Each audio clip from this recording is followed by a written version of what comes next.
I definitely feel happy. We were the best in this group stage. My team are absolutely just amazing. 일단은 첫 세계대회인데 그랜드 파이널 진출한 거는 기분이 되게 좋지만 그룹 스테이지 내에서 부족한 경기력이었다고 생각하고 운적인 요소가 좀 많았다고 생각해서 보완 잘해서 그랜드 파이널 잘해야 될 것 같습니다.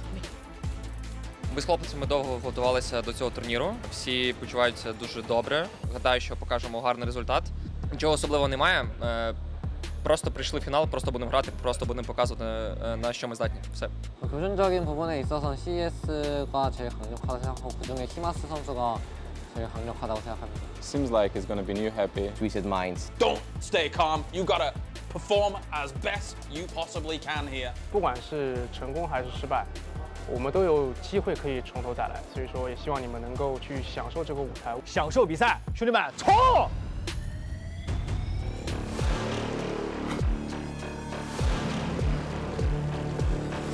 It's always tricky when it's the final day, especially now we don't have last chance. So these guys, I mean, 6 more games and 8 teams will be eliminated. And I think for the teams that are currently outside top 16, there's that much more pressure on them.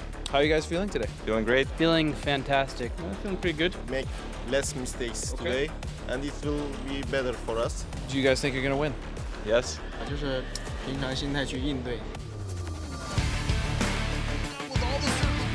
13 kills for the boys in yellow. Navi, such a phenomenal performance in this game, maintaining control from start to finish. Can he find another one? Chewy's not done yet. He's getting shot in the back. 1 HP. The blue is coming in. No time to heal. Tôi là quản lý của team Esports PUBG. Thì team tôi đã có nhiều cố gắng và tập luyện trong suốt thời gian dài thì ngày hôm qua team mình đã thi đấu khá tốt. Mình nghĩ là team mình sẽ tiếp tục giữ vững phong độ và cố gắng làm tốt hơn nữa so với ngày hôm qua. Yo, set fire! It's like that Cerberus have all of a sudden surrounded 17. What an amazing! Mình xin gửi lời cảm ơn đến những người đồng đội và ban huấn luyện. Tất cả mọi người đã luôn ủng hộ mình và tin tưởng mình. 200 kill thì mình nghĩ là phải đợi thời gian trả lời. Và nếu như mà bọn mình thi đấu với một phong độ như thế này thì mình nghĩ không sớm thì muộn. Với một phong độ như thế này thì mình nghĩ không sớm thì muộn. Bọn mình sẽ làm được. Oh my goodness, but that means that our champions will be Cerberus Esports. PUBG Esports to me, oh man, for the last 7 years it's been my career, it's been my life. It's been something that I've been really proud to be a part of, and even just sitting here now in Shanghai, being able to do this, it's been a dream. It's been a dream come true, so I'm very thankful for this.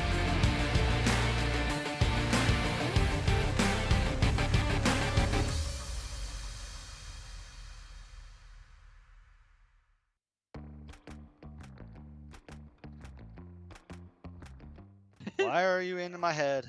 We're on stream. We're on stream. Hello, they can hear our comms, brother. He's muted. They muted him. Thank God. I don't know if Ah, they can hear it. They didn't mute it. You're good. Hello, we can hear you. 越农，你知道叶楠，你知道越农刚刚跟我说什么吗？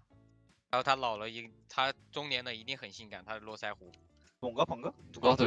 哦，눈 부셔. 화이팅 화이팅! 이게 왜? Let's go. Hai thằng, một thằng chó tao, một thằng đang hiu đạn. Hai thằng ở dưới luôn, dưới ngay sát tao luôn á. Nghe cái xe. Hai cái đó luôn đạn, còn cái đó nữa. Flash đạn, có flash đạn.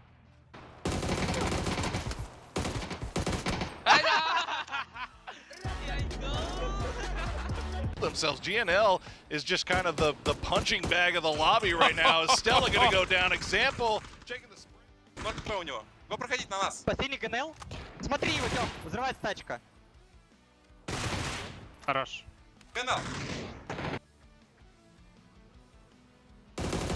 Нокнул близко. Еще на тачке. Упорим. Батут. Тачка. Попасть батут. Хились, жить. Хились. Батут, релодай грозу. Нет. А, понял. Где он за тачкой? Был за тачкой. Я могу ему молик кинуть. Вот там же. Я молик ему кидаю. Подождите, он и выжмется сейчас. Он горит. They have no smokes, no utility. They have a vehicle, so do they just เฮ้ยเหมือนจะเข้าบ้านเหมือนจะเข้าบ้านแล้วคำตัวหนึ่งแป๊บนึง ตัวซ้ายน็อกตัวซ้ายน็อก สวย เดี๋ยวโดนในบ้านปะ เดี๋ยวตัวไหนบ้าง Để tôi Một cái nhà, đi một cái cháo nhà. vô tôi chơi chết mẹ nó. ในบ้านพี่เลยอะพี่โฟลงไปตายmày phải đủ má chim bả phảiจะไม้phải một thằng thôi bên trái 2 thằng Nhát cái lùng má mày nhớ hoài. ai ngoài nhà xanh leo mấy này rồi Để má. ตรงนั้นแหละตรง พี่ นั้ ฝั น น แห ไหน ละ พี่ฝันไหนตาย เก่งมาก เก่งมากเว้ยเยี่ยมว่ะ Casualties in going there, so I would imagine they don't even think it's worthwhile. The second time, yes, they pretty much got wiped. The first time, I think they got away with just having a knock and then recovering that. One outside, one hugging the house. He's outside wall, Gustav running right, running west. One guy pull. Not blue. He's close hugging Where the wall, Gustav? I think. Yeah. House, orange mark. He's inside somewhere. 你去帮忙，我这儿锁了一个。在哪？围墙2个。围墙一个，然后楼后影。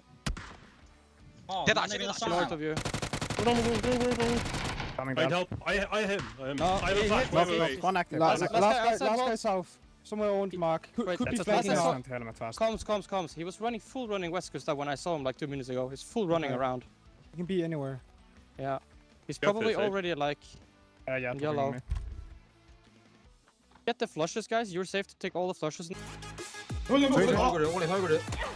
好绝。进来，有人吗？楼下跳下一个，这一滴，对面没受伤，对面没注意看。楼下跳下去一个，他这里跳去了，好，这人补了。然后这里，南边有一个。好位置。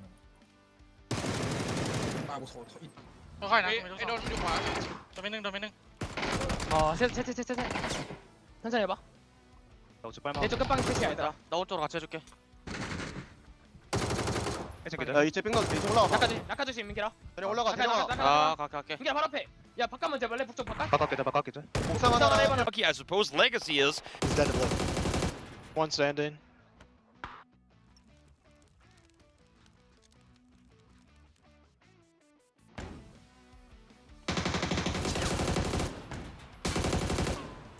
Different team. How dead? Let's go, brother. You can go to zone. Can play right ahead of them, but that's going to put them stuck and set in between 3 separate teams, and so chấm hai thằng rồi nha chấm hai thằng ơi trốn vô cho em 全是眼，啥也看不到。别乱剁，别乱跑，啥也看不到。我等圈到了，我再丢。左边。哪里呀？左边毒边趴着。人呢？给个标。我操！开始死一个。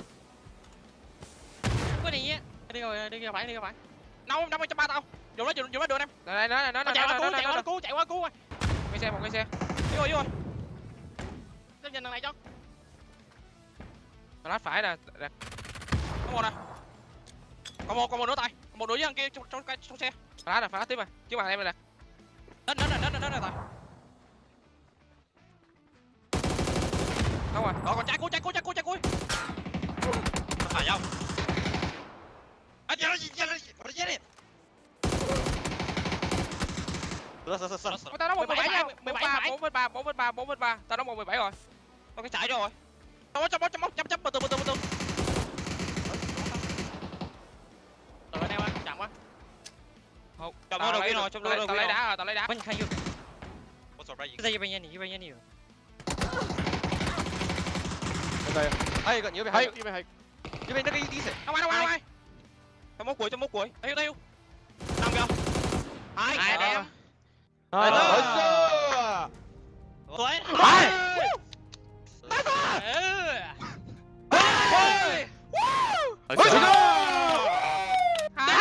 tuổi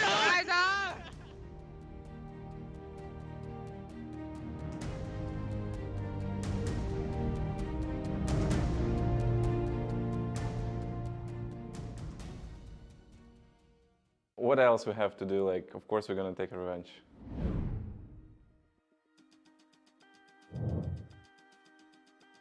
I am Lu from Twisted Minds. I'm Perfectix from Twisted Minds. I'm Bazoons from Twisted Minds. I'm Example from Twisted Minds. So we decided to keep this position because it gives us high ground. It also makes our another compound much stronger because we have more space. And also, as you can see in this game, we killed full edge and we had a very good position for next circles. I disagree.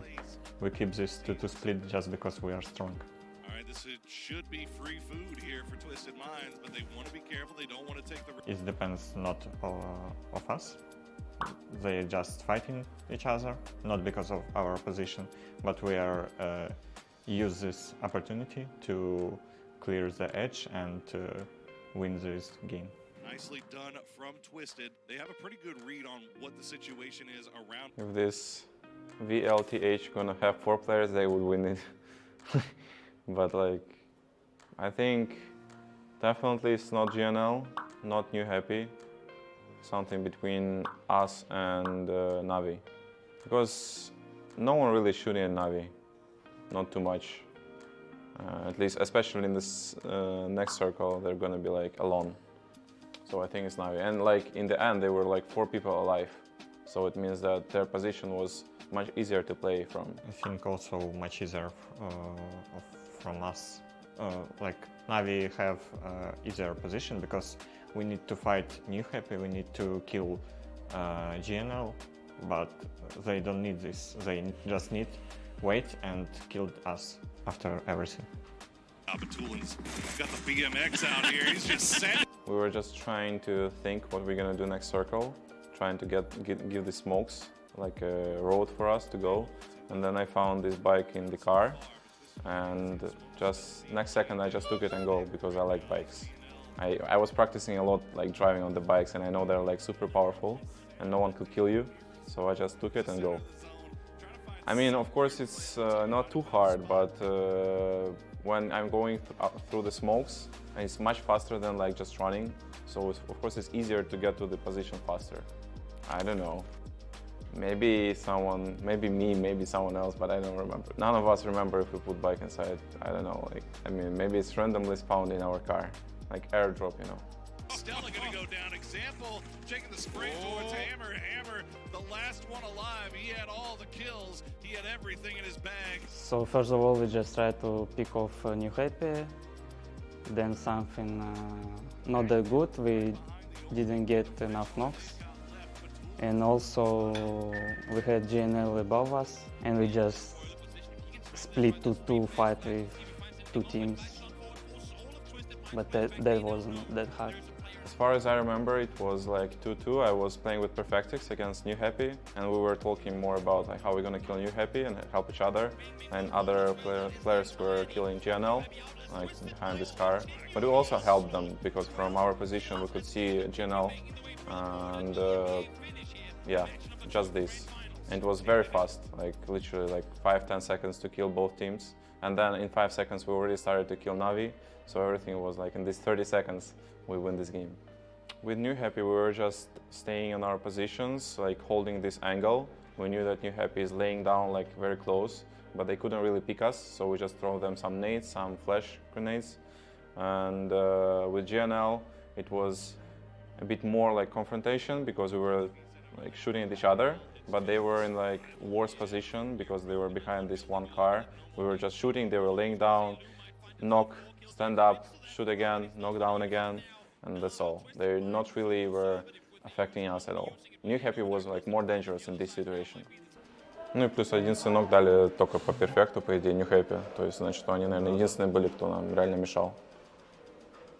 Ну и плюс они меня тоже могли нокнуть, если бы мне повезло. Как у нас там коммуникация там проходила, что у нас вообще? Какая? Файт. Как мы чувствовали друг друга? Я не помню. Скажи просто, что ж Я ставили по 2 просто хедшота говорил, и что всё. ГНЛ бегают там в опене, стреляйте, стреляйте. Я слышал просто 1 нок, 2 нок, 3 нок, 4 нок, 5 нок.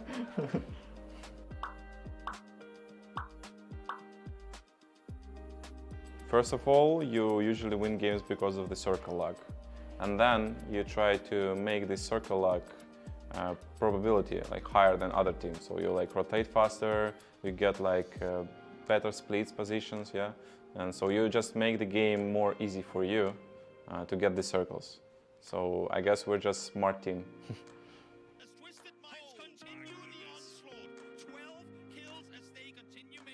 When we killed the high ground position, we knew that our space is very powerful, yeah, but to win this game we need to play very good individually, and team speak should be very fast. We should never get any knocks or make any mistakes, and then we're gonna win. But of course we knew that this side is very powerful. I made the first knock to Navi, and then Lu did second. Then I did some damage to second one guy that picked me, and I just shouted in microphone that Batulin help me, because I was proning and just stay alive. Yeah, so I mean, I think everything started from the first knock, for example, and also kind of it was very close to kill Ferris too. Then I helped him, and Lu was better than Diffix, and then it was easy win in the end. Yeah, it's like we just like to talk to each other before the games and get in the same mood, you know, like so we just talk just a little for 30 seconds and just shout, twist the minds, just to get this energy for the first game, because usually the first game is very slow for many teams and we want to start fast. So basically that's for it. Yeah. I think we need to little bit up our mental state. What else we have to do? Like, of course we're gonna take a revenge.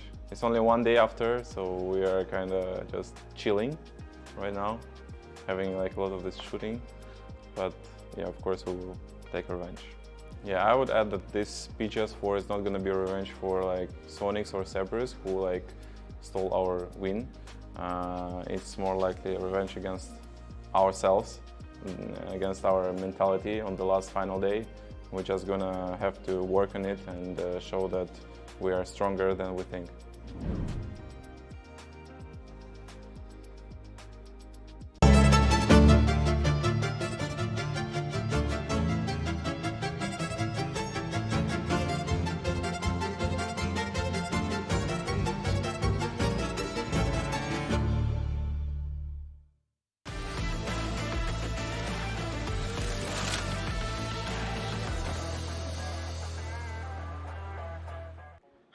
Esports fans, I'm your PUBG Esports guide, Annie, and today I'm here with Toby.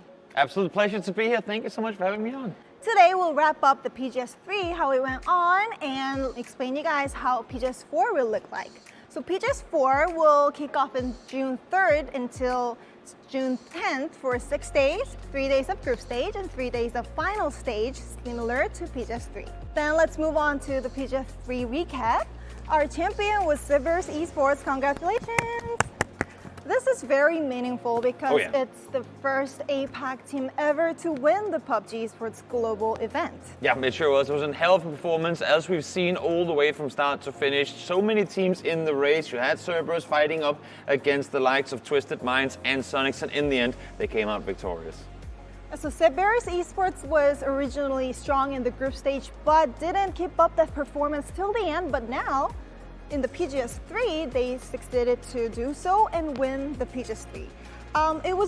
There was a lot of impressive plays, especially Hima's 1v3 and 20 kills chicken dinner. I mean, last year PGC was all Tiger. This time around it was the Himas show from start to finish. The way that Cerberus played this game was so obvious that it was very much built around enabling Himas to play the way that he did. So while, of course, all the highlight moments were Himas, were Tiger as well, do not forget about Hayasaki and Salolti too. They were there along the way, helping out, making sure that Himas was always on his feet, always in the best position possible to get as many points as possible for the team, as we saw in the tournament. So I think this team now knows how to play as a team. Oh yeah. So we're expecting their performance in the PGS 4 too. Oh yeah, big time. I would be very surprised if they don't come out, maybe not winning necessarily, but very much within the top 5 once again. Sonics was the previous PGS2 champion, but with the kickstart moving into the team, they didn't show a very impressive performance in the global stage. So I thought they might need more time, but they showed us. They definitely did. Coming out of PAS, I think a lot of people had maybe some doubts on how they were going to be able to perform here in the global tournament. But no, I mean, as you're saying, finishing top 4 in the group stage and getting a second place in the grand finals as well definitely impressed everyone and just reminded us exactly of what the Sonics are capable of. This time, it was not Tiggleton who showed off, but we found Strimzy. Strimzy definitely had a lot of highlight moments. Instantly our minds go back to the Miramar finish, a game where you think a lot of teams would die out with a lot, like not really a lot of points, but he survived up on the Montenuevo hill for the longest time, able to get a lot of points for the team, a lot of extra placement points as well, and able to just solidify what ended up being a really good game.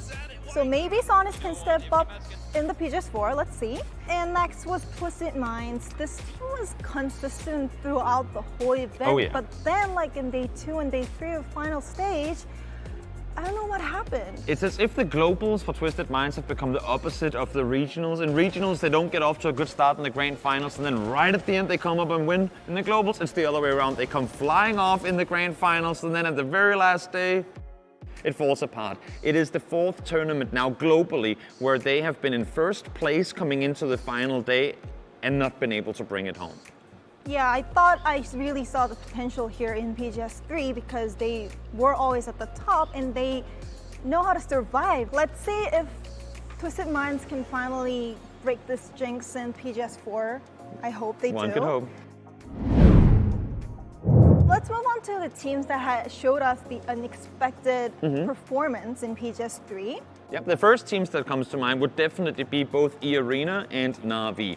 Both teams playing phenomenally and playing similar play styles, which are usually not something you see from teams with lack of LAN experience. Na'Vi came in from day 1 and just instantly spread out. They took full control on the map, again playing very confident PUBG. Normally, when you have teams that have never played on LAN before, they'll be quiet, they'll maybe be a little nervous, don't really dare to do a whole lot. But this Na'Vi roster, they came in, knew what they wanted to do from day number 1, and they just delivered from start to finish. Very impressive performance by them. Yeah, I'm sure that not many global fans would expect Na'Vi to play so well in the first global event. Definitely. Maybe fans would expect more from the next upcoming event. And as you mentioned, eArena was also the team that showed us unexpected performance, especially when it comes to Thailand teams. We expected more from Day Trade Gaming, but other Thailand teams have really showed us impressive plays. Yeah, definitely. I mean, eArena kind of brought in the Therodon 5 playbook of using a lot of emergency pickups, trying to get center positions, and then when it came to fighting, I think a lot of people, a lot of viewers don't consider the likes of eArena a very dangerous opponent, but Lyrics and Jacob, they showed phenomenal performance. I think those two teams are the teams to watch for in the next event. And then, are there teams that didn't perform as expected in PGS3? I think if we talk about the grand finals, our first name has to be FaZe Clan. They had a very hard time getting things going. They were struggling to keep all 4 players alive throughout the early game, and it really hindered them a lot. Every single time they came into fights in the mid game, they were already down to maybe 2 or 3 players. And when you're up against teams of this caliber on a global stage, even if you're good individually, if you don't have the numbers to your advantage, you're gonna be struggling. We'll have to talk about our PGS1 champion, 17 Gaming. They, Lil Ghost was out and Show got in, and their performance was not as expected. Actually, they didn't play well in the PCL, but still, we thought they will do well in Global. But at the day 3 of final stage, Lil Ghost were in the roster, and I think they kind of show what 17 Gaming was used to be in the past. Definitely. I think one of the issues that 17 faced when they removed Little Ghost initially, not to take anything away from Show because he's a phenomenal player, but Little Ghost and Show fill 2 very different roles. Show is a phenomenal fragger, really good individually mechanically at the game at taking out opponents. Little Ghost, while he's also good at that, is also exceptional, one of the best in the world at flexing out, getting info, scouting forward for his team. And when you then remove a player like Little Ghost from the roster to add one more shooter, it doesn't really matter that you have a lot of guys that are great at shooting if they don't have the guy to tell them where to shoot. But as soon as Little Ghost was back in the mix again, all of a sudden, as you said, here we see the former 17. So next, there were 16 great teams in the final stage, but there were other teams that didn't make it to the finals, but maybe have a potential in the PGS4. I think, I mean, in EMEA, we've been very blessed to see a Virtus Pro that played phenomenally when they played confidently. I think that was the main issue for VP coming into the global stage with a player like Nixie, who's a phenomenal fragger, but little to practically zero LAN experience. It took some time to get the confidence going. It took some time to get the games going the way they wanted it to. When you don't get started early on, it gets too late. Finally, we see Virtus Pro get maybe 19 kills, the fastest any team has ever gotten 19 kills halfway through phase 4. But again, it's the final game, and if you don't have the other games before that to help you out, it's just not going to be enough. Yeah, I hope the PGS 3 was enough experience for them. And overall, Korean teams didn't show us explosive performances. Having that, our previous PGC champion was Korean team, but I was actually surprised with GNL. Yeah, I mean, I think everyone was. It's incredible what this young roster was able to do. The youngest team playing in this tournament, I believe their oldest player has just turned 22. They're very young, they still have many years ahead of them, and they played phenomenally. While they didn't go out and get first place, because that's not to be expected, they made it to grand finals, let alone that, I think surprised many people. So we couldn't cover all teams, but if you want to get information of all 24 teams, you can check out the previous PUBG Esports news show. So today we covered some teams to watch for in the PGS 4, which will kick off in June 3rd until June 10th, same here in Shanghai, China. So this is it for today's PUBG Esports news. Thank you for coming. Thank you so much for having me. Please tune in till the end to find out which team will rise above them all. So all the information about PUBG Esports and upcoming PGS 4 is in PUBGesports.com, and you can also check the information about PGS merchandise. Please check that out too. Exactly, and make sure to watch the tournament in multi-view, where you can watch your teams, listen to their teams communicating live during the games, and watch them throughout the entire tournament from their POVs. So make sure to tune in to PGS 4, which will be happening in this stage in Shanghai. Bye-bye. See ya.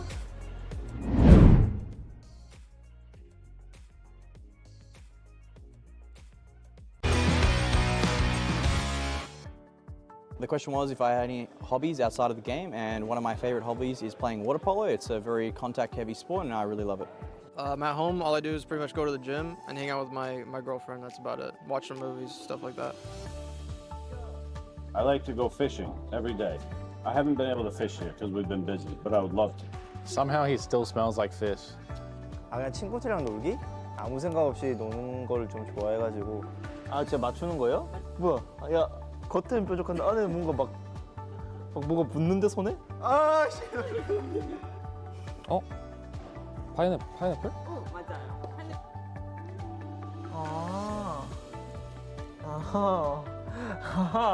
รู้แล้วอุ๊ยยากมากเลยอ่ะไม่รู้เลยอ่ะ แล้วเดี๋ยวเราต้องเบอร์ ถูกแล้วใช่ไหมครับ ถูกแล้วครับ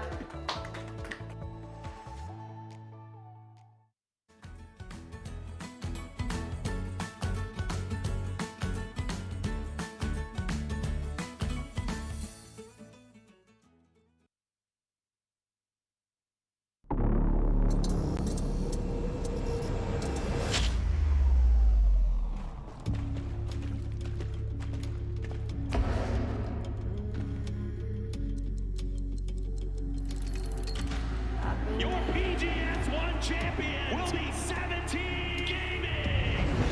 I am a soul man, I am a soul believer, and congratulations to him for that MVP.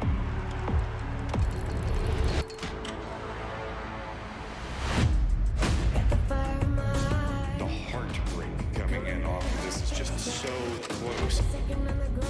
Make some noise for your PUBG Global Series 2 champions, Sonic!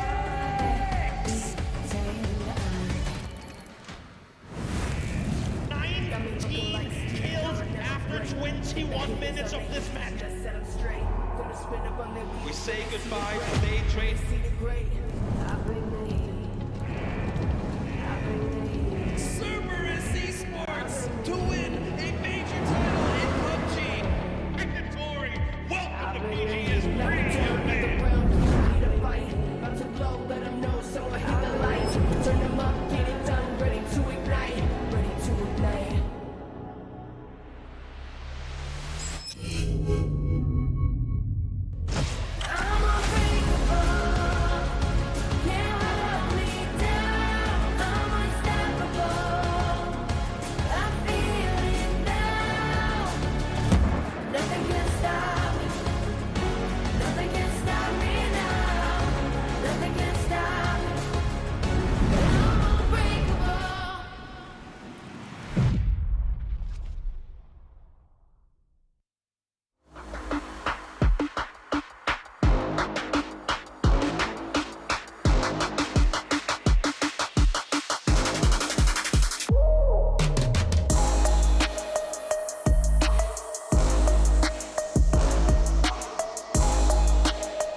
Good morning, good evening, good afternoon, wherever you're watching around the world. Welcome back. It is PGS4, co-hosted by Crafton and VSPO. And before we get started, we're going to give a shout out to the All-Stars who make this possible, our sponsors. We want to thank the official tournament gaming chair Honda Seat for their great support of PGS4.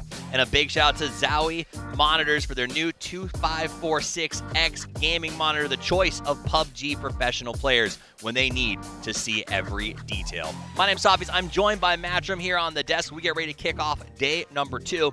Matt, we talked about it yesterday a little bit, that it was sort of the fun part of PGS4, so close to 3, is that teams have had time to adjust. They've had times to get comfortable with the speed of play, and maybe even in some cases, launch redemption arcs. Yeah, and that's going to be a big factor for a lot of teams that we're going to be looking at today, specifically the ones that see that haven't had a chance to play yesterday. Yes. So we're going to be able to be bringing in a lot of squads, most notably Twisted Minds, that did so phenomenal during PGS3 at the group stage, as well as 17 Gaming, who's now going to be starting with Little Ghost this time around, so hopefully might see them be a bit more powerful out the gate. Love it. Let's talk about the schedule, and we'll get back into the breakdown. We are in the second day of group stages. There'll be 3, and at the end of that, every team will have played 12, where the top 16 teams will advance to that grand final starting on Friday.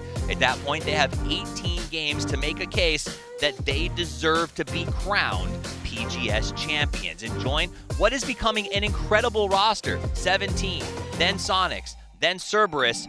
Who's next? It's getting pretty spicy. I think it was Cam that was talking about it the other day, that we've had a very diverse spread across all of the regions as far as winners go the last couple of events. So I'm very, very curious to see if we're going to see that trend finally break and maybe start getting some repeat winners. You'd love to see. Let's take a look at the teams that are up there right now. Again, these are all of the 24 teams who will be taking the stage. Group A does have a chance to sit back and relax. It's now time for B and C to go to battle. B played yesterday, so now this will be the final chance for them to put points on the board before they're stuck watching their fate be decided by A and C. And for me, that's the big takeaway, Matt. Yeah. Don't let them decide for you. Go out there and put up those big numbers now. Big numbers included are also going to be the prize pool, $100,000 up at the top of it, and then $40,000 back behind that. Also, don't forget, we're running the just tried and true system that we've been using for a while now, so whoever wins comes out in first place is going to get 10 points, and then you're going to get 1 kill point as well. Remember the fact that that does diminish down depending on placements, but if you end up in 9 through 16, you get absolutely nothing. So hopefully, at least you picked up a couple of kills. That's what Cerberus has been doing. Make a little something and get a little something in the hopper for that road to PGC. There's PGS points up for grabs, and if you understand, if you've been with us for a while, you know how important these points are, because the money's nice. Winning here is wonderful, but at the end of the day, every player's dream is to raise that trophy at the Global Championships, and this is one of the steps you can take to get yourself there. Let's take a look at the teams across the board that are playing. We saw a little bit of a glimpse of this earlier. GPT teams and all of the qualifier play-in teams from various regions. It looks like a very stacked deck. Yeah, I mean, whenever you look at the GPT, that's going to be the lion's share of a lot of our squads right now. But then also, let's note the APAC power that's been coming out here recently and starting to get a lot of showing in this one. Specifically, EA and VLTH have been extremely powerful. Absolutely. Let's take a look at who takes the field of play today. Who will be dropping out of the plains? It's Group B. It's Group C. And now Group B, it was relatively powerful. We saw some great play out of TSM. We know 4AM is making a big come up. We'll talk about them in just a minute. And Group C, who hasn't had a lot of time on the sticks lately, is getting to come back. They've been off the keyboards for 2 days. I want to see if they're fresh from the start. Well, you were talking about redemption, right? That almost feels kind of like what C is going to be mostly about. And we'll get into that one in just 1 second, because we got to remind you guys about the Fantasy League. We know most of you guys are going to be playing, but if it is, it's a fun way to really find like new players, new teams to try to support as you're watching through all of the action inside this one. So very much encourage everybody. Remember the fact that you're given a set budget and you get a set captain as well as a sub. And there's points on the line. Remember, you guys can get yourself some G-Coin. It's going to be pretty cool. We'll also show you our rosters so that we can all play along at home and see just how well we do.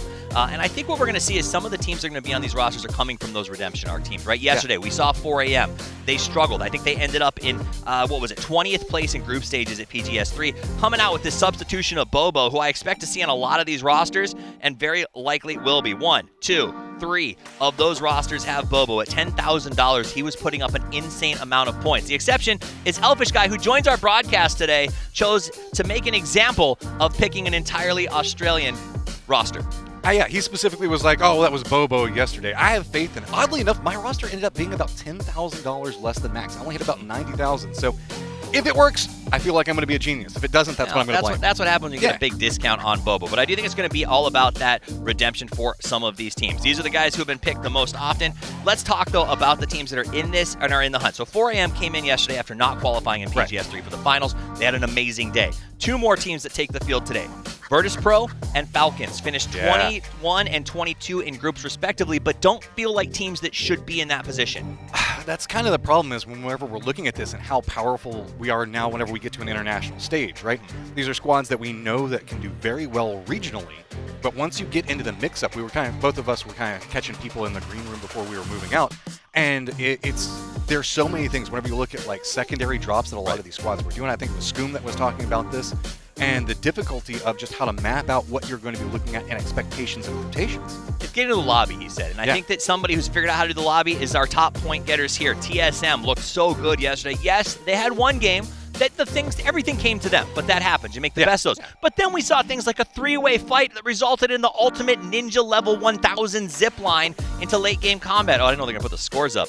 Elfish Guy at 184, dominating in number 1. Saga at 179, looking good. And then probably the best looking host in PUBG, holding up 3rd place. Gotta love that. Matchroom, at least you're beating Cameron. Yeah, hey, you're talking like you're doing so much better with 3 points. We're both beating Cameron. 3 points, I'm the best. I wish that you guys could see the dirty look that Cameron just shot us from the cast. It's pretty much the same face that he's making right there, just with a bit more of a squint. With a bit more attitude. All right, today's matches are switching it up just a little bit. We're going to start in the dusty dunes of Miramar, take us to the snowy slopes of Akendi Tego, and then finish up on the grassy pastures of Erangel for today. It should be a lot of fun. Nice little switch up for the players. What are you most excited about today? I mean, we've been kind of talking about it off and on as we've been going through these slides, and it's the redemption potentially for C that you're talking about. I think you were hitting on some really good points regarding Falcons and stuff like that. Like, I think what is that keeps drawing your eye that direction?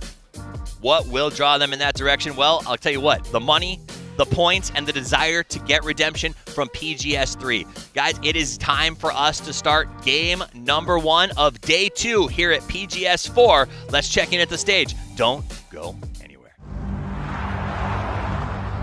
ก็ตอนที่เรารู้ตัวว่าทีมเราไม่เข้ารอบไฟนอลเราก็คุยกับทีมว่าเราจะไม่พักแล้วเราก็จะมานั่งดูทีมอื่นแข่งกันว่าเขาเล่นกันยังไงแล้วเราก็มีความมั่นใจมากขึ้นจะกลับมาได้ใน PGS 4 We discussed the games a lot. We went over all our mistakes. We realized what we did wrong, and now we're doing a lot more prep for this one. So much damage! VP is really doing That last match at PGS 3 was just a bunch of emotions combined, and I feel like everyone just felt it at that moment that we're gonna do good that game, and that's the VP that's gonna be seen at PGS 4. 지난 3년간 세계대회에서 이제 한 번도 파이널을 떨어져 본 적이 없는데 그래서 그 감정을 못 느끼고 있었어요. 근데 이번에 한번 느껴보니까 더 이상 느끼고 싶지도 않고 되게 짜증나고 좀 그랬던 것 같아요. PGS 4 for Falcons is going to be much different than PGS 3, and we're going to be a real threat this time. Vocês não viram nada que a Legacy é capaz de fazer. Na PGS 4 a gente vai amassar. You saw the 3-headed dog stand on top at PGS 3. Now, it's time for the polar bear to rise.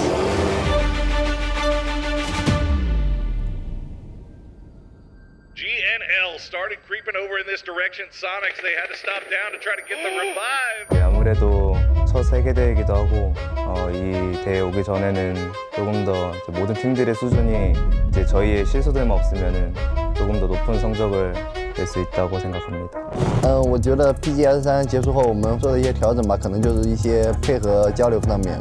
我觉得我们以现在的实力，对 PGS 4的冲劲是很大的，然后我们也很有信心拿到那个冠军。I have already built mechanically the strongest PUBG team in the world, and now we just have to win the mental battle against ourselves. In PGS 3, all of us were thinking too much of winning, and that's why we lost it.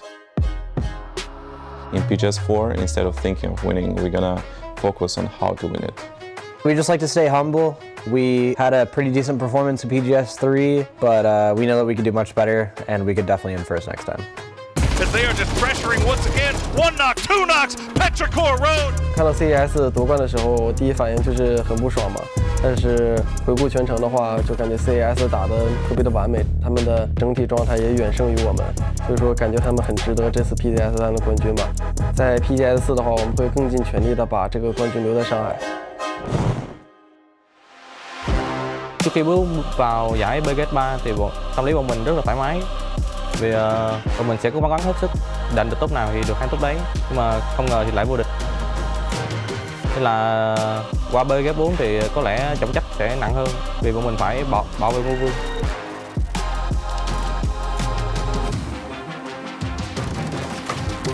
Nếu như các bạn muốn chiến thắng tại PGS 4 thì việc đầu tiên các bạn làm là đánh bại chúng tôi. Immediate trades coming through, and New Happy is just sitting back smiling at all of this as Ming Ming gets the heal off. He's going to peek across the side. Five ass! A pull off a miracle 20 kill win!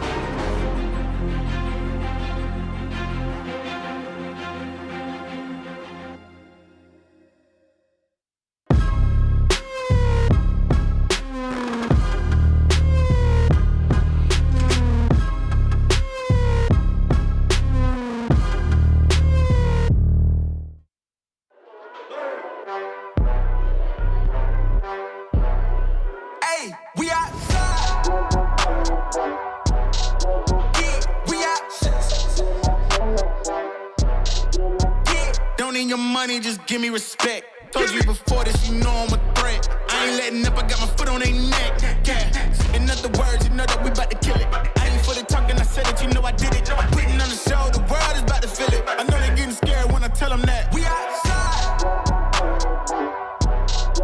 Yeah, we out. Yeah, we out. Looking at the view from the top. Get into the bed, don't stop. Get into the bed, don't stop.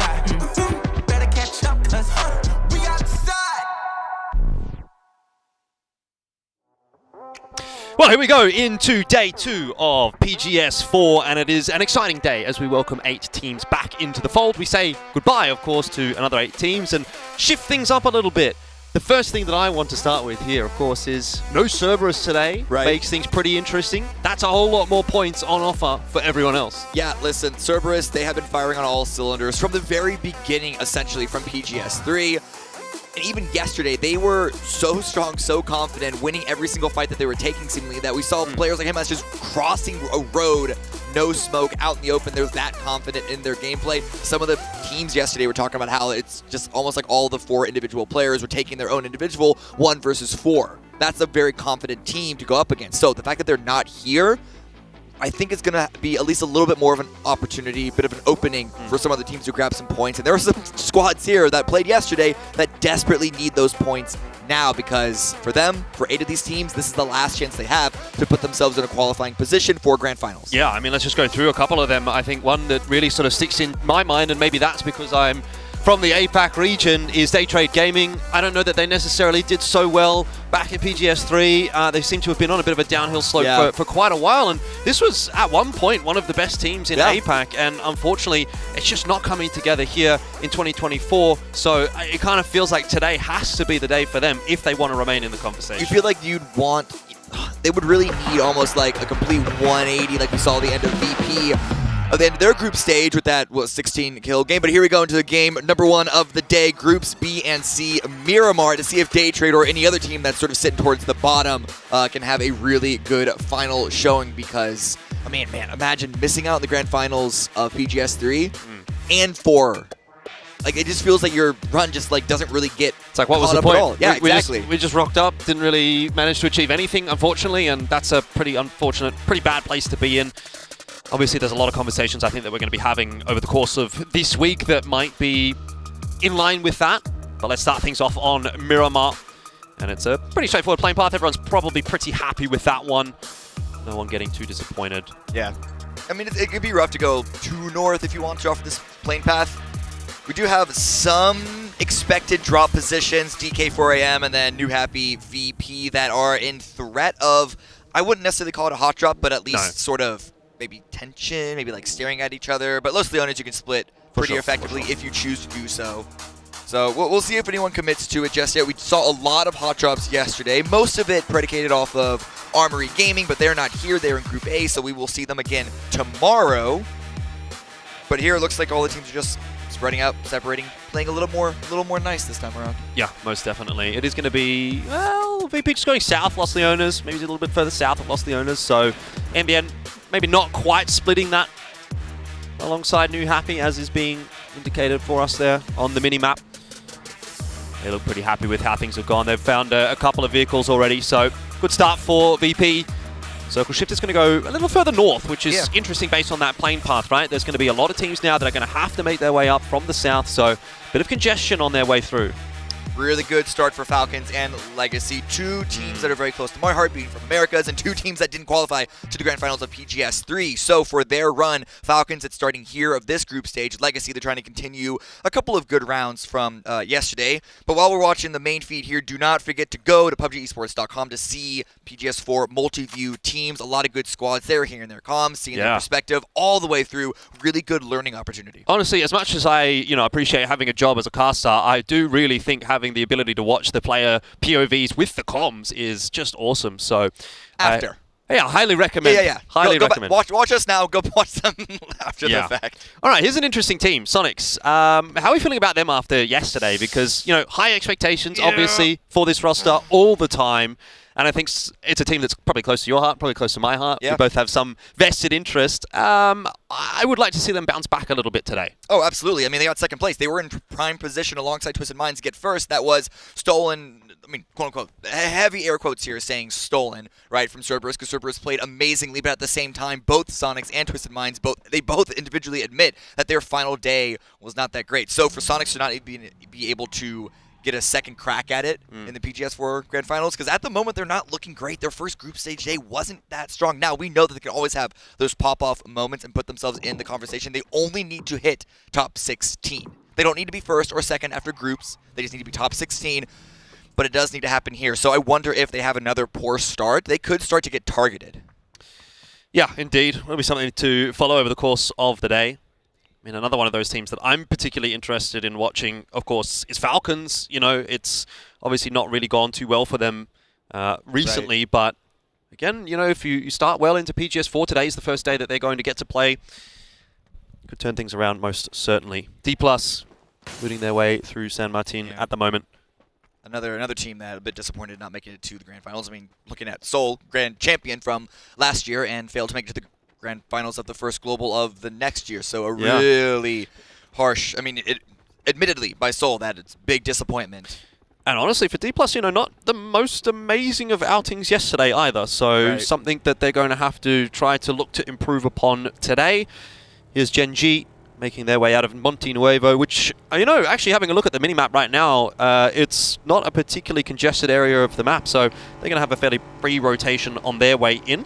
If they go further north, if they try and stay on this highway and cut through San Martin, we could see a couple of potential, maybe not camps necessarily, but, opportunistic spray down. But it looked like they were about to turn off that road and go a little more north. We see GNL taking an E pickup through the center of the zone, right above Legacy, who are holding a, I would say, really strong position. But they're EGNL going a bit more towards the north. That's going to be 4 a.m. territory. This is the big problem with E-pickuping. It's a really nice tool to use, but it's always going to have some risk attached because you can't scout. You can only scout so much from the sky. They're dropping immediately onto 4 a.m. We have shots from Legacy as well. A bit of damage coming through. No knocks just yet. But how are they going to recover from this? Because God V is actually going to bail 1 versus 4, even being able to shoot at them falling in from the sky. A good job to pull with. It's a good choice. I mean, he got that information pretty quick smart, didn't he? You could see him sort of scurrying around in that warehouse and went straight into, flight mode rather than fight mode, let's just say. 4 players headed in your direction doesn't sound like a particularly tantalizing prospect as a solo. So good work from him. 4 a.m. keeping themselves fairly healthy. And look, it's been quite a slow early game so far. 5.5 minutes in. Haven't really seen any contests, any conflicts. 64 players still alive. Keeping a pretty calm start to day 2. Yeah. Of course, we have Flood grabbing the first crate of the day, and it's an AWM. So, very powerful weapon. But, I mean, come on. It's not a P90. It's not a Groza. It's not a Mark 14. Those are the 3 that you really, really hope for. But, especially if you head towards the late game, can start to be really activated. Win's a win. Even if it's a small win, you take it for sure. And here's where things might start to get a little bit interesting. Weibo having a sightline onto Legacy, though, with those shots, both teams well aware of one another. It is a 2-2 split, though, for Legacy. So Weibo have the numbers advantage in this particular instance, but Doesn't really look like a whole lot's going to amount from that. I mean, there's still quite a lot of space, obviously, Yeah. being phase 1, so there's no real reason at the moment to just dump in there. Yeah, in this compound, it can be strong if it continues to get fed, of course, as is most compounds, but there are some lines from it, especially that ridge on the south, that Weibo are playing on. It's not exactly one that Weibo have a need to try and fight over and steal, especially in phase 1. The commitment to that, the potential loss of life there, but we'll see if a fight breaks out here. Spectacle Road and FaZe Clan are rotating right next to each other. Chewy does pop out to try and get a line, and who is shooting from the north? Who is that? It might be 17 Gaming, I think, is the closest across this field. Again, doesn't really look like a whole lot is going to amount from this one. No. Dragunov in hand. Could have a crack, but... Yeah, saving the ammo. Realistically speaking, you're kind of hoping for the best with a shot like that one, so... We'll just hold off, watch the rotations. I mean, that's the other thing that I think is undersold here. You know, you'd be looking at that like, oh yeah, just shoot them, but like, actually, just have a look and see where they're going, what they're up to. Try to figure out the positions of various teams. Rolling up right next to 17 Gaming. Show could be in a nice position to catch them off guard. Get a quick little knock. I don't know if Lulagos is going to be in a position to follow up off of that. So, yeah, this is a bit tricky. Do you stay? Do you leave? Do you go? The weird thing about Minas Gerais is because it's technically one position, but all the buildings are so spread out, you don't play through it either on defense or offense the same way that you would like any other standard city, San Martin, etc. Yeah, Show's on the move. Looks like FaZe are actually also on the move, and Lilgos providing Overwatch at the moment, so 17 opting not really to take the fight, and in the end, FaZe kind of move into that position that was left by Show. They'll be happy with that, having, you know, not lost really too much off of it. A couple of tags, rather, I should say, here from Falcons up on top of the cliff face, but not too bad. No harm, no foul. FaZe happy to take that position and use it as a staging ground. I'm kind of worried for FaZe. They pulled up initially to 17, pulled away to the east, and now VP had sightlines, now Falcon has sightlines, Spectacle Road from the south of sightlines. They're protecting their vehicles, they're protecting their tires. That's a good position, but I think any potential exit from that spot, depending on where the zone goes, I think FaZe were hoping for a much better position as far as individual agency went, because they're kind of just stuck in, surrounded by a lot of potential bullies around them. And taking a look across the map at the moment, it's pretty standard fare. We've got a lot of teams more or less set up where they'd want to be. Looks like Falcons are really happy with what they've got. They've got a 2-2 split, fairly central. Obviously, we talked about Flood picking up that care package a little bit earlier on as well. And I'm going to cross my fingers. I'm going to cross my fingers for these guys. I hope that today's going to be a good day for them. But one team that we maybe don't have to cross our fingers for, of course, is TSM. I mean, it's been a renaissance from Purdy, of course. And, you know, again, we don't get to have much of an Aussie bias on the broadcast that often, but I will give a shout out to Luke as well. Put him in my fantasy team 2 days in a row. He did well yesterday. He gets the job again today. So keeping our eyes definitely on TSM to see if they can replicate what they brought to the table on day 1 of PGS 4. Ooh, Lucarex here. This is a Mark 14. This is a really, really powerful weapon. Pretty sure they'll be glad to be able to grab that one. Pulled away from the angle that we just saw them in around jungle, away from FaZe. So that's probably going to be clearing up some space. VP want to have a good day. They're going to be looking to qualify. They missed out in the grand finals for PGS 3. So making sure that they have a good early game. Don't want to lock themselves into a potential early fight. The zone does go towards the east, and we do have a bit of a signal towards, again, that Weibo legacy stare down that we saw earlier, but this is the center of the zone. I don't know if anything much is going to come from this. Well, maybe that Gen G rotation, something happens there. We've got a couple of the 4 AM players having a look in that direction, and they've more or less turned Gen G away from the road. They're going to have to do the bush bashing a little bit, go off-road. But they seem to be okay on their transition as well. Interesting. If you're watching the map, while we do see this rotation by Gen G, getting a little tricky there. We'll see what happens with Legacy, because they just left that compound and Weibo just took it. So, interesting. We'll see if that plays out into something later on. But at the moment, still Gen G a bit tricky of a rotation. It's on the high ground, that's lucky enough, but a headshot onto Adder is going to make him a bit more tense as they roll closer and closer into GNL. Roy, Hammer could try and stop and pull into this fight, but they're back into their vehicles. They don't want to commit to this. It's in the zone, but it's on the north. It's on the edge. You know, it's been a very polite game of PUBG so far, I will say. We're 11 minutes in. No one's even been knocked as of yet. And there's been quite a few sort of shots fired here and there, but for the most part, you know, teams have kind of recognized, okay, there's a guy here, or the couple guys there, we're just going to move away, give them some space. Weibo, courtesy of Cold, getting some good damage down onto Gen G, and it feels like now maybe is where things start to get a little bit more spotty for this Korean roster. Yeah. Oh, there it is. Nice knock from Shen. Toasty should be able to get revived, but it's going to be a lot of smoke usage. And looking at Rex and Adder with this more flex position on the west to try and cause some distraction and pull some pressure away from Weibo. But Cold is running out there in the open, frag grenade in hand. It's a long toss. I don't know if it'll quite get there, but the bounce is good. Toasty goes down again. And Barpo is very lucky not to have gone down as well. The next couple of exchanges of nades is going to go in their direction, though maybe just not quite deep enough. That revive gave them enough time to just back up a tiny couple of steps, and that's the saving grace it was like For now, it was like a half-second re-knock. That could have been a lot worse for them, but once you get a knock from a grenade, you know you're about to go back out there and try and get some follow-up, and then, of course, the pressure from the GNL to the north. This is not looking good for Gen G. They're still 4 up. They still have an opportunity to turn this. Rex is looking for a head, perhaps, to try and get a counter knock. Yeah, he just wanted to try to provide a bit of a distraction, make a bit of space for his team to get those revives and try to rotate their way out, but not going to happen. James, in the end, will be the first player to fall for day 2 into the hands of Wood. And 17 have their first point on the board in PGS 4. Rough look for FaZe. Like I said, they were sitting in a really brutal position. Their rotate away seemed to have got cut off right at the knees. Just completely clothesline. Corexi is caught out in a shack, has the hard cover, but this isn't exactly the hardest shack to throw some grenades in. But Virtus Pro, they're not super comfortable themselves, so they can't just full commit onto that one just yet. They actually had a knock against them. Yeah, issue for Corexi is he's pretty isolated here. His teammates are pretty far away, not really in a position to help him out at all, so in a sense, he's almost been left to his own devices, and obviously, as far as FaZe is concerned, hopefully he'll be able to get out of there, but chances are that might not be the case. A lot of dips in this area of Miramar. We see Petrichor Road holding on to one of them just south of a truck stop. Peeked over by New Happy, but not committing into the fight as we do have FaZe number 3 goes down south. It's a good position, good hold for Virtus Pro, but the lack of cover could be problematic, similar for FaZe.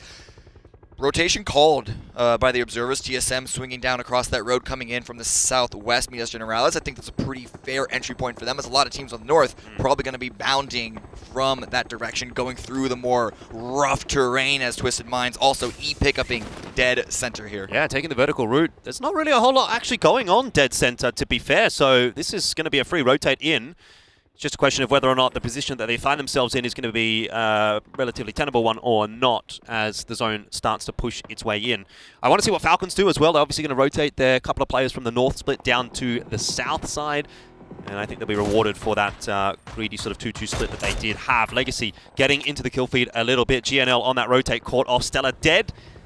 And this could get a little bit awkward. Flood and Rello want to get out of there as quickly as possible. They are only 2 members of the Falcon squad, but DK also not interested because they've got bigger things, bigger fish to fry. Yeah, they're all fighting for, again, just these dips, these bowls, these valleys that are in that center. We saw Twisted Minds send it there. GNL trying to send it there. They got very, very wounded in the meantime. FaZe are, again, still kind of holding out, and there are a lot of spots for teams to hide from each other with just like small little ridge lines blocking the path. But you got to get there first. You got to be able to cross over. You got to basically stay prone for the rest of the map in a couple of these positions. But I definitely think it's a much better spot to take than, let's say, the open field on the south. Gen G are in a bit of a spot of bother right now. They continue to get knocked by Weibo. I've seen it pop up a couple of times in the kill feed. And obviously, they're outside of the zone at the moment. There's a sandstorm right behind them. It's not looking particularly good. They're between a rock and a hard place, and Weibo is essentially camping them out. Now, Ada has had a couple of opportunities for some shots, but has opted not to take them. If he could get a knock, maybe that would open up the door a little bit for Gen G. So he is really banking on making a big flank happen here. Yeah, he's waiting for the perfect opportunity. He cannot let them get away from this. He needs to strike with the element of surprise. But Barpo does get confirmed. That's not even from Weibo. That's from Na'Vi on the east coming into this, putting some extra pressure on top of Gen G. They are struggling to get out of here. They just can't keep everyone up. Drex has also gone down. Full confirmed, stolen by Diffex.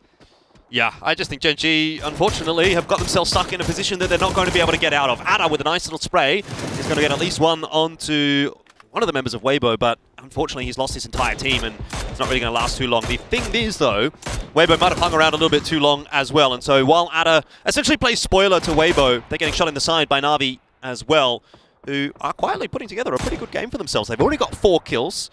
They've been flying under the radar a little bit, but this is an opportunity to clean up Weibo as well. Yeah. Weibo seem to have just completely tunnel vision onto Gen G, allowing Na'Vi to sneak up onto their position for free and eliminating virtually all of them. It's only Shen that remains. It's only Ada that's up for Gen G, so a couple of solos there. Looking at Falcons, DK, 4AM on the northwest of the zone, and they're going to have to try and push into these pitted teams with Twisted Minds, etc., who've already taken those center spots. I'm keeping a real eye on Falcons. I like the setup that they've got. They've got a couple of players up on the high ground, and then you've got Flood and Relo down on the low ground, who are the ones that are actually taking the fight against DK, and they are dominating them at the moment. That's the 3rd knock onto DK that I've seen. GNL, that doesn't look very fun at all. You've run the gauntlet, and it has not worked out. First team eliminated on day 2 of PGS 4. And it's a bunch of points for Pero. Not that they necessarily need any help, because they're, generally speaking, a pretty good squad. But, I mean, look again, Falcons in the kill feed. DK are having some real trouble. Good shots, good damage, good fighting from Falcons. That's what you like to see for a team. Again, not to repeat ourselves, but to repeat ourselves, struggled in PGS 3. You want to see them be able to come out confident and take those fights, unlike Gen G, who seem to be very resistant to actually take the fight against Weibo. They're going to get eliminated. The second team out not long after GNL. We do see Relo. The knocks into DK were looking good. They haven't confirmed too many of them, but let's see what this grenade can do. Yeah, gets a re-knock. DK continue to be under the pump. This is probably the 3rd or 4th, 5th maybe knock that's gone on to DK. Finally, they get one back into response onto Snakers. That'll be potentially Resable, though. Maybe not if 4AM are close by. Mine's going to have to come up big time, and he can't do it. CP Yanni, easy couple of frags for him in the end there. And so what was looking to, come together for Falcons, what was looking quite solid based on the trajectory, has kind of just fallen apart, and they might have just got a bit too greedy with that split in the end. Yeah, it seemed to have been a bit of a blind spot that 4AM were able to capitalize, take advantage of. Perhaps they expected 4AM to just go into the zone, but you can never tell what a team is going to do. There are always so many options in this game of PUBG. You can never bank on a team doing exactly what you think they will, so you always need to be ready for it, and Falcons, a bit of a blind spot is my guess. The unfortunate thing for the Falcons as well is they got so many knocks, but they've only got 2 points out of it. They probably have knocked maybe 8 players in this game so far, and they've got 2 points so far. So they're quite getting the reward for the work. They're not dead yet. Unfortunately, they do have the entirety of 4AM and the entirety of Na'Vi as the next 2 teams that go up to bat. With TSM, we saw them do a long rotate coming in from the south, now in the southeast through Sonics, through VP, facing up now against New Happy. There's that Orm coming into play as well. We talked about that one. But Flood instantly knocked back and finished off now as well, so that'll probably be the end of Falcons more or less. Keep an eye on this TSM roster who played so well yesterday. Getting into the mix. They're, again, sort of sandwiched between a couple of teams. 4AM as well, pushing their way forward against Na'Vi. They want to be on the front foot. HSM, a couple of cheeky shots, but decides to back on up. Na'Vi, though, on the other hand, are not interested in slowing this fight down. They continue to pressure forward. Yeah, I mean, Na'Vi need to take the fight against 4AM. What's the alternative? Try and go to the zone. They're going to be caught between Pero, Twisted Mind, and then 4AM on their backside. So you got to take the fight. You got to clear the space. You can only run away from the competition for so long, and they have a little bit of an advantage here, but HS holding well on the top of this hillside as we see Legacy also the fight in a little bit of picture-in-picture there at the bottom right. Na'Vi stalled on the brakes for a brief moment. They do have 4AM cornered. They do have the better positioning at the moment, and the blue is going to put more pressure on 4AM than Na'Vi. But again, it's all about when the fighting actually starts. Starting to run out of nades on the Na'Vi side of things. The same can't necessarily be said for 4AM as they're still chucking those artillery barrages in. There's a couple of flashes back and forth as well, and the first knock will go the way of 4AM. Now it's back to 3-on-3. Na'Vi slowing things down as much as they can, but that zone is starting to push its way in. We even saw Bobo try and peek out with the jammer pack, peek out into the blue, try and find that angle, and at least get the confirm onto So Said, but it's going to be a nice hold by Diffix. Drops Bobo down, CPN also in the blue. HS coming in from the opposite side, but Perfectix holding the angle. Yeah, it's all falling apart for 4AM, and it's sort of exactly what you were talking about for Na'Vi, right? Potentially getting caught in a bit of a crossfire. In this case, it actually ends up being 4AM on the receiving end of that. It looked like a good setup for Na'Vi, and it ultimately spared them for the most part. Defex being that point man, or rather, what's the antithesis of a point man? The guy at the back. Right. Who's the sniper, I guess, let's just Yeah. say. And he was able to sort of keep them safe. Meanwhile, obviously, Twisted Minds get their angle onto 4 AM.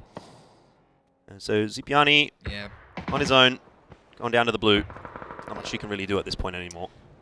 Yeah, I mean, it's their second day, but they already have a good number of points, so I don't think 4AM are going to be too worried here. But Na'Vi, we saw the amount of kills that they got in this game so far. TSM, they've been struggling. We saw them face off against New Happy, but they haven't been able to get too many kills or too many points. Actually, none on the board for them so far. Alo's trying to hold it. Second knock. Looking good, but it's all about confirming the kills and unable to do so as Longster screams over the hilltop in the vehicle. But let's see if Sonics cannot finish what TSM started. They're just sending it. They're going straight on in. Kickstart is going to try and lead that charge. It's not necessarily worked out too nicely for New Happy. That third party coming through, perfectly timed from Sonics. They clean it up. They don't lose a player. Now they've got the position, and they've pretty much cleared out that entire side of the zone. They'll be happy with that as a result. Na'Vi, they're still in the kill feed. They're still in the fight. They're still grabbing a bunch of kills, getting a huge amount of damage. They have 11 kills so far, and we still have 22 players alive. Twisted Minds getting very, very wounded. We did see Petrulian get his 150th kill for PGS. Lose mollied himself. But about to go down, it looks like, as last player up. Vay's taking this position, but also very wounded, as 17 Gaming a bit late to the party here. But, hey, trying to clean up the kill, clean up the game, get the chicken dinner. That's all that matters. Better late than never. That is for sure. And in the case of 17, on that late rotate in, looking very healthy at the moment. See how long that lasts. 13 kills. Yeah, well, Na'Vi's kind of been popping off, haven't they? Absolutely. They came in, if you remember, they swung in from the north, caught Genji off guard, then Weibo, and then it just kind of snowballed from there. But the Sonics with the nice high ground position, looking at their angle, ready to stop their run. But Petrulian does go down. Twisted Minds eliminated in 7th place, 6 teams left up.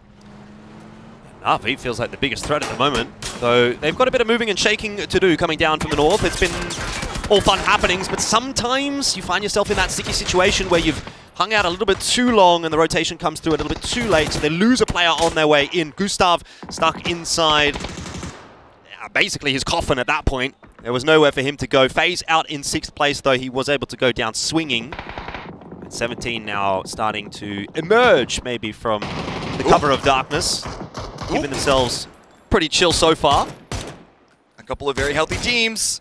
Sonics are down to 3 and potentially down to 2 if Ming can confirm this knock onto Shrimsy. Actually, that'll drop them down to 1 as it is just H-Win remaining here. Only 3 kills for the Sonics. It's not a bad run so far, but the frags coming out, taking Petrichor out would be a good continuation of this round. The damage is there. Summer should get confirmed, but Ming is still kicking. Hey, 1 point extra for Sonics. They're not going to be too disappointed about that. They're in that position where they kind of need to take everything that they can get. 17 have lost 1 member in the meanwhile, and they might be about to lose a couple more. VP have got some nice sight lines, and already confirmed. 17 down to just 2 members. They've got to try to fight their way in against Na'Vi as well as VP. It doesn't look like it's going to be a fun place to be. And VP, they've kind of just been sitting here, letting all the teams fight around them. Granted, they haven't had a strong position in order to have good priority in the fights, have a good sort of advantage in them. But the last team remaining with all 4 members up, so only 2 kills at the moment.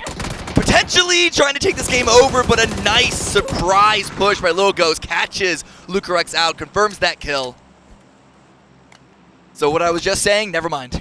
They're now equalized with most other teams. No, they still have the advantage. Well, they still have a slight advantage, but everyone is hurting at this point in time. You know, sometimes you get to an end game and there's 4 teams of 4 alive. Sometimes you get to an end game and there's 4 teams of duos, basically, at this point. We do have, obviously, VP as a trio, but Sonics, Na'Vi, 17 to round it out, all down to 2.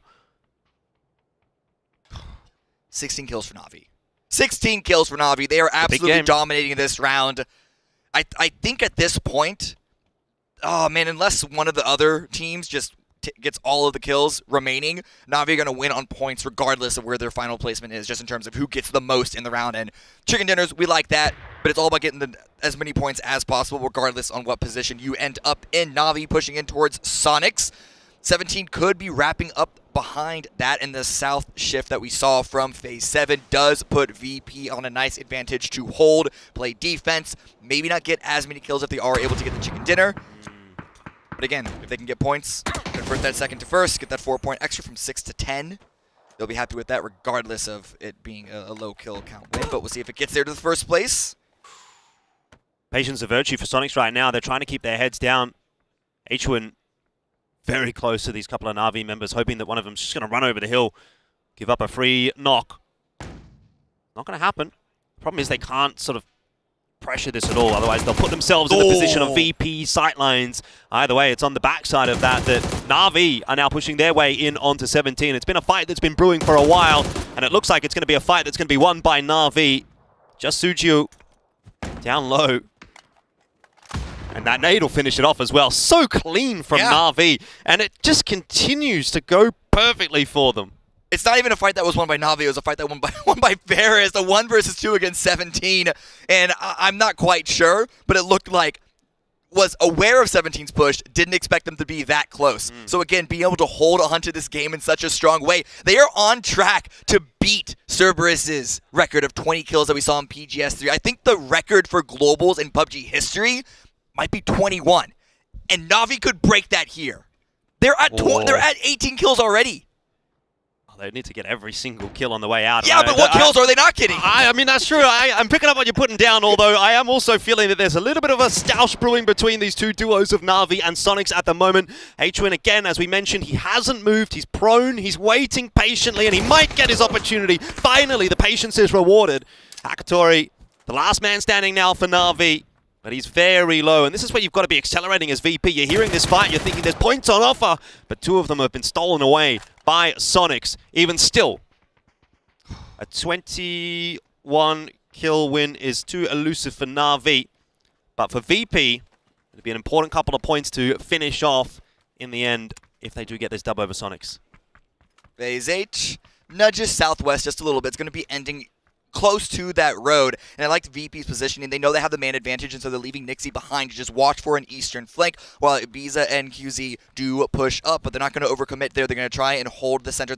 With the advantage, it could potentially be a slow end game, but they're not going to want to throw anything away. It's a pretty tough one to win for Sonics, to be fair to them. Right. You know, you don't really have any zone control at all here. You don't have any information necessarily as to where VP are playing, let alone where all 3 of them are playing. Yeah. And you've given away your position as well with that last fight. So VP pretty comfortable to just set up and wait for that push on in. Yeah, but at the same time, how comfortable can you be when you're up against Kickstart and H1? That's true. So they know that they have the advantage, but they know that it's not going to be free. It's not going to be free at all, which is why they're waiting for Sonics to be pushed in by the blue, enter into their crossfire, enter into their sightlines. I mean, it can all turn around in the space of a second or 2, right? A couple of good headshots come through from 1 or 2 of these Sonics players, and you know, maybe if you go from a 3v1 to a 1v2. Yeah. And that would be less than ideal, obviously. Kickstart's on his way forward. He'll be making a bit of noise here. Yeah. Ibiza has heard that. And he's going to have a cheeky look, though. Has now been spotted out. And see, this is where things get a bit awkward. If Kickstart finds a way to win this fight, which he does, all of a sudden, exactly what we were talking about. It's now down to a 1v1. Kickstart's going to have the time to heal up as well. And if nothing else, he might at least get a couple of knocks that get confirmed into kills on the way out. Exactly. And could consider going for the revive on H-Win. I'm going to assume that he's going to expect that Nixie was all the way on the south of the road, but the crossover might be caught off guard. The spray comes through. No way, not quite. No! Doesn't quite get it done. Virtus Pro will still walk away as the victors. It's a 4-kill win. And it was a very near thing as well.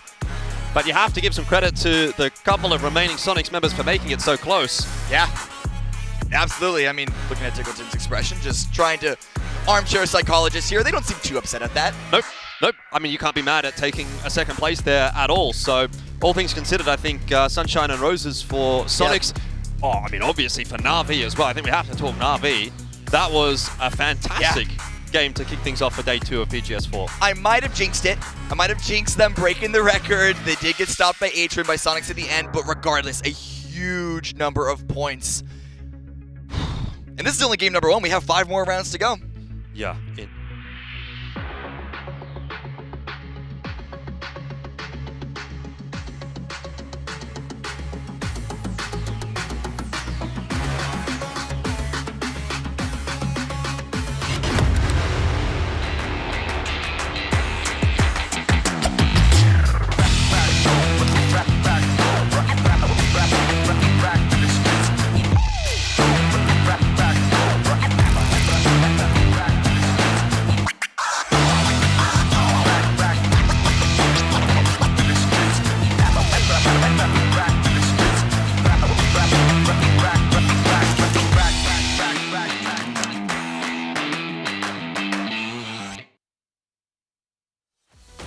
Virtus Pro said that if PGS 3 was about the dog days of Cerberus, then PGS 4 was going to be time to bear down. And they do it in the first game. They come out with a big victory, though it got a little tense, and they barely pulled it out. Oh, you squeezed 2 bear jokes in there. I know. It was Ursine. And that was a very, very long... if you look at it, Sonics came in over to the east and were being harassed by Nixie for so long. Right. That was such a prolonged, I guess, firefight, given how it all went through. And it really was just the story of this hillside from about the stage that we're looking at right now. With the way that the hill just kind of sloped in, it made it to where we were looking at 2 separate, I guess, arenas of battle. There was the one that was going over into the north, everything that was going on in the south, and VP just had control of the south for so long. I mean, they played it well. They had that big spread. I do, want to give some love to what happened with the Sonics and Na'Vi. They had this real 2 versus 2 chess match for a while. I thought Sonics was out of it when that grenade got tossed over there during the Shrimsy Kickstart res. They managed to fight back and put us in a really good endgame. You could see the buildup of getting to that point. That's where we lost Taggleton. He then got his coffee. You saw a little sip in that as he watched the endgame.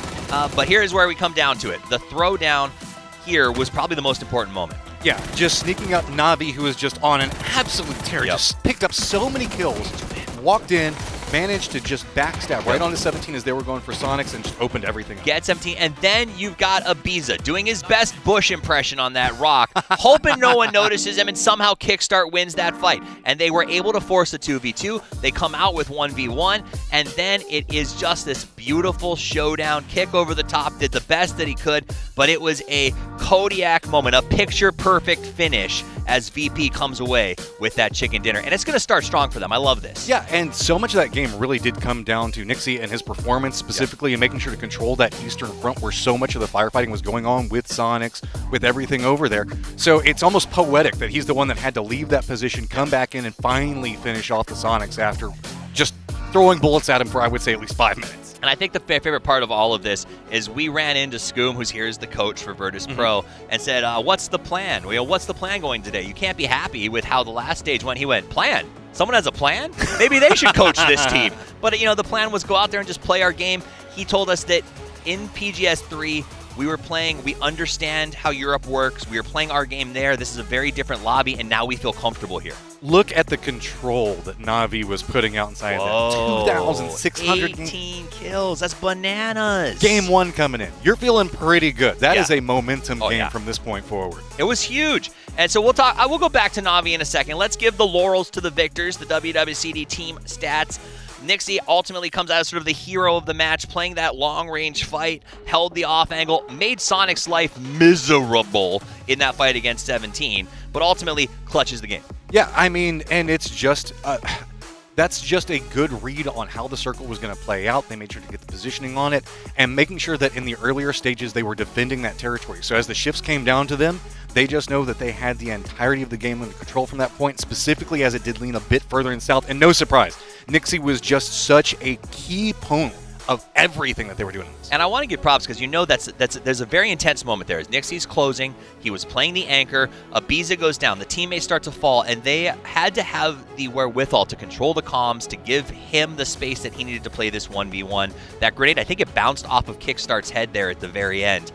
To make that sort of grenade underhand toss and prepare the gun. It was just a beautiful stop to Kick's push. I mean, and they both players knew. They heard the footsteps on the approach on both sides, and it was just a matter of who managed to get the read out first. And if that nade had just been cooked for half a second longer, it might have been Kickstart. Well, it's one of those things where I thought Kickstart's push on Ibiza was a great example. He knew that Ibiza was going to go for that grenade. He got underneath it and got aggressive. So I love that sort of mentality. Sonics is maybe this will kickstart their push into the top of the leaderboard. 14 points, still good for them. VP walks away with 14, but Na'Vi, the big winners here, 23 total points on the back of Hakatori, who was playing so well. Hakatori, kind of a new player to this level, a big favorite for us in the green room. Everyone in the green room loves Hakatori, and seeing him play so well is going to be great on the first one. Don't quite see Na'Vi manage to make it into the overall total leaderboard yet in the top 12, but they're pretty much going to get there after that game. That is just such a phenomenal opening game for them to manage to put up. Yeah. And if anything, kind of lets everybody know, okay, Hakatori's on a roll right now. You need to give him some space. He's roaring, baby. Yeah. Now, I will say, for those of you at home who are looking at this leaderboard saying, wait a minute, I don't see the teams who just played so good. It's because, remember, our teams in Group C, this is their first time taking the field. So Na'Vi, off the back of one game, has managed to get themselves into 14th position with 23 points. That means they are doing better than a couple of other teams who've had the chance to play 6 already. That's about as best of a statement as you can make coming out from that. VP also doing good, 14 points. You can see already in 18th place. 17, while we didn't get a chance to really focus in on them too much with all of the, I guess, the action that was going on. Whenever you have somebody, I don't know, walking away with 18 kills in a game, it kind of draws some attention. But they also had a very good introductory game coming out. Yes. Specifically ending up in a duo so early. And it was a tough circle. It was one of those things where once the shift happened, you saw a lot of teams with not a lot of options. We saw Falcons doing some sort of like crazy E-pickup with Sparking flying into the middle of nowhere while the other guys were trying to find a way in. It was just a very tough, sorry, it was TSM that did the weird drop, and the Falcons had to come from the high ground. There was no options for them. And I think that was the story of that end game circle. There wasn't a lot of options, and you had to fight for every inch of it. That's where I think Sonics excelled over a lot of other teams. They had to fight through. We saw the double knock. H-Win went for it and managed to get the res. Tiggleton was on the sidelines, cheering everybody on. But that's something that, we've got a little more used to seeing Tiggleton taking those risks early. And that's such an interesting hill to have an in-game firefight like that happen on, because there's just not a ton of cover for these players to work on. So they were mostly just trying to use the slope of the hill itself to try to make sightline blocks. And that led into a lot of the movement that we saw, those duos just kind of sneaking around, and why we saw so many teams kind of limping into that late game, because you just had to take a couple of casualties to at least make it to the safety of the hill. Now let's talk about FaZe. I know you had some insights into FaZe and sort of what they're looking to accomplish here today. They got 6th place on that game. Yeah, and I don't see that as necessarily the worst thing specifically. You know that this is a squad that wants to perform well internationally. We've often talked about like Sunday. Yeah. Problem is, whenever you're looking at an event like this, you got to make it to the grand finals for it to be a FaZe Sunday. But they have buckled down in between rounds. All of these teams have, but specifically, whenever I was talking to Gustav, they were trying to make sure that they could squeeze in every single scrim that they could, talking to any team that was trying to step out, because they just wanted to make sure that they came back ready to go for the series. Now there is Purdy Curdy, who stepped up. I mean, this is a renaissance, man, the rebirth for Purdy Curdy. He's been playing out of his mind. He's been around a long time. He's a consummate hustler, and it feels like he may be in the best form that I have seen him. I guess it would just say that it feels like TSM is a lot more comfortable. Sometimes it's like a team, I won't say that they get in their own heads or anything else like that, but you can just watch teams play, and there's just like a confidence level and a comfort that comes out. Like, we think that we can take this firefight. We can trust them how to maneuver and coming through, and it's just where TSM is excelling. And there it is, Na'Vi right now getting the headsets back on. I think the dominant force from the first round.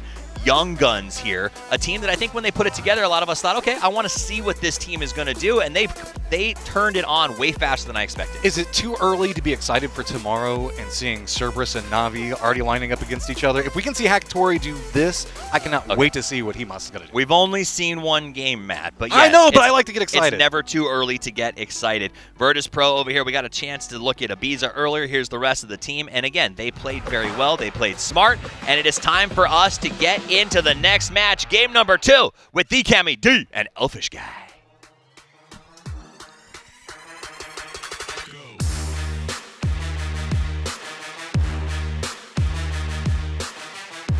Indeed, off we go into Miramar for the second time. It is our second opportunity to see how we're going to run away with the matches for B and C groups. Obviously, quite a flamboyant beginning, I think, will be perhaps the word for Na'Vi in particular. But there was a couple of good moments for some other teams in there. Let's see how they shape up here for match 2. Yeah, mostly impressed about how a couple of teams like FaZe specifically were able to salvage, because it looked really rough for them. They didn't get too many points, but it looked a lot worse before that. And of course, a really, really good finish by VP. He only got 14 points total overall, very low kill count in general. But I harp on this a lot. I probably sound like a broken record at this point. But the 4-point difference between second place, 6 points, to first place, 10 points, plus the 1 to 4 kills that come with it, that conversion to a chicken dinner is huge. So good for them to be able to grab that. Yes, especially when I have Tig on my fantasy team and I want to get fantasy points, but they didn't get fantasy points, so I'm really sad about that. But we'll talk about that later on. Wasn't a particularly great game for me, actually, all things considered, game 1 today. But, I have faith in the boys. Yeah. Going into the rest of the matches today. So a little bit more of a Western playing path this time around. You're going to see teams like Falcons just ult dropping. They're not going to be able to go to Minas Generalis. Bit too far of a stretch for them. Yeah, Sonics as well. They went to Puerto Perico, I believe, the previous game. They're now going up to La Coparia and Circle, El Pozo-ish area. Good for Gen G. Starting off in the middle there. GNL2, two teams. The first two to get eliminated on the first mirror, so are going to want to have a nice little turnaround for that. Does look like New Happy are still on their way to Los Leones, or just outside of Los Leones at the moment, so they're going to at least stretch. They're going to be probably the team that's out towards the west, the most west kind of position, maybe with the exception being Na'Vi all the way up to the north here, you can see. Again, reminding you that you can tune into the team POVs for those 6 teams today, and that gets changed every day, so yeah, you can see a different team each day if you like, which is always going to be fun. And now Na'Vi, as you say, most eastern team, most northern team as well, dropping off immediately from the beginning of the plane path. They've been looting for a couple of minutes at this point already. Yeah. They're not the closest position to the circle.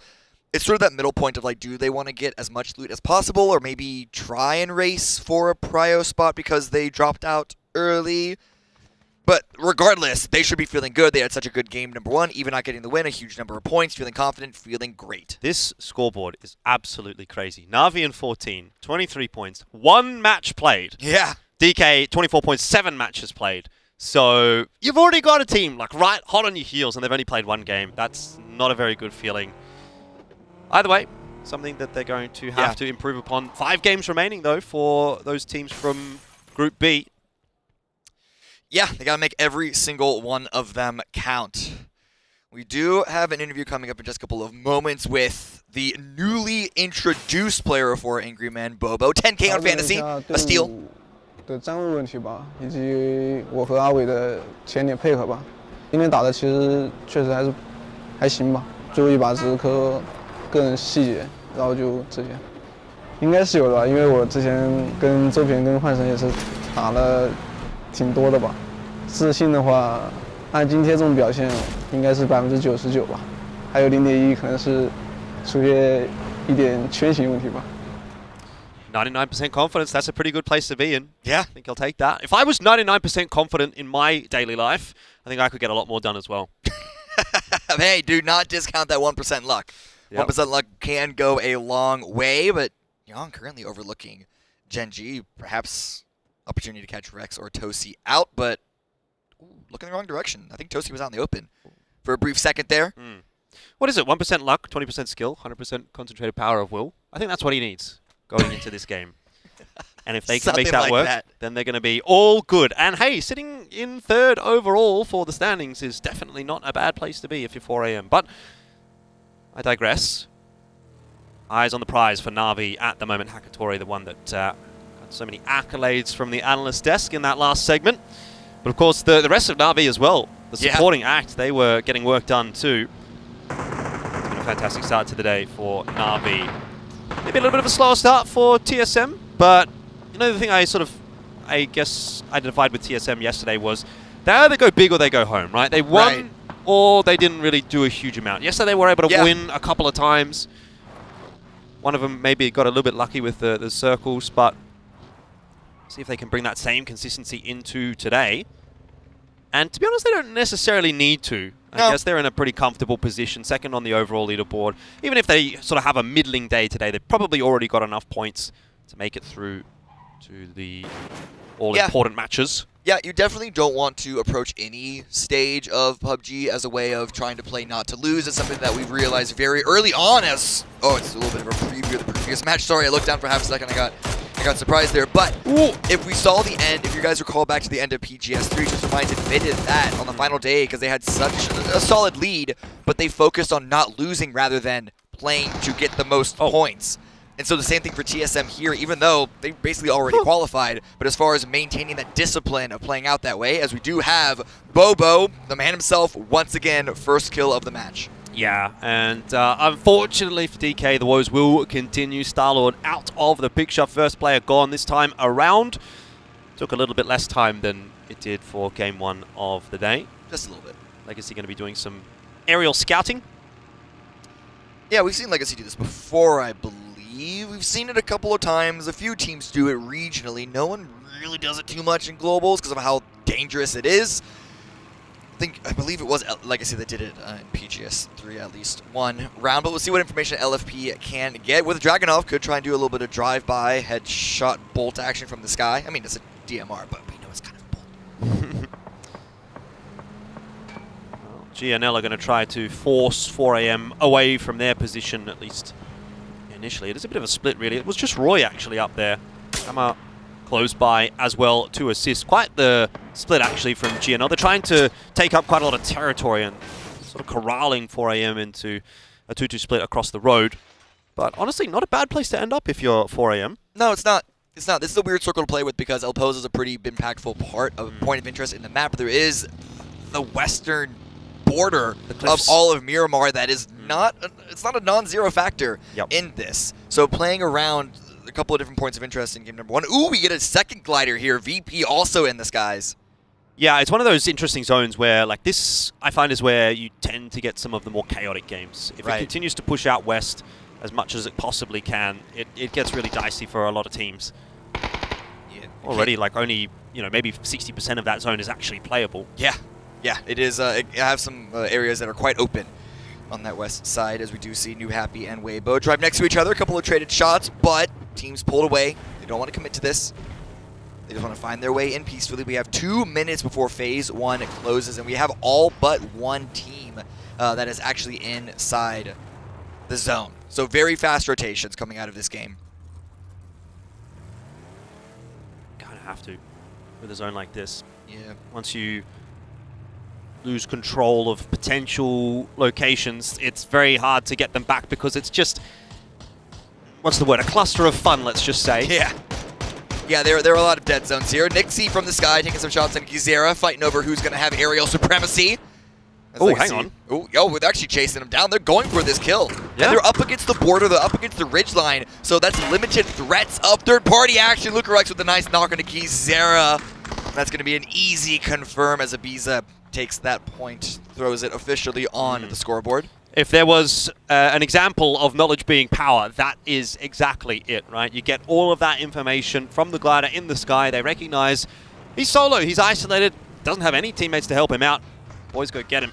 And, well, they did get him, and they might have an opportunity for another one. Surely not. No, you don't let this happen twice. Fool me once, shame on you. Fool me twice, shame on me. Yeah, I don't know what VHD and Legacy were thinking, because he could have left at any time. Yeah. A couple of moments, and only when they were knocking on his door did he decide, you know what, maybe I should get out of this position. Unforced error at this point, and already 2 kills down. VP potentially looking for more. Yeah, Nixie's, he's flying above Legacy at the moment. He'll be aware that that rotation has gone where it's gone. So I wonder if we see VP looking indeed for more. You can see him. He's watching. He knows exactly where they are. Could be the 4-2 crash, but either way, we'll turn our attention back toward FaZe, who are pretty much the last team making their rotation in. Coming in with an E pickup, but they're coming in late. They're coming in last. Curious to see where they will go. They could pull now and end up on the rocks just outside of El Pozo. Could be a strong position if it goes east, but they're so close to the end of Phase 1. Exactly. They're waiting for Zone 2. Hard shift down south. Great for New Happy. Great for 17. Maybe not great for FaZe. It's going to be quite the rotation for them. VP also quickly on their way down south. Nixie still eyes in the sky. It's like having like a police chopper or something patrolling the highway just to make sure there's no shenanigans going on. Oh no, don't tell me. What is going on? What is going on? Legacy are just having the most tragic of games. Oh, okay, they get a trade back. They get something out of it, although maybe not quickly enough. Lucarex is trying to save his teammate. He hasn't quite gotten there in time. Ibiza will fall for VP, but my God, what a rough game that was for Legacy. And now FaZe, they're going to drop right on top of Genji. This is madness. Ada down straight away. Corexi, he's got himself one. Barbo down on the ground as well. It is disaster for Genji. Rex at least is able to trade one back on in, but FaZe have just completely bamboozled Genji. How are they getting away with this? They've lost Gustav, so at least something is going to be affecting FaZe full time, but there's no way that Gen G should have let that happen. They're down to 2 at this point. I understand that they were in an uncomfortable position because of so many teams all around Monte Nuevo, dead center of FaZe number 2, but still, you got to have your eyes on the sky. If you hear a helicopter coming on through, you hear a plane coming through, you have to be aware of the threat of an E-pickup. Yeah, I don't half mind that, though, from FaZe, right? They've got to take a bit of a risk as that team absolutely. that's coming in late, and they drop straight in onto Monte Nuevo. They only lose 1 player for it, and they picked up 2 kills. I think you can call that a pass score as far as the result is concerned, given that they get a position center of his own. Yeah. Adding the positioning along with the 2 points, losing 1 player for it, I think Gustav will say, you know what, I'll give my life away from that. You take it. Worthy sacrifice. You know, it's not perfect, but it's something. And Rello might be in a bit of trouble here. Kickstart with the spray outside of the window, but no shots landing. So in the end, Falcons will maintain 4 players alive. Looks like Sonics are kind of looking for a position to finish off their rotation at the moment. It might end up just being a 2-2 split. Kickstart Quinn down south, Shrimsy Tig up toward the north. Yeah, or it looks like not. a couple of these different teams are teasing around the high ground area above Monte Nuevo. There's that whole rock stretch that exits down south of that area. VP are also in tow around that position too, as Na'Vi. Again, they're the winners of game number 1. They didn't get the chicken dinner, but they got the most points, and that's what you look for in a win. But wait, whoa, how did that tire get popped? Same kind of style, though, for Na'Vi, right out towards the edge of the zone, coming in late. Lucarux needs to be careful here. Has copped a couple of shots on the way in from Rello. Falcons don't really have the members in position to help him out, though. He's up on the high ground, so might just have to dip quickly. Janelle, not a good start for them. Roy is going to hold on, though. 2 kills, 2 knocks. Should be able to flush those down for 4 a.m. And, man, it was looking really bad for half a second there. They didn't want to go out in 16th place 2 games in a row. Or, well, it would have been 15th this time. TSM's on the way. They've heard these shots, and they are coming a sniffing. The dinner bell has been rung. Batulans is also up the top on the high ground, and that's going to be the end of GNL. He is doing what he does best here, Batulans, as we know. Yep. Infamous. Mountain Goat himself. For it. But I think, yeah, having a little bit of an overlook of this exact engagement that's happening at the moment might give him a little bit more of an opportunity to pick up some points. TSM are not releasing that pressure off of 4 a.m. They know they're wounded. They know that it's an easy pickings here, and that's only going to free up even more space on the north with this central phase 3. Again, most of the pressure is going to be in the center in Monte Nuevo. 4AM are eliminated. A nice spray at the end by Luke 12, and outside of Twisted Minds, no one else is going to be in the north. Mixie, not long for this world. Give the kill to Tig for my fantasy points. There you go. Love to see it. Happy days. The kill does still go to H1 of fantasy, but it's about the message, you know? Yes. Exactly. He needs the confidence. You know, it needs the confidence frags. Build them up. It doesn't matter. Well, Virtus Pro, they need the confidence because they are currently proning down, but having lost 2 players already, not a lot of agency on multiple angles surrounding their position. Can't blame them too much for this one. Already 4 kills, 4 points, so not the worst for them. Maybe they can just climb up a couple of placements and it'll make it an okay game for them. Here's a question. Does the damage that he does to the knocked player count? I don't think so.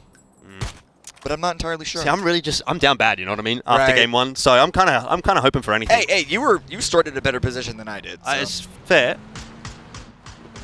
As the desk just would not let it go and let me forget about it. I've got to take that small win, though, to be quite honest with you, because normally I start well on the fantasy, and then it goes pretty poorly from there on out for some reason. And that may be because I picked based on the fact that I'm Australian. But don't worry about it.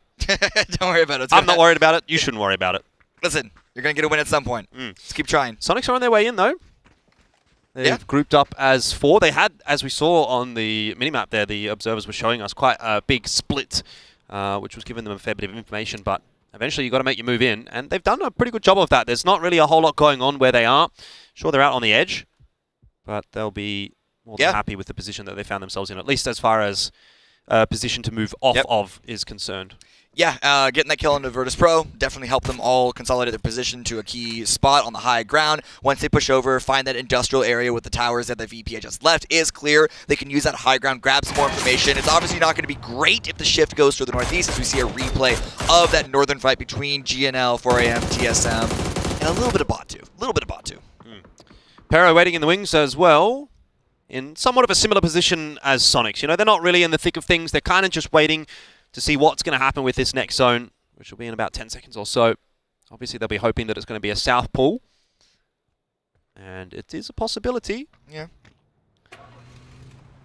TSM on the northern side alongside Twisted Minds are going to be the benefactors of the zone shift. Oh, we doing it again? If you guys don't remember, PGS 3 Twisted Minds won a game from this exact same compound. It was a game that I am confident saying, I am comfortable saying was a hard-fed game. You got to win the games that you got to win.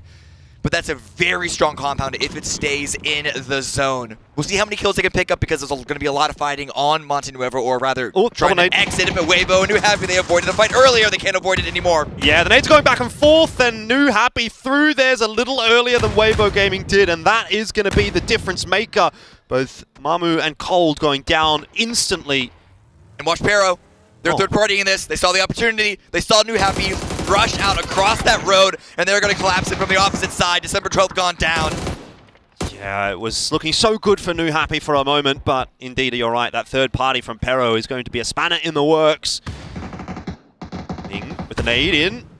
Doesn't quite manage to land it now. It's going to drop down to the low ground instead, and so Pero have been successful so far in this crash. Man, almost goes down, is still alive. First aid kit popped at the perfect time, but Summer is ready to take that space. And no one can help. Non out. Smokes to potentially cross the road, but that frag grenade is looking good. Other chip damage onto Nan, who's hiding inside that smoke, trying to heal up as much as possible. Might be able to get some cover from his teammates. Ling Ming and Longsker on the other side. And there's a brief moment of opportunity, which is taken and run with.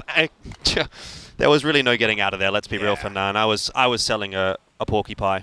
Yeah, I mean, he survived for half a second longer than I expected him to, but regardless, Longsker, Ming Ming, last two up. And in fact, Pero have actually recognized that they have a bit of an opportunity ahead here. They're going to push their way across that road. Summer doesn't know exactly where these two New Happy members are, but the nade could potentially flush one out. That'll do a bit of damage. Ming Ming down to half HP. And here comes Ike's left. One down, one to go. Longsker, the last man standing for New Happy, will try to stand and deliver, but has nowhere to go. And it is Pero that will eliminate their Chinese counterparts. Once again, Falcons up against DK, and there's no immediate 4 AM to spoil it this time around. Starload's already gone down. Yuyan is holding the angle here, but Falcons are not on the push just yet. A great frag grenade from Mime is going to knock Soul. Americano is going to be there for the revive. Yeah, another opening for Falcons in this rivalry, which seems to be building throughout PGS 4. Rello's like really in the thick of things. What is going on here? They're trying to take the space. Yeah, they haven't quite managed to push their way up just yet. Flood can't quite find the trade. He's looking for it again. The reswing has to come through. Surely Mime, full health.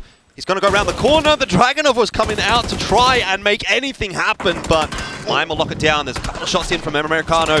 Falcons are very wounded. They are bleeding. They are hurting. They are trying to find any way to get through this fight. It might be off the back of Flood. He needs to double down. Soul pushes his way forward and gets rid of Falcons. It was a messy fight indeed. Neither team will walk away happy, because especially now, what we can see is VP pushing their way in. I mean, Falcons at least get a couple of kills from that. 2 on the board, but Soul, as you say, is the last one up for DK. They're not going to have a great game themselves, even though, I mean, being able to turn that fight around, still a good moment there at least. But a shotgun in play. DK is ready for the push by VP. It's only 2 still remaining. A bit of a door open as a bait. Ooh. Oh, there it is. Now it's 1 versus 1. Aware that the shotgun is in play. How does that affect Virtus Pro's approach? I don't think they want to keep going. Not anymore. Definitely not. Just going to try and find the revive. There's only 2 Virtus Pro members. Molly at the door for good measure, though. Soul also not particularly interested in trying to force the issue here. Try and keep his head down as much as possible. Actually going to use this as a chance to make a move into the zone. Going to have to break that window. So that's going to be information for everyone around. But clears out the building. It's a start. And aware that Virtus.pro needs to push still through essentially the same direction here to get into the zone. There's only a small little edge of Montenuevo, or at least this block of it, that is in phase number 5. As Sonic's also on the push. H-Win with a Panzerfaust in hand, sends it in, deals a little bit of damage to Corexi. Doesn't get the knock, but how does the follow-up from Sonic's look? Yeah, a little bit of chip damage on the cross. There's a nade high in the sky. It won't quite finish off Tigor Quinn, and we might actually see a bit of back and forth artillery going through the buildings. None of these nades really doing too much. Corexi and Cheems might be in a bit of spot of bother there. The blue zone nade, not a huge deal for Tingleton. I mean, it deals good damage, but unless it's doubled up, it's really straightforward how to survive through a single blue zone grenade. But VP now with the side angle. A lot of smoke's already out. Corexi did get a knock on Shrimzy. And the blue is now approaching from the backside, and frags coming out from Virtus.pro. This could be a rough situation for the Sonics. Oh, that could indeed. Those nades are looking pretty good. It's just not quite bounced around the corner well enough. The angle is a little bit awkward. James is using the opportunity to push his way forward into a position that Sonics kind of think that they've cleared out with some nades earlier on. See whether or not that comes into play. VP still being a bit of a nuisance on this crossfire angle. Sonics have got to make their push, and they've got to do it quickly. Zone is at their backs, and it is moving. They've healed themselves up, and they're going to wolf pack it as 4 and just try to trade down as best as they can. The angles for FaZe, all important, of course, but the smoke as well, keeping both teams at bay and fairly healthy. Rexy jump up into the window and have a little bit of a look. Sparking's actually managed to get a knock onto Quinn, and Tingleton down as well. It's fallen apart for Sonics. It was always going to be tough with a push like that one, but look at that angle that TSM have got. It's a perfect firing line into where Sonics was going. They've kind of turned into fish in a barrel in a sense.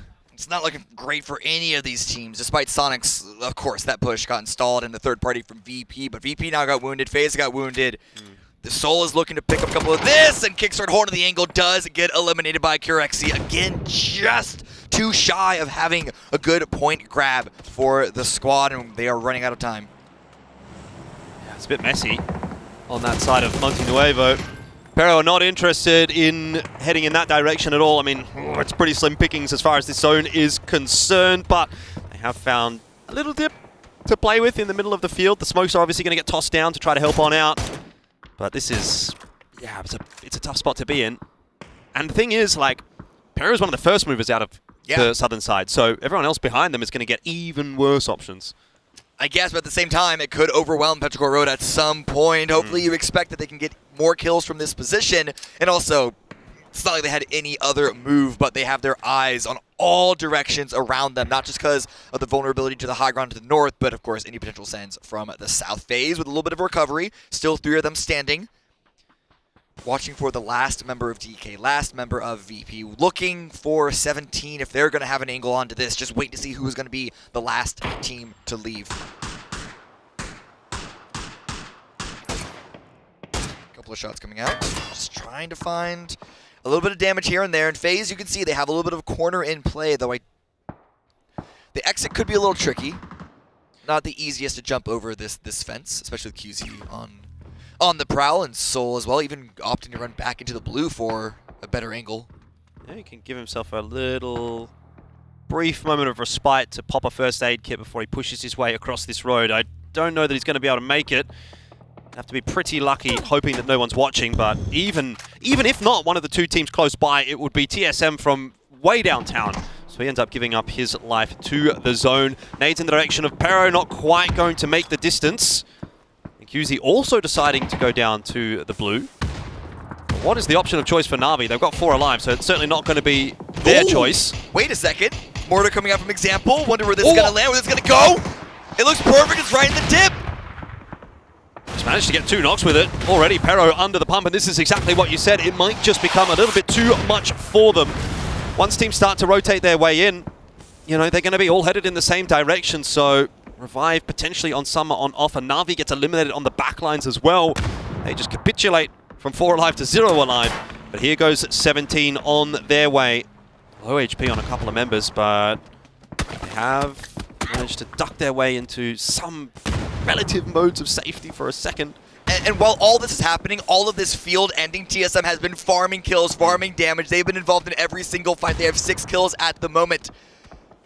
See how many more that they can get, as there's not a single team that is comfortable in this spot. Yeah, you talked about Twisted Minds and whether or not they could win from the same compound that they had previously. It's not going to be the case this time around. Zone's well and truly shifted away from them. Who does the zone now favor? Well, it has to be the aforementioned TSM.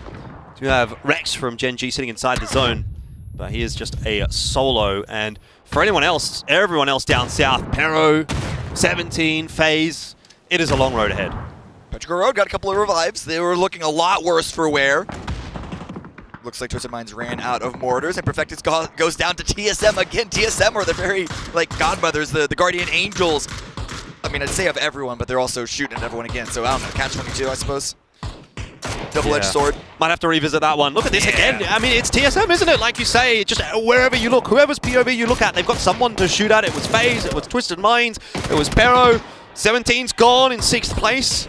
Pero surviving for the moment. Yeah, and actually Petrichor Road have more kills than TSM. They have 10 at the moment. They picked up so many points from this round, and they have yet to be in what I would call a dominant position. They have just scrapped their way through into this field at a huge number of points. How much longer can they survive, however? Can they make it to top 4? Can they make it to top 3? Maybe even 2nd place. First might be a bit too much to ask. But we'll see, because Twisted Minds now, next team standing in their way between Petrichor Road and the zone. They are out of vehicles, destroyed by the mortars, and they are going to deny to the blue. Yeah, they're going to deny. TSM are pushing their way forward. Rex, his position is known. That'll be an easy cleanup for TSM. 1 extra point in the back pocket. 3 teams remain, although, let's be real, it is only 2 teams, plus Jeems. Wait, Petrichor Road's deny actually beat Gen G. It was a second later, so they still at least got 3rd. You take that. That's a win. Couple of extra points on the board. 9 kills, though, for TSM. It's not going to be a 20-kill win or anything like that, but it's still a very solid number. Oh, yeah. If they can convert.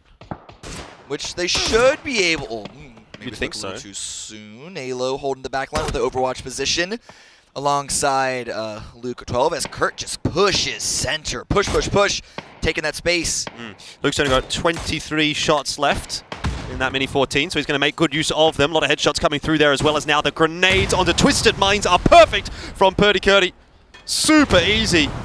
And it's just Bartulen's left standing for Twisted Minds, although that might not be for a whole lot longer. Look at all the artillery that's getting thrown in. Molotovs, nades, everything you can possibly ask for. And Purdy, of course, will be the one to push his way forward and finish it off. It is TSM that will, without a doubt, win this game. 1,000 damage from Purdy. And Jeems, well, he's ready. He knows exactly which way this is going to go. Already dropped down to about 20 HP. This should be an easy finish there. Alo at the final angle. As fed as you could argue they got. The team play that we saw at the end to get every single kill point available, all the damage, not giving a single opportunity for a steal from Twisted Minds, from Petrichor Road, for anyone else in the game. What a great finish by TSM. I mean, you know what? The thing is, like, people will say, you get fed this and that. And that's fair. That's viable. But it's what you do with that as well, right? You can get fed and you can win a game, and you can do it with 4 kills or potentially maybe only 1 kill. In this case, TSM do much more than that. They were very involved, a lot of damage. They were really dictating how the majority of that game played out. Yeah, and it's not just TSM that had a good game. Still looking at Petrichor Road, looking at Twisted Minds, putting themselves in a 3rd place with a good number of kills themselves. So we have 4 games left to go for today. 4 games left for Group B to see if they can put themselves in the best position possible here at PGS 4 Groups.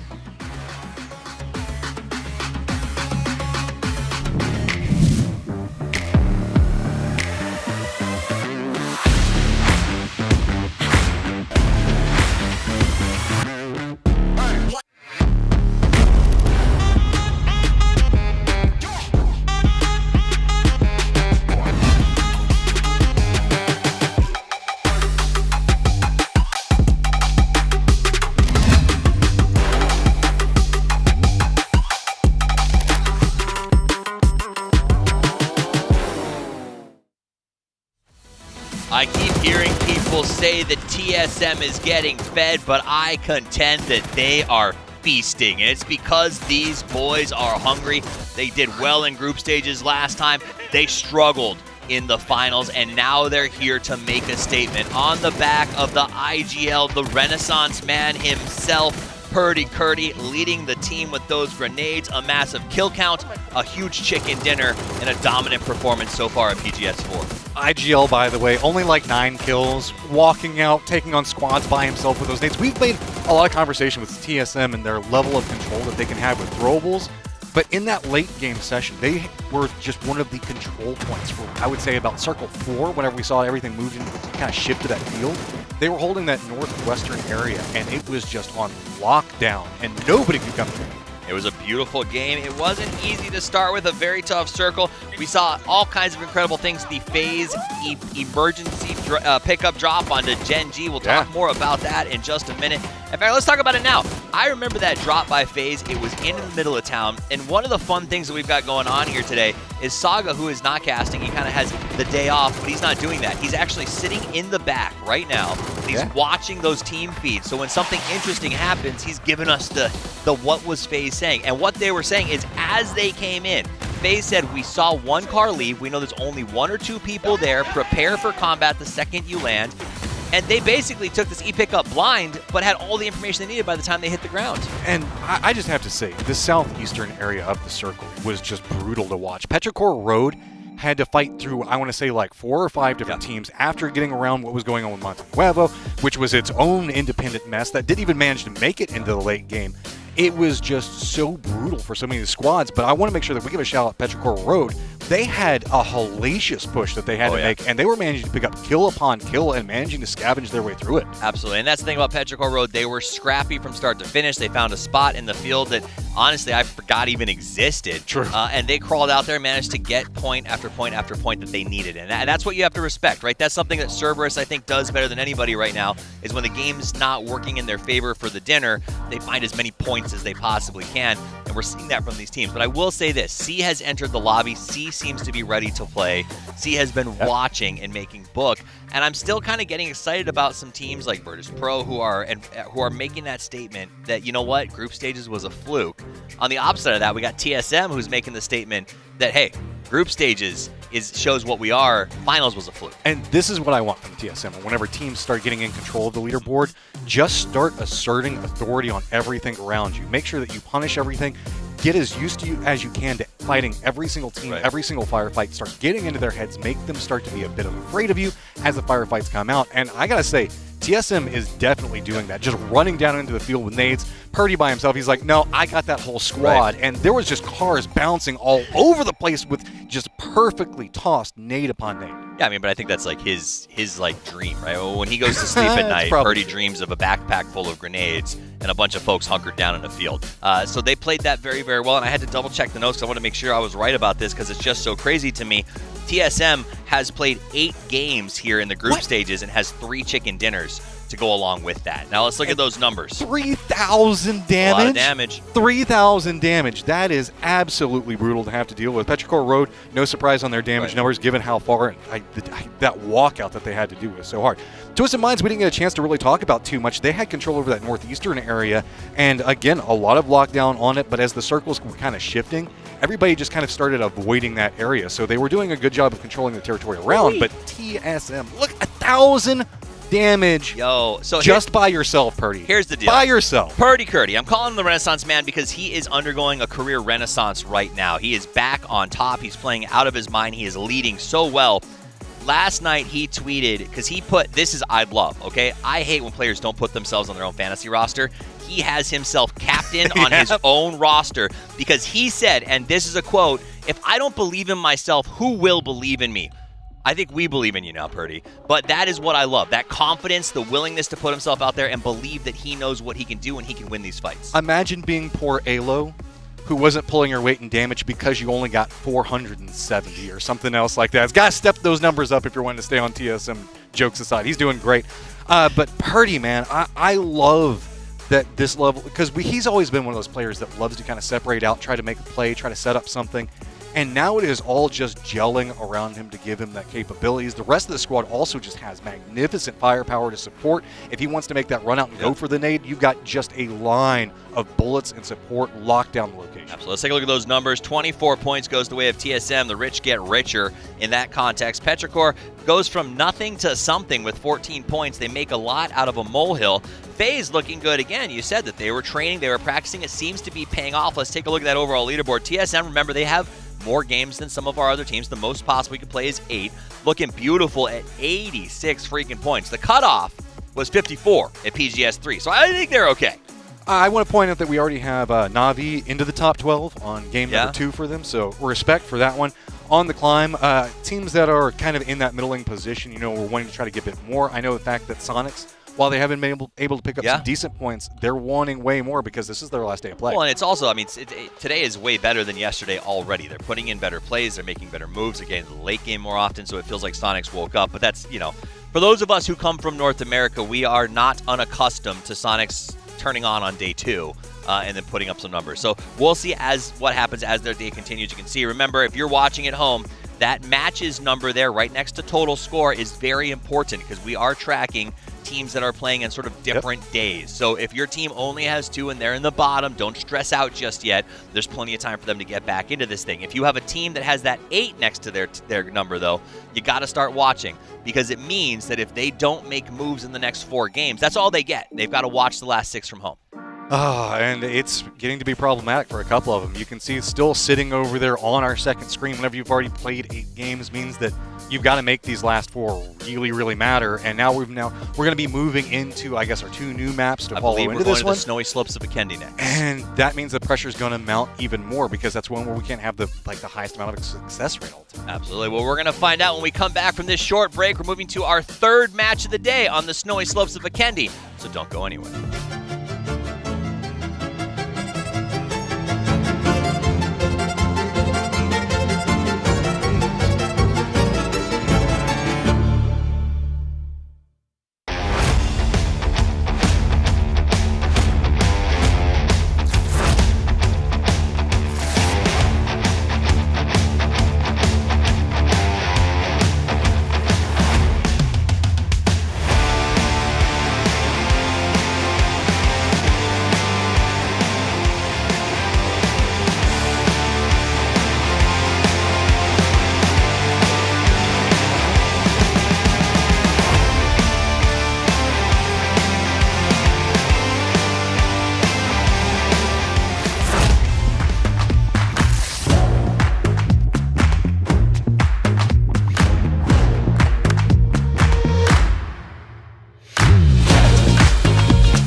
a brand new win streak challenge, a zippy new travel tool for Rondo, and a nostalgic trip back to an old classic.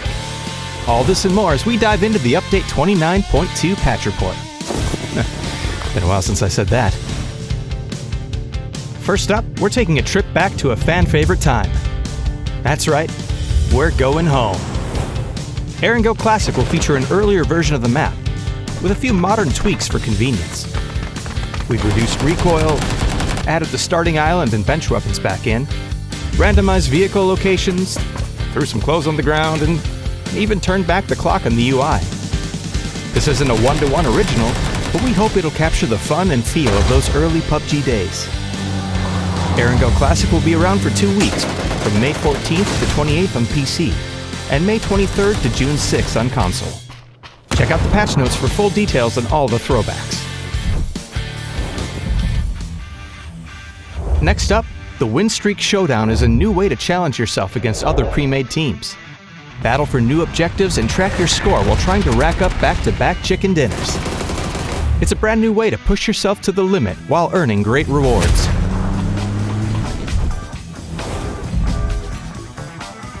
If that wasn't enough, we've also got a brand new tool to help you navigate Rondo.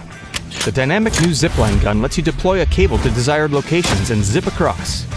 This changes map navigation in a big way, and we know you're going to get creative, so we're looking forward to seeing what you do with it. There's also a brand new Survivor Pass, updates to Team Deathmatch, bug fixes, performance improvements, and more. so be sure to check out the patch notes for full details. Update 29.2 is here, so rack up that win streak, grab the new tool, and zipline back to the past. Because we're going home. We'll see you on the battlegrounds. Nostalgia.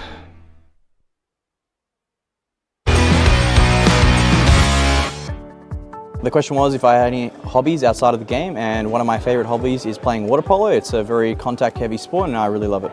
At home, all I do is pretty much go to the gym and hang out with my girlfriend. That's about it. Watch some movies, stuff like that. I like to go fishing every day. I haven't been able to fish here because we've been busy, but I would love to. Somehow he still smells like fish. 그냥 친구들이랑 놀기? 아무 생각 없이 노는 걸 좀 좋아해가지고. 진짜 맞추는 거예요? 뭐야? 야, 겉은 뾰족한데 안에 뭔가 막 뭐가 붙는데 손에? 씨. 파인애플? 맞아요.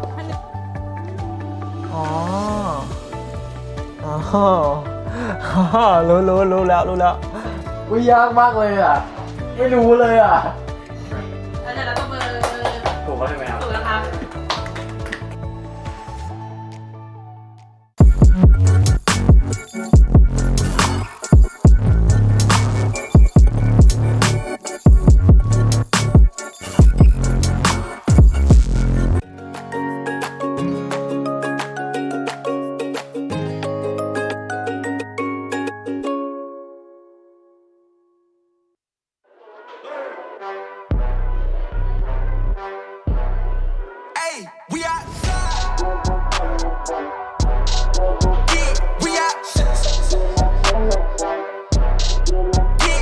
Your money, just give me respect. Told you before this, you know I'm a threat. I ain't letting up, I got my foot on their neck. Yeah. In other words, you know that we about to kill it. I ain't for the talking, I said it, you know I did it. I'm putting on the show, the world is about to feel it. I know they're getting scared when I tell them that. We outside.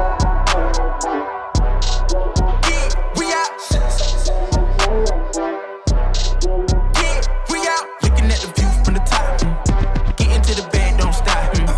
Get into the bed, don't stop.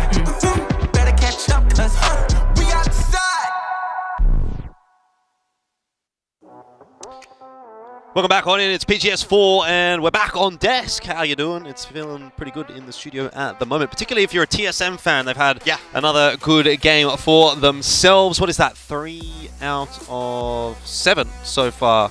8. Yeah, quick maths on broadcast, never a good idea. 3 out of 8 though is a pretty damn good conversion rate. Yeah, keeping that rate up. They got 2 yesterday. What's 1 more today? See how many more they can get. We got 4 matches coming on up. We're heading away from Miramar. Indeed. But I mean, it's been a while since that roster, TSM, SDK, whatever you want to call them, were Miramar experts. At this point, even though we have more maps, you kind of just need to be good at all of them. I mean, I think the thing is, at the end of the day, right, you're bringing together a level of consistency over a couple of days now, and that's obviously a really good sign for them. On the other side of the coin, there's going to be a few teams here that maybe are bringing together a level of consistency, but it might not be the kind of consistency that they want to see. So something that we'll have to kind of take into account. I want to kind of keep an eye on those teams that have played yesterday and today and are coming into now their final 4 games, basically needing a big win or two to kind of stay in the running. Sonics being one of them. Again, 2nd place on PGS 3. They're not in a terrible position, but it is one that I'm sure their fans and themselves are not the most comfortable with. I don't quite recall where the 16-point cutoff was at PGS 3, where to expect it here at PGS 4. I'm assuming you're going to want to be above 60 to be safe at all. And so I think, what are Sonics at? Like upper 30s? They need better games to end the day for sure. I can have a quick look at PGS 3 and see where we were at. The points cutoff was 54. So Weibo in 16th on 54. So I guess that's a good sort of place to angle towards. So yeah, very much in reach for Sonics, as well as multiple teams in Group B. Yep. And they look happy. They Not feel too stressed, yeah. Yeah, I was talking to them just before they came here today, and they seem to be in pretty good spirits. But let's see how we go as we head on to Vikendi. It is time to get a little bit cooler in here, which, you know, might not actually be the worst thing in the world. It's nice and nice and toasty in the studio. studio lights, usual broadcast problems. Yeah. Tell you what, though, the players seem to be pretty happy. They're making a lot of noise, yelling and screaming, as they tend to prior to every single game to try to hype themselves up, get ready to go. And yeah, well, staring down the barrel of a defeat for a few of these teams that have, as we've said, already played one day. It's kind of keep an eye on D+, I think, in particular. They've been a little bit slow today. Weibo Gaming as well. We'll be seeing them pick the pace up a little bit. GNL, Legacy. These are the kinds of teams that, at the moment, are kind of in desperate need of some points. So if you're looking at the map, looking at all the different dots scattered around, or the expected traditional drop spots, Leveni, Sonics, and VP, it looks like Sonics are going to be pulling away from that one, dropping out early and putting themselves towards the east on the coastline there, not too far away from their American brothers of Falcons, who, as far as a team that needs to have some good games, they've had a couple of moments, mostly against DK, that start off okay, but have yet to really snowball that into a strong showing. It's only been 2 rounds for them so far, so, you know, alarm bells shouldn't be happening just yet. Yeah, I think it's a funny sort of position to be in for Falcons, right? Because, yeah, they do need some good games, but they've also got tomorrow to play as well, so they have that in the back pocket.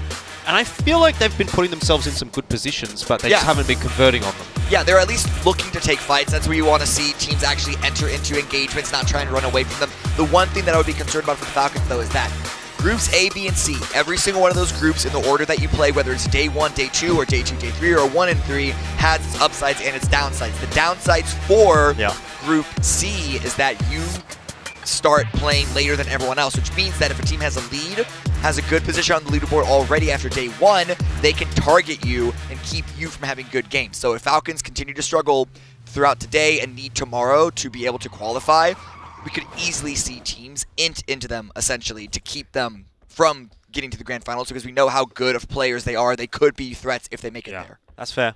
I always appreciate watching the driving in PUBG. We were just watching Chewy. He was getting some mad air on the slopes, and then he drove straight into a tree. It was just awesome to watch. It's always great. It's amusing, indeed. Yeah, recognizing when players are looking at the map. Speaking of consistency, Na'Vi weren't quite able to double down on their pretty amazing opening to the day, but I guess all things considered, still not a disappointing performance over the first 2 maps when we take them both into consideration. Genji, on the other hand, have been a little bit slow. Like to see things maybe pick up on their behalf. Stella. Okay, Stella at least has a weapon. Multiple weapons. Still wouldn't want to get spotted in this position. No, not at all. Xiaowu driving on by. Very early rotation by 17 to get into the center of the zone. We didn't comment on it when we saw it, but phase 1, southwest of Vikendi. Centered up, not... Decamesto is not exactly dead center, but it's close enough. We'll call it. I mean, is Stella going to try something here?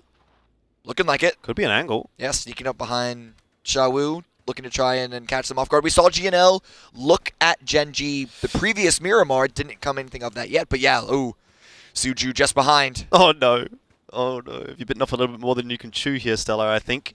Hasn't yet been spotted would be my assumption. I don't know. Suju stopped early, and now Xiaowu looking around. I think Stella might have, might be in the middle of something dangerous. Yeah, maybe. Suju not really looking in his direction, though. You'd think if he had spotted him, he would be looking kind of directly at him, but maybe just doing a bit of scouting. Either way, keep an eye on things here. Yeah, actually, okay, no, you're right. Suju looking entirely different direction, so I think Stella might just be hidden, but with the rest of 17 arriving. But okay, backup is coming for Stella. It could potentially be a 4 versus 4, and if GNL go fast, they could try and just push onto Xiaowu solo, but instead they're going into the rest of 17. I don't know if they are they fully aware that all 3 of them are here? Maybe, maybe not. Either way, Roy is going to pop that nade over the top. I don't know that that's going to catch anyone with their pants down. In fact, he himself has copped a couple of shots already. It's not a great start for GNL, and Hammer in all sorts of trouble, just in a massive crossfire. 17 well and truly taking control of this fight right now. A bit of a messy spray in the end. Stella will survive and actually gets the knock onto Show. Yeah, at least makes it a 1-for-1 in the moment. I'm still shocked that GNL didn't send it on to Xiaowu, What but is going a on? great hold by Stella. Catches Suju on the cross. This is so messy. This is just unbelievably messy.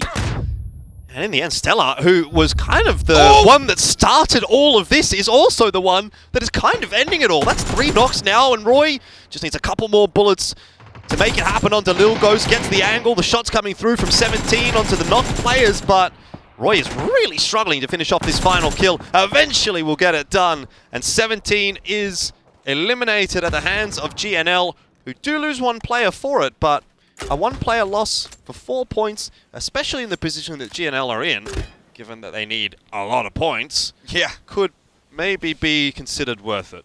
Yeah, I think it's still mostly fine if we ignore how it happened, because it was a messy start, a messy ending, messy all the way through. I still don't quite understand why they didn't... They knew that Xiaowu was alone. Why didn't... I mean, they came out very well on top of that one. GNL could have easily gone the opposite direction, and it's possible that they wanted to send it onto the main force of 17 to get as many points as possible, but that's a risky move in Phase 1. Yeah, almost definitely.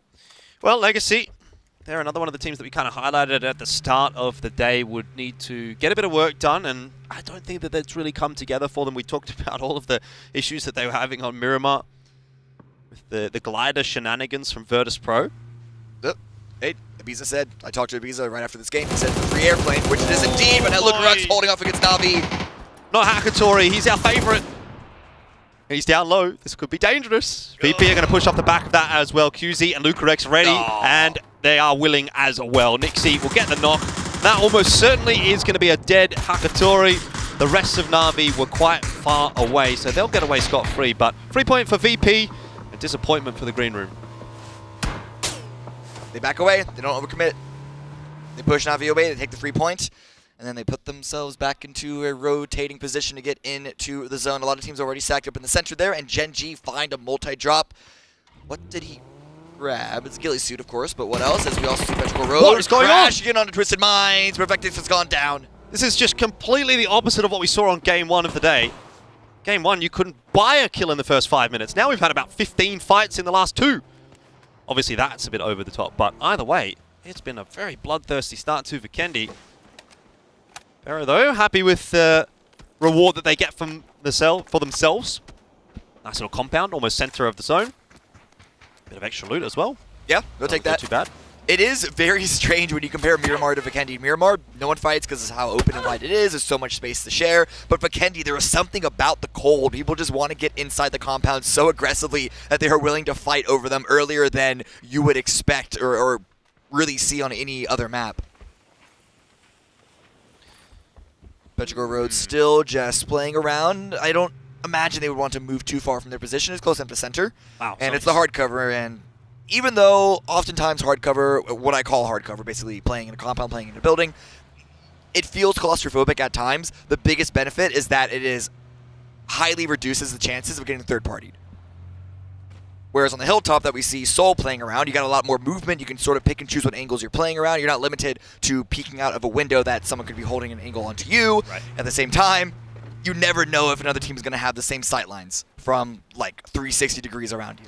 D+, very important game for them. Highlighted them at the start of this match and said it's kind of time to do or die, essentially, for these guys. Obviously, they've got only a few games left after this one, 3 games left after this. And they're really struggling today. They struggled a bit yesterday in a position where they might miss out on making it through to the final lobby again.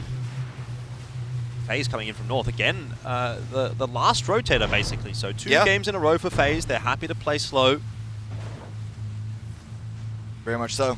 Some free space around their area, not too worried. Looking at James, who routinely, unfortunately, can be the first one to die oftentimes for FaZe. Did happen to be the last one up last game, so I guess it could go either did a great way. job. Yeah.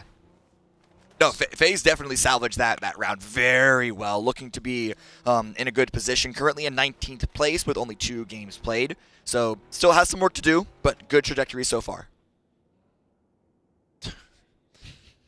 Get a bit of bear pov.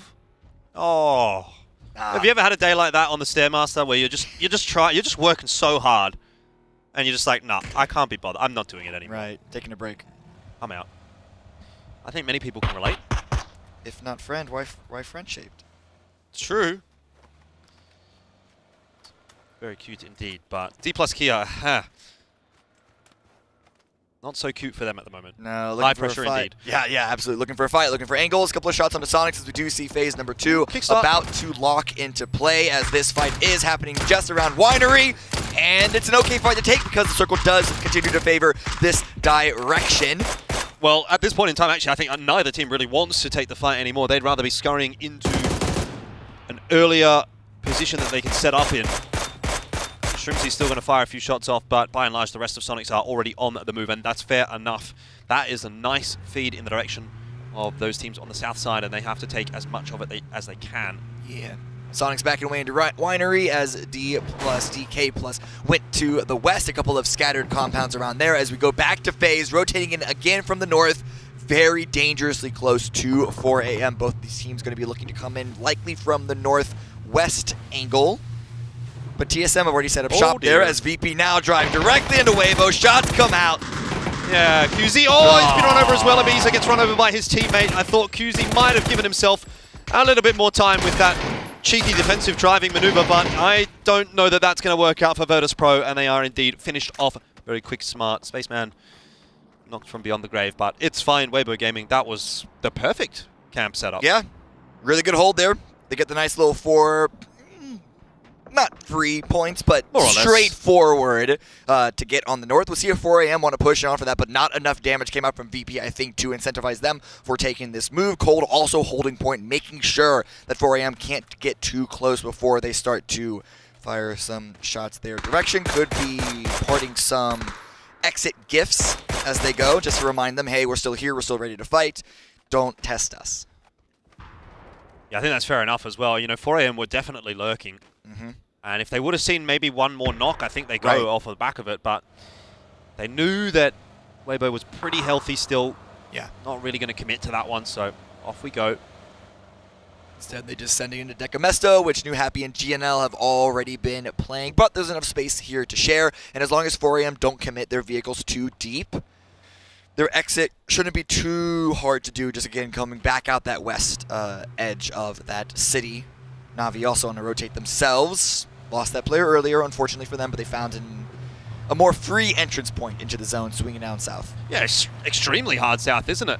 I wonder where they're going to opt to come in. I hope they're not thinking about going in the direction of Winery, because that has been locked down by Sonics. Looks like they're going to go past it anyway. And out on the western side of the map, FaZe are doing much the same thing. Just skirting the edge.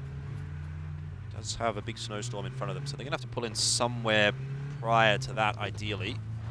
A lot of tall hills in this area of Vikendi, not dissimilar to the southwest of Miramar, with the very dramatic high-low. It's a bit more stretched out here as far as the valleys are concerned, but with the high ground found by FaZe. But 4 a.m., they are pushing deep right into New Happy. They don't seem to be aware of this at all. And they're not, but they are now. Unfortunately, the information has cost them lives. Ming Ming and Longsker are finding one apiece, and there's really just nothing you can do about that as 4 a.m. They're trying to set themselves up with a 2-2 across the road, but they walk right into a New Happy who's not moving, who's just sitting there, not making any sound. And it's pretty unfortunate, but you lose 2 players and there is literally nothing they could have done. Yeah, and I don't really understand why 4 a.m. were incentivized to push through the city anyway. How much... Well, so maybe you don't do that, but... Or maybe they expected this circle shift to happen toward the northeast that keeps Decamesto in play. New Happy's position is now a lot better. Unfortunately for 4 a.m., they got to run away, tail between their legs, losing God V and the new arrival of Bobo. Just got to be a little bit quicker about it next time, perhaps. Yeah, I guess. Do be like that sometimes. Fortune favors the bold. Although maybe not in this case, because I would say 4 a.m. were quite bold by running around in Decamesto, but Fortune did not favor them. Yeah. Weibo Gaming, on the other hand, though, have been pretty happy with the proceedings so far, rotating into the northern side of Decamesto. And they know that 4 a.m., who also arrived, lost 2 players. So that's a good decision by them to be able to potentially take over some space depending on where 4 a.m. are actually holding out, as D+ also pushing through the wide open area. Gen G with the lines onto this cross. Starlord goes down, immediately confirmed. Yeah, he can't get any luck, can he? I think he was one of the first players knocked in the last map as well. And this one, you know, just on the rotation past Gen G, it wasn't even really anything too egregious. Just got sniped out the vehicle, and what can you do? Yep. So D+ are having a real roughie. It's not good news. Because again, we'll reiterate, they're one of those teams that kind of needs points out of this game. They're so far not getting them. Well, We'll see what they can grab from this field spread, but already hiding out in separate positions around hay bales and abandoned tractors. Not looking like a confident play at the moment. At least FaZe now pushing into Petrichor Road. Grenades immediately coming out. They are aware of the fight that they are entering into. Pero don't seem to be too scared of this fight. No, not at all. Except looking for a nice low ground angle, but Gustav's watching for it. Yeah, Chewy as well, copying a couple of shots. Courtesy of Corexi, who's on a bit of a mission at the moment. Trying to get some space. You do also kind of have to be aware that Gen G are looking at this fight. Toasty's firing some shots in the direction of FaZe. So that'll be a little bit of a pain point. I'd say FaZe are probably pretty happy with the fact that Pero's not pushing the issue here, because they don't want to get stuck between two teams that are shooting at them, even if it is only Toasty with, you know, a couple of like pot shots here and there. Yeah. I think Toasty might have backed away as well. Again, the wide open space and the threat of a couple of other teams coming in from the south. Alo now sending it in to Deca. A few extra teams being added into the mix here. Mambu's gone down. That's 2 down for Weibo. Yeah, TSM. Again, the team to beat at the moment, it seems, and Spaceman is trying to hold them off. Not going to have much luck of that. Look at TSM working in unison, and again, it's Purdy, who has been copping so much praise throughout PGS 3 and 4. Putting his name up on that kill feed for all the right reasons. Confirms the kill onto Spaceman. Luke 12 gets a knock onto Cold. Nothing is going wrong for TSM. Yeah, it's all falling into their lap. I mean, they're putting in the work. They're doing the sends. They're dealing the blows. They're dealing the damage. They're throwing the grenades to finally get the last kill onto Weibo. Shen running away, hiding out in the farm. And again, Kurt's just grabbing all of the kills. One more to find. He has been knocked by Ming Ming. Smokes up, and unfortunately, that sounds a bit like a cast the curse to me. A little bit. It's hard because Bobo was on my squad, Kurt's on my squad, but Ming Ming's my captain, so... Bit of column A, bit of column B. Yeah. Take the wins with the losses. Do be like that sometimes. Twisted Minds have now joined the fray in this FaZe X Pero romance. Starting to sound a bit like a romance novel. There's 3 involved. Ooh la la. Yeah. Who gets away with the big win, though? Does Twisted Minds get the girl? Find out on the next episode. It is just 3 members of Twisted Minds, though, it has to be said. Perfectix out of the picture for the moment. Right. Shots from example isn't able to get the knock, but look at Lu and Batu, all sort of spread extended positions, looking for those initial openings that they can grab on the Petrichor Road, because if they just have to run in without a single knock going their way, they have a huge disadvantage here. Yeah, I was going to say, it's a bit more of an awkward spot for Twisted Minds than either of the other 2 teams that were somewhat involved. We'll turn our attention back towards the Weibo X TSM fight, and it's gone a bit awkward actually for TSM. Alo down, Luke 12 also knocked. Maybe he can crawl his way in. I'm not sure what the angles are looking like onto his position, but either way, we'll turn our attention away from that. And it is the 12 that does actually get finished off in the end. New Happy, though, putting a bit of hurt into Pero, sparking solo for TSM. So it wasn't quite the fairy tale finish for TSM here on Vikendi. Nah, but, you know, they're in such a comfortable spot, going for whatever aggressive fights that they want. Perhaps a little bit over-aggressive in this instance. We'll see what Sparking can salvage at this point on. 150 kill total, for example, here at the PGS. The PGS so far. Yeah. Well, I was going to say, unfortunately, not 151, because he's just been taken out by Ming, so he might just be sitting on 150 for another half an hour or so. Won't get the chance to play this game out, which sucks for Twisted Minds. Down to 2, and they are in all sorts of trouble. Look at the crossfires that are being established, the control that's being taken by Pero. Even an Orm is not going to save you here, Lou. But this is absolute chaos all of a sudden in the Northwest. Everyone is fighting over this one hill. Lou, the last one up for Twisted Minds, as Na'Vi go down in 12th, and Twisted Minds, not too long after, it's Corexi gets the last kill on their European Patriots, I suppose, but grenades continue to fly between Petrichor and FaZe. There's a good one from Gustav, straight onto Aix left, and Pero, they're just done. They're just doomed. Boom, off you go. See you later. FaZe win the battle on the northern side, although they've got more to come. Yeah, Sonics are hoping to push off the back of this and pick off a potentially wounded FaZe, but FaZe still have all 4 left to stand. They attention towards New Happy, leaving Decamesto. Relo's farming, by the way. I've just been watching him in the kill feed. I think he's basically held off Legacy single-handedly. Did get a bit of help there in the end, but certainly did a good job. His FaZe, though, of course, the team that we are keeping our eyes on at the moment because they just seem to be in the thick of things. How can you possibly hope to get away with this one? M249 for James. Good shots. Good push, but great counter grenades by New Happy. James is now down. Gustav trying to defend that position. Yeah, that's the definition of counter battery, I think, when you fire a couple of shots off and then the artillery barrage comes back in response. Already FaZe down one member. Got to be aware of what's happening behind them as well, with Sonic's kind of keeping things interested. You almost need a little bit of a lucky shot or a lucky nade in here from FaZe to bail him out of this trouble. James is nowhere near being rezzed at this point in time. Yeah.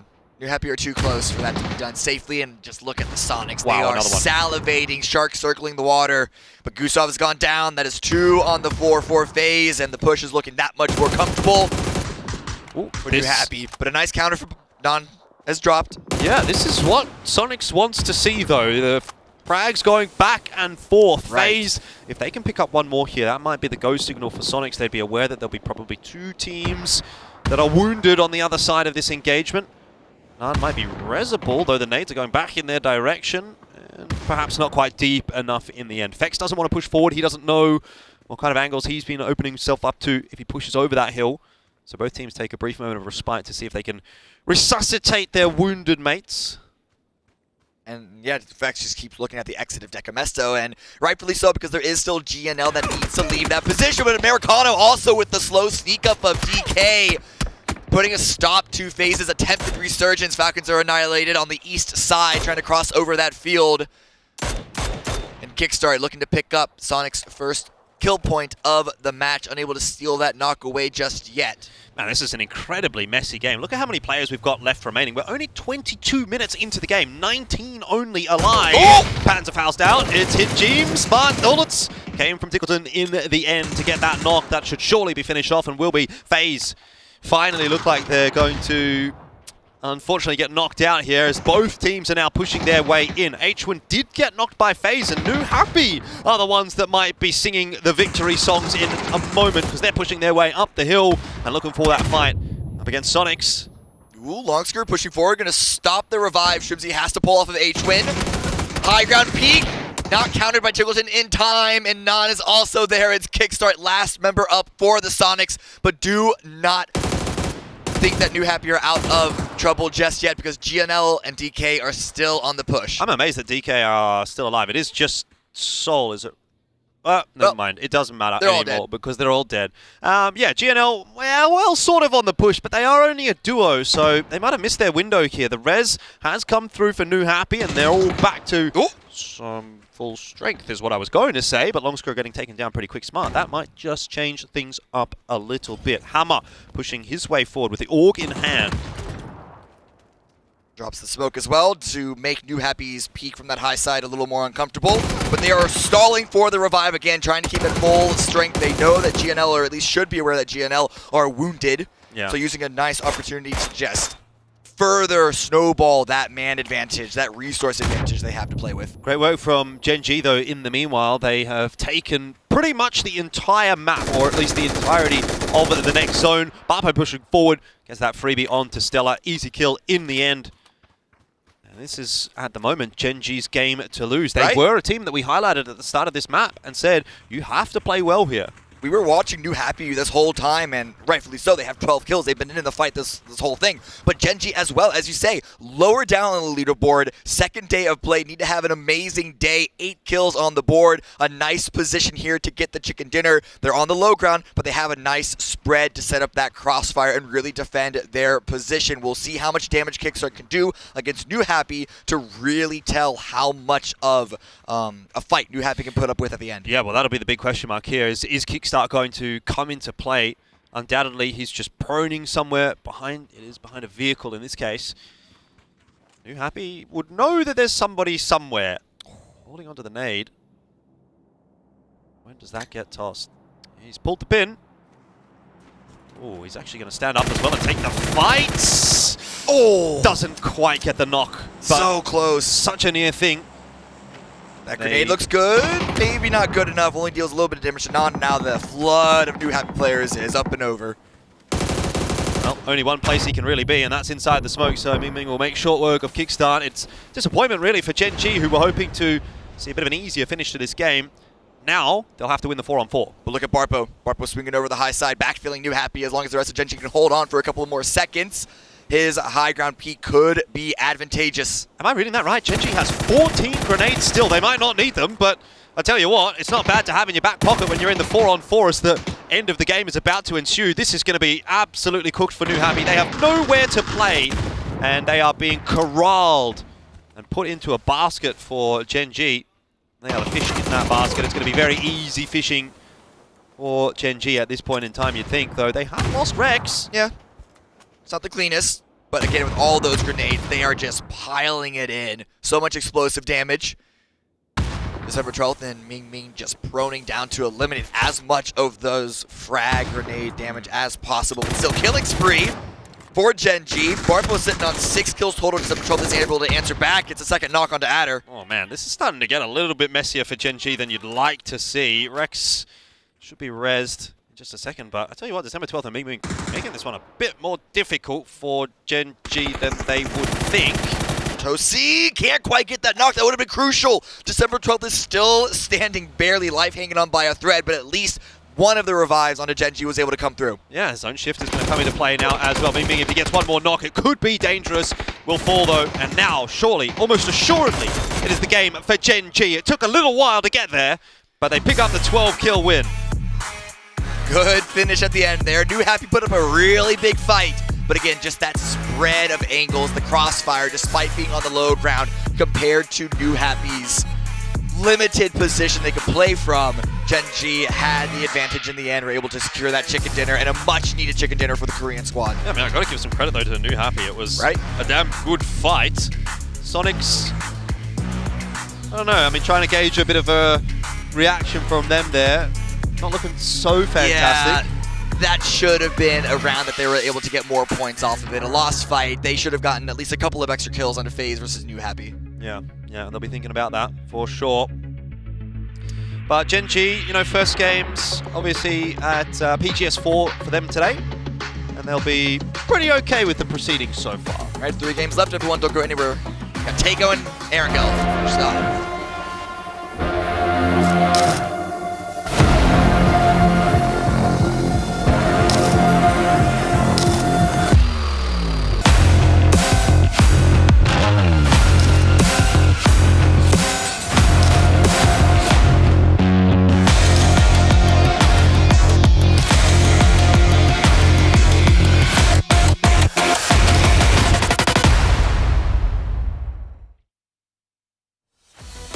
Gen G takes home a big win on the snowy slopes of Vikendi as they come out with a very important chicken dinner and a big stack of kills to go with it. I mean, just an overall stellar performance coming out from them. It did get dicey at the end. Let's be honest with that one. They were very, very separated out, and New Happy was just coming down as a stack, and it made it a little bit problematic. No, let's do it. Dig in. I want you to walk me through that end game because it was a unique 4v4. And what do you think of the way that Gen G handled it? Well, to start off with, I do want to point out New Happy and the role that they got started right there. But at this point, there were so many firefights that were happening on that northwestern hillside that Gen G had split it. They had sent one member up to the northeast, one member right along the hillside, and one down to the southwest. And then I think it was Adder that was playing very far to the southeast where nobody was at. He didn't have good covering lines. And where New Happy was playing, they were doing a great job of reading through to really deny out any angles for him. So it really opened up a lot more of the, while the man advantage did lean into Gen G, it was New Happy playing this hillside that you can see right there playing from where Gen G was so far separated out. And while, yes, it did give them control, look at the stage right now. That's what I'm talking about with the mini-map. See how Adder was so far away? That's what allowed New Happy to get a bit of more control in this one. Sure, Gen G did get it back at the very end, but it was way riskier than I think that they wanted it. I get that. I do think I see a little bit of where Gen G's coming from, this idea that they know because they're counting numbers, hopefully they're tracking the kill feed, that there's a one-off up there somewhere. And they know that the rest of the map is completely clear because of that spread. So I do think there's some value to saying, okay, we're going to let whoever this random person is, they probably knew it was Sonics, start that fight. And then because the way the ridge is designed, they really can see everything, right? So I do like that collapse. They had time to set up there. You saw those like portable barriers going up. That said, they did send that player to the south. The risk of the single knock did put them into a 3v2. Ultimately, though, I think Gen G just knew, especially with the MG3 able to hold down a high ground position. Like, if you haven't used that gun, if you drop into prone and just unleash. I even crouch, to be honest. That thing is absolutely brutal to hold the position. So I get where Gen G's coming from, and ultimately it did pay off, but New Happy did put them to the test with that one. And New Happy, I mean, in and of themselves, that was a very interesting set of firefights. They were the aggressors in so many of those. They were the ones that were moving in, trying to make sure that they could pick up kills, specifically making sure to third party extremely efficiently, using Vikendi and the hillsides to their advantage and just try to swoop in and pick up kills as they could. Let's look at the kills that were picked up. Gen G walks away with 12 kills and 2,000 damage. Beautifully done. New Happy with 14 kills, so both of the teams that got to the bitter end doing a really nice job. We got the 6 picked up for GNL, and Sonics only walks away with 1. Kickstart, I think, almost had a couple of really interesting moments against New Happy there at the end, but I mean, that was a tall order that I don't think anybody was going to be able to fill. And Barvo putting up some damage of his own inside that, picking up 6 kills. Nice. Overall, you can see that while they did have that very separated hillside, they were forcing a lot of the fights over into the northwest on the opposite side of that hill. And due to that, that's where we kept seeing those cluster of fights that New Happy was very, very involved in. So really, it's the Gen G control and the damage that they were putting out there that was allowing New Happy to kind of run rampant on the other side of the hill. Absolutely. They're wearing those Global Academy jerseys. I love that Barpo, the man of the match, has a little bit of a darker jersey. It's almost like they're like, hey, man, we know that you've got the frag power. I want you to look a little bit like you're a standout. And he is a standout in that game. 829 damage. Excellent play. Now, my question is, will we continue to see Gen G putting up these numbers? I hope so, because it wasn't like that was a walk in the park necessarily. They had to really fight for that endgame. I mean, Vikendi can be problematic to play in the later stages, right? Specifically with the way those hillsides. They did a really good job on reading how the circle was probably going to fall out and making sure to get control over that area right along the edge, making sure to really start to assert that authority. We can see the damage numbers that kind of leans into that. But I do agree. Like, let's be honest, PGS 3 didn't go the way that they wanted. Gen G fans are not happy right now, but this game makes all of those fans feel way better. They made finals 16th, though. You know, no one's ever happy with that. We were kind of talking to Green about how, like, it feels like culture has shifted in the last decade or so to, like, if you're not first, what does it even matter anymore? And remember, there's a lot on the line here, so just getting to finals is an accomplishment among the best teams in the world, but Gen G is not going to be happy with that. Their fans won't be, and they expect better from themselves. I mean, I think everybody does. Everybody does. Look at where they stand on the overall leaderboard in just a second. This is everyone right now. TSM continuing the climb in 90. Remember, if it says 6 there, here's what I love, though. Cerberus has now 3 less games played than the 3 teams surrounding them on the leaderboard, and they're still in second place. Like, these guys are monstrosities, but we already knew that. Gen G, off the back of that game, is going to climb up to 14th place with only 3 games, literally on the tail of Na'Vi, who we talked about in the last game, made massive gains in those first 2. And you can see it's a lot more split with Gen G. They managed to pick up some placement points. The kills haven't been too stacked. They're making sure to play the game as evenly as possible as they progress forward. Now, I get often accused of favoritism for the Americas, and I'm going to go ahead and take the opposite of that right now and point to the Falcons and say, what the hell is going on? They're in last place right now. Yes, it's only 3 games in, but I expected so much more from this roster based on what I saw at PGC. The amount of skill in these players. They didn't make it out of groups last time, and I'm starting to worry it's going to happen again. Yeah, let's be honest, the bottom 3, I think that a lot of us were expecting to be a lot more active just in general right now in these first couple of games for them. Falcons, though, the reason why I think that they're drawing a lot of eye is they've been putting themselves in positions that are winnable. Like, very, very strong positions that as the game were to progress past that mid-game section could really put them in a chance to, like, get control of the entirety of the end game. It's just as the swarm comes down, they're losing a member here or there that's just not letting them sustain in a way. But at a certain point, everybody was doing it. We saw in the Miramar games that everybody was getting picked apart inside of that one, so you can't use that as an excuse. I am just hoping the fact that maybe it's just warming back up, but I don't know. I mean, and that's that. When a lobby is this strong, there are not a lot of options. Now, we are seeing FaZe Jeems there on the camera right now. You know, we watched earlier that first game, he got killed early on. We went back and watched the stream, and it was kind of like a Jeems saying, hey, I think I can make a play on this guy. And it feels a little bit like FaZe is in that right now. They seem like they're clicking, they're working better, but there's still just a little bit of a defragmentation. Will they fix that? Who finds out? It is time for our 4th game. Let's head to Tego with your casting duo, Elvish Guy and the Cammy D.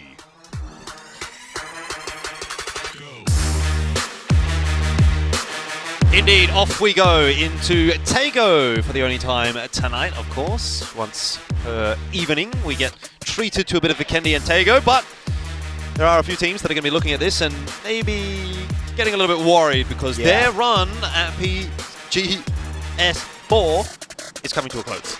Yeah, getting close there, and as you can see, the plane path very far to the east. But Tego, where we almost considered FaZe and Petrichor Road, they were dueling here. Same drop spot throughout the entirety of PGS 3. FaZe already dropping out the plane path. They're going to pull away from it. They told me before this, they need to get the points, and they don't want to incentivize either Pero or TSM, who have kind of trolled that hot drop multiple times in PGS 3 to try and spoil their run, so they're going to go immediately to a different spot. Great stuff from the observers, also highlighting exactly what we're talking about. And yeah, I think the TSM factor is especially a big factor now as well, after having seen them have a pretty good start to the day. You know, we've continued to highlight TSM, you know, obviously having been a driving force behind this lobby so far today.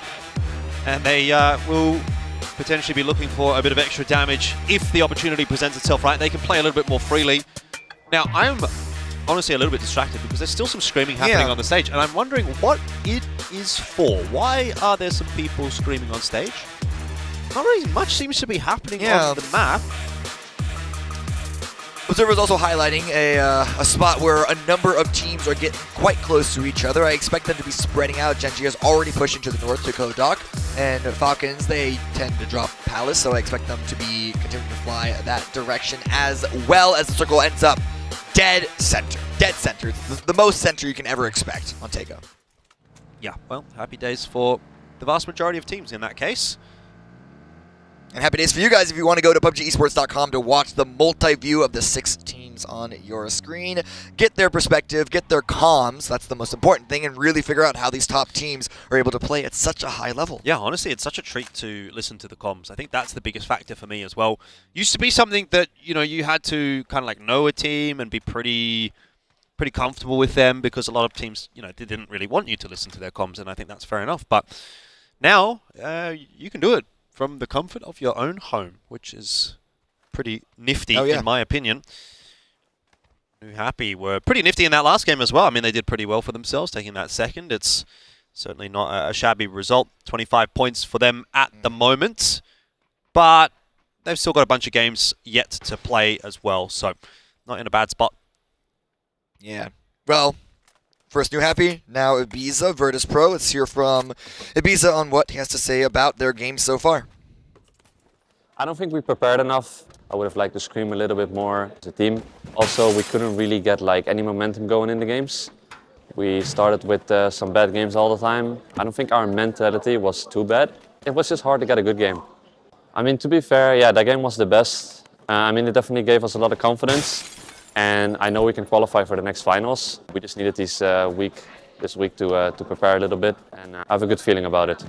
Obviously, Cerberus, they just won. They played excellent. Like, they played really good. Sonics and Twisted are right behind there. And of course, us. I really want us to be in the next top 4. I think we can do it if we start off good, because we're kind of a momentum team. And yeah. Well, it's been going pretty okay for VP today, sitting in 8th overall for this lobby, but obviously 18th, considering they didn't get to play yesterday. Yeah. 20 points in 3 games is okay. I'm trying to run the quick numbers on that. That would, at this rate, it would put them at 80 points. Oh, really? Yeah. Never mind, that's actually really good. Never mind, take that back. Yep. Quick maths on stream. Like, we got to stop doing it. It never works. Yeah, 20 points over the 3 games. You really can't be too disappointed by that one at all. Although, what you do have to bear in mind is a lot of that actually comes from the win. They got a 4-kill win. So that'd be, what, 16 points. And then only another 4 points from the other 2 games. Yeah. So maybe that consistency isn't quite there, and the numbers are fudged a little bit because of the small sample size. 4AM, on the other hand, I mean, they're continuing to sort of chug along quite nicely. We were talking about that cutoff point being 54 points for PGS 3 to make it into the final lobby. Well, they've already passed that. Pero doing the same, and obviously TSM well and truly passed it. So you'd look at that and say those 3 teams are probably the 3 teams from this lobby that are more or less secure to go through to the top 16. I mean, TSM, they have nothing to play for at this point. Already 90 points, but even Petrichor Road and 4AM. Fantasy points. Fantasy points, yeah, sure. But for Petrichor Road and 4AM, they are over that cutoff, but not comfortably so. But if either of them, or perhaps both, have a good game here on Tego, they're going to have freedom to kind of do whatever they want onto Erangel, which includes potentially going targeting teams who they don't want to see in the grand finals. Yeah, that's actually a fair point. Most definitely. Ooh, wait, keep an eye on how that plays out. Getting those tires. Shoot the tires. Get those tires. Shoot the tires. Always be shooting tires. That's rule number 1 of PUBG. At least if I were ever to coach a team, which probably won't ever happen because all the players heard me just say that just now. Probably one of those rules for life that, or rather, rules for PUBG that don't translate into rules for life. I would suggest. Yeah, don't. I mean, I'd say you don't want to shoot a lot of things in your life. Most definitely.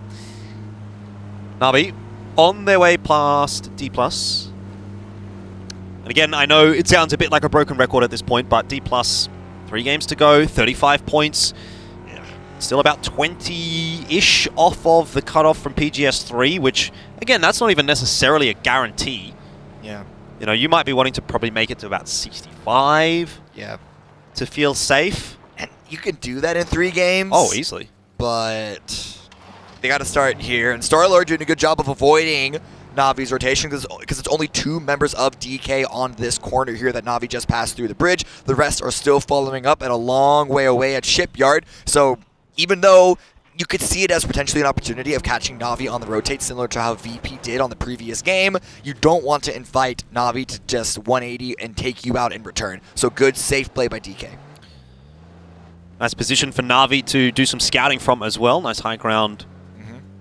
Eyes in the sky from Firest. Legacy in close proximity with Petrichor Road. Multi-drop, P90, love to see that.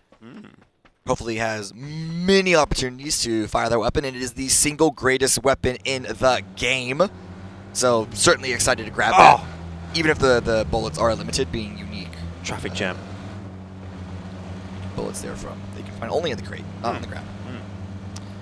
Well, Gen.G, despite some issues in the driving department, have a fairly safe rotation ahead of them, or they might run into FaZe in some way, shape, or form. James is kind of in the direction that they're going, but I don't imagine that FaZe really want to have a bar of this. They're also more than interested with their own rotations at this point of the game. Yeah, I mean, as we've seen so far today, FaZe very much playing into arriving late and trying to set themselves up for a more edge position coming into the mid game. And so, yeah, unless they had the perfect opportunity onto Gen.G, probably not going to take it.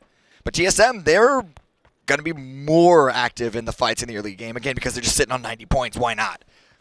Yeah, why not? Have a bit of fun. Maybe it's a good sort of scrim set for them as well, right? Yeah. It's like match practice. Yeah. Let's take some sort of, not awkward fights necessarily, but maybe if you're in a really, really big spot of bother on the overall leaderboard, you might not take certain fights. Whereas when you're at this point, you can take it a bit more freely and say, well, it doesn't really matter. Maybe this will be a good test for us to just, practice our setups potentially. Halo was the bait all along. All along, not even close. Not a worry in the world, but Shui's there trying to counteract. It's actually going to be VHZ from Legacy to stop Petrichor Road on that push. First kill of the match is going to go to Luke 12 as Ming gets finished out. The question is, with TSM in such a comfortable position, do Petrichor Road expect them to come into this fight? As a Luke 12 picker, you love to see it. Purdy as well, I'm sure in quite a few fantasy teams, is wanting to get into the thick of things here, but he might actually be able to steal this kill away if he's quick about it. Are they aware that Shui's been knocked out in the field? Maybe not, but he is headed in that direction, and the shots from VHC, not he quite gets it! there. He steals it away. Oh, that's a heartbreak for Legacy. They need every single point that they can get, but TSM is not letting up on the gas pedal at all. They want all of them. There's got to be a tilter, right? Because Legacy's just, come on, these guys do not need any more Yeah, points. come on, share, please. Like, you really don't. Petrichor Road now running away. Only 2 of them left standing, and they are nowhere near each other. These last 2 members, Aches left and Summer. So very much a salvage game from them here on out. Again, 59 points. Should be mostly comfortable, but still, you want to be in a better position at that to be able to sleep comfortably tonight. Yeah, it's the anti-Robin Hood. Steal from the poor and give to the rich. But what's new these days, hey? But we'll just move on past that one because that is a zone shift and a half. Oh my word. Falcons. They were ready to cross the bridge, but now with a shift like this, I guess you just hold on to the coast. I don't even know what the best spot would be. We do have a rotate from New Happy coming in on the north side. VP also going to be taking the jump bridge across, but I imagine most teams could potentially be fighting out towards the south around GNL and Sonics, where they're currently holed up on. There it is. Oh, don't know if I'd be trying that. Looks like a bit of a dodgy truck. Yeah, not in that vehicle for sure. New Happy on the way past. Don't look like they want to pull up and deal with Virtus Pro here, and that might not be a bad shout. Ming Ming in danger of getting pit maneuvered right there, but he'll be okay. And so too will VP, which is the important talking point. So we'll have about 3 teams set up on the northern side before the vast majority are able to try to make their cross happen. I mean, I don't think there's a single team that's going to be comfortable in a circle like this. Oh no. There's no way to confirm that it's going to go north or south, at least not now on Phase 2. We'll see if Phase 3 answers some questions on that end, as Legacy are able to pick up a kill onto Petchcore Road, so they at least have 1 so far. And honestly, in a game like this, you can't guarantee any points throughout the end game. No way to know if you're going to be able to make it or not because of the river again. And so grabbing as many as you can now is certainly going to be the name of the game. Yeah, ASAF might be thinking about that at the moment. There's going to be the rotation of Legacy coming past him, but it's just a little too far away to really interest him. They are going to pull up, though. They're looking for it. They're hunting him down. Yeah, did they spot him? I mean, I would imagine so. But ASAF is going to be hiding around, staying inside the building. And TSM, you can kind of see peeking around this minimap. Could be looking for a continuation of the fight themselves. Oh, yeah, definitely. Luke 12 is keen as a bean. It's going to just be put down a little bit. So things will slow down over on this side of the map. I don't know that Legacy are going to get too overzealous in hunting ASAF, particularly with TSM there. Yeah, exactly. And they're not in the zone, so this could easily be a time that Legacy actually turn tail and then rotate away out and about. But I'm going to say it again, this circle, river cutting through. I don't know what information they have on the center of the zone. We do have a replay of Oh, yeah, Summer. I was going to say, I saw in the kill feed Summer getting knocked somehow, and I couldn't see the bike. I couldn't see the bike because from our POV, the bike had already flown off camera. And I was thinking, well, how has he done that? There you go. That's the information for you. Star-Lord, hey, hang on a second. Maybe there's something in here for D+. Finally, some success, and it's at the hands of Na'Vi. Americano has been traded back. And he'll be finished off. There's no doubt about that. Firest. Higher in the sky. Yeah, another glider back in play, and no, Legacy, they are going to push on to ASAF. They had the information. ASAF is able to get 1, but immediately traded out by LFP. Revive coming into play. The blue zone shouldn't be doing too much damage at this point in time, but TSM are there. They're looking to finish that. They are thinking about it, definitely. Luke 12 pulled up, and in the meanwhile, Na'Vi copping some shots as well from QZ of Virtus Pro. It's madness on the northern side of the map. Twisted Minds are going to come into play alongside 4AM, and the zone is still 50-50 after the next shift. Oh, this is going to be a disaster of a game. This is going to be absolute madness. I want to say that the Phase 4 anti-water shift is going to go northwest, but I can't say that with 100% confidence. And again, it's just go for the kills that you can now because you have no clue what's going to happen later on in the round. DK, it looked like a good start against Na'Vi, but their run has stalled out. Only 1 kill for them so far, and with Twisted Minds also in the area. Need to make sure that they can solidify their position first before they continue these fights. Oh, everywhere you look, there's fights happening. This time it's FaZe and Falcons fighting over a position in Palace. Maybe not the most committed of fights, perhaps just a jostle for position more so than anything else. But now that Mime's been able to find that knock, he's got the finish as well. James just overstepping his mark, and Mime, one of the most experienced players in the game at this point in time, is really getting away with a lot. VP camping the jump bridge. 17 on the cross now. Good damage. Suju taking a Biza down, I assume. Nixie also dropped. Suju going to be confirming that. So VP, despite their camp position, you'd imagine that puts them in an advantage. They are losing players left and right, though. Xiao Wu has gone down, gotten confirmed, but Weibo also in the mix, picking apart Virtus Pro. Spaceman. Off we go. Cold's going to have to get down into that dip and heal up pretty quick. Smart. Weibo Gaming on the move as well. They know that they kind of have to force the issue here. If they're going to get into this zone, it's going to be through this northern side, and they recognize the fight that is happening. It's going to mean there's a couple of wounded teams potentially on the receiving end, and sadly for our friends on D+. The start is not how the game is going to get converted because they've lost a couple of members on that kill feed there as well, I can see. For 17, they may not be long for this world. VP down to just QZ. Weibo Gaming are able to move in. They'll be very happy with that. The real estate is looking pretty free. It was kind of a 1 versus 1, but with Weibo pushing in, now Suju has to defend against the entirety of Weibo, or at least, yeah, all that remains, which is all 4 of them. Only 2 of them are going to be coming from the north. The other 2 are playing below the bridge. This could allow Suju to kind of limit the angles taken, but rather the smokes, as they fade and the grenades fly in that direction, Suju, I think, is slowly getting surrounded.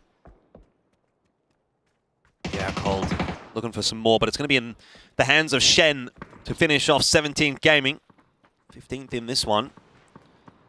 They're the only other team out of the picture, but Weibo have done a pretty good job of getting at least into this zone, and now they'll be hoping for a favorable shift, because if they have to move again, it's going to continue to be tough, as it will for pretty much everything. Legacy falling potentially at the hands of TSM, who are a tough team to go up against. Purdy has been knocked. Sparking as well. Do they not know the position of RBN? Maybe not. Angles are certainly open. Sparking running out of bullets here. He's going to be getting a little bit worried about that fight. And eventually does get taken down as well. Luke 12, the last man standing. It's Luke on his own. Juzera as well. The nade's going to go a little bit too deep. Yeah, and this was an uncomfortable fight for all of these teams, well, both of them rather, Legacy and TSM, because FaZe was watching over this entire thing, and Fex does get the last shot onto Luke 12. Gizera doesn't seem to be aware of that, still watching that angle. Last player up for Legacy. 5 kills for the squad so far, which is okay, especially in a round like this one. Circle did go to the northwest, is focusing on Palace, and Falcons looting in this area should have a nice position here, but Mime, having been knocked, is getting revived, but they need to make a good round out of this one, the Falcons.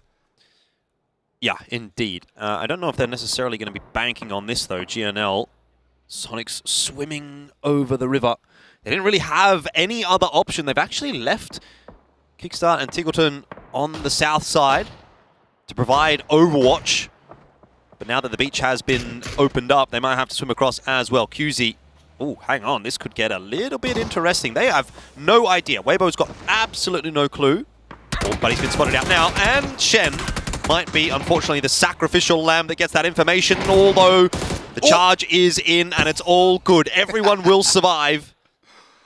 Making it a little close, basically knocking Mamu on that send into the shack, but they knew that there was going to be very little chance, if any at all, of those knocks getting confirmed as long as Ibiza, or rather, all of VP were taken down. Sonics now breaching that coast. I like it. I like this from Sonics. This is very cheeky indeed. GNL, I mean, they're copying shots still from Tiggleton, but I don't think they're actually aware of the couple of Sonics members that have already made that cross happen. So if Shrimzy and Hwin are able to creep their way forward along this cliff, they're going to be able to find a couple of quick knocks, and that will surely be the end of GNL. Nade in hand for Shrimzy. He's definitely looking for it. Hammer pointed in their direction as well, and now the game is up. GNL surviving for the moment. Stella bounces back. That P90 in hand, causing problems. It was all a setup in the end. GNL have the advantage. Sneak attack frag grenades do not find their mark, and GNL with the opportunity to fight back, especially with the P90 in hand, dealing good damage against the Sonics. Now Weibo, so a little more wounded than I actually said they would be. Only 2 of them left up. A pony vehicle, all that remains as cover. And of course, Nan has the follow-up angle with grenades flying out from New Happy. This could easily be it for Weibo, and that is all she wrote. Shen knocked, Shen dead. That Weibo is eliminated. a slam dunk of a grenade. They knew exactly where they were, and New Happy had been sitting here for quite a while. 2-2 split as well from them, so plenty of options once this zone shift comes into play. You can see Tiggleton down there on the bottom of the minimap has pretty much been left for dead in the blue. Shrimzy and Kickstart will have to get the job done as a duo for pretty much the rest of this game. I'm not sure how much longer Tig's going to be able to survive, and certainly not going to be making the cross at this point in time. That east shift on phase 5 puts the center of the zone in no man's land. It's quite out in the open. New Happy with the high ground on that hill that they're defending from multiple angles. You said it yourself, it is a 2-2 shift, or a split rather. So it could be a bit of a difficult defense because of so many teams still surrounding them. Twisted Minds, however, their attention is currently on Gen G, not quite New Happy. Yeah, I mean, for me, the team that's in the most interesting position here is Falcons. They still have kind of the eastern side of Palace to play with.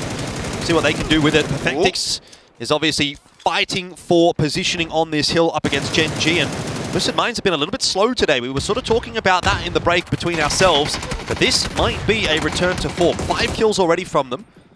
4 healthy. Ready to head into phase 5. Sonics do get eliminated by GNL, so yeah, really good defense by GNL, who are now going to be pushing in on the south. Counterclockwise again to the zone. Twisted Mind still holding off against a couple of different teams. Multiple knocks against Gen G, and New Happy pulled all of their players to the north to gatekeep this position.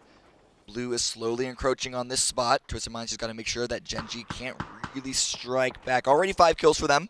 We haven't talked about Twisted Mind so much today. Third place in PGS 3. High expectations for this squad. 21 points in 3 is okay, but we still have yet to see the really strong, dominant Twisted Minds that I think a lot of players expected. 100%. This is the intriguing fight that I was talking about a little bit earlier, and maybe not even just this fight, but in general, this position from Falcons. Now, obviously, they can continue to play inside of Palace for a little while longer, the next zone even. But if they have to push their way out, then they might be in a spot of bother. Still, they've given themselves every opportunity for a good finish to this game.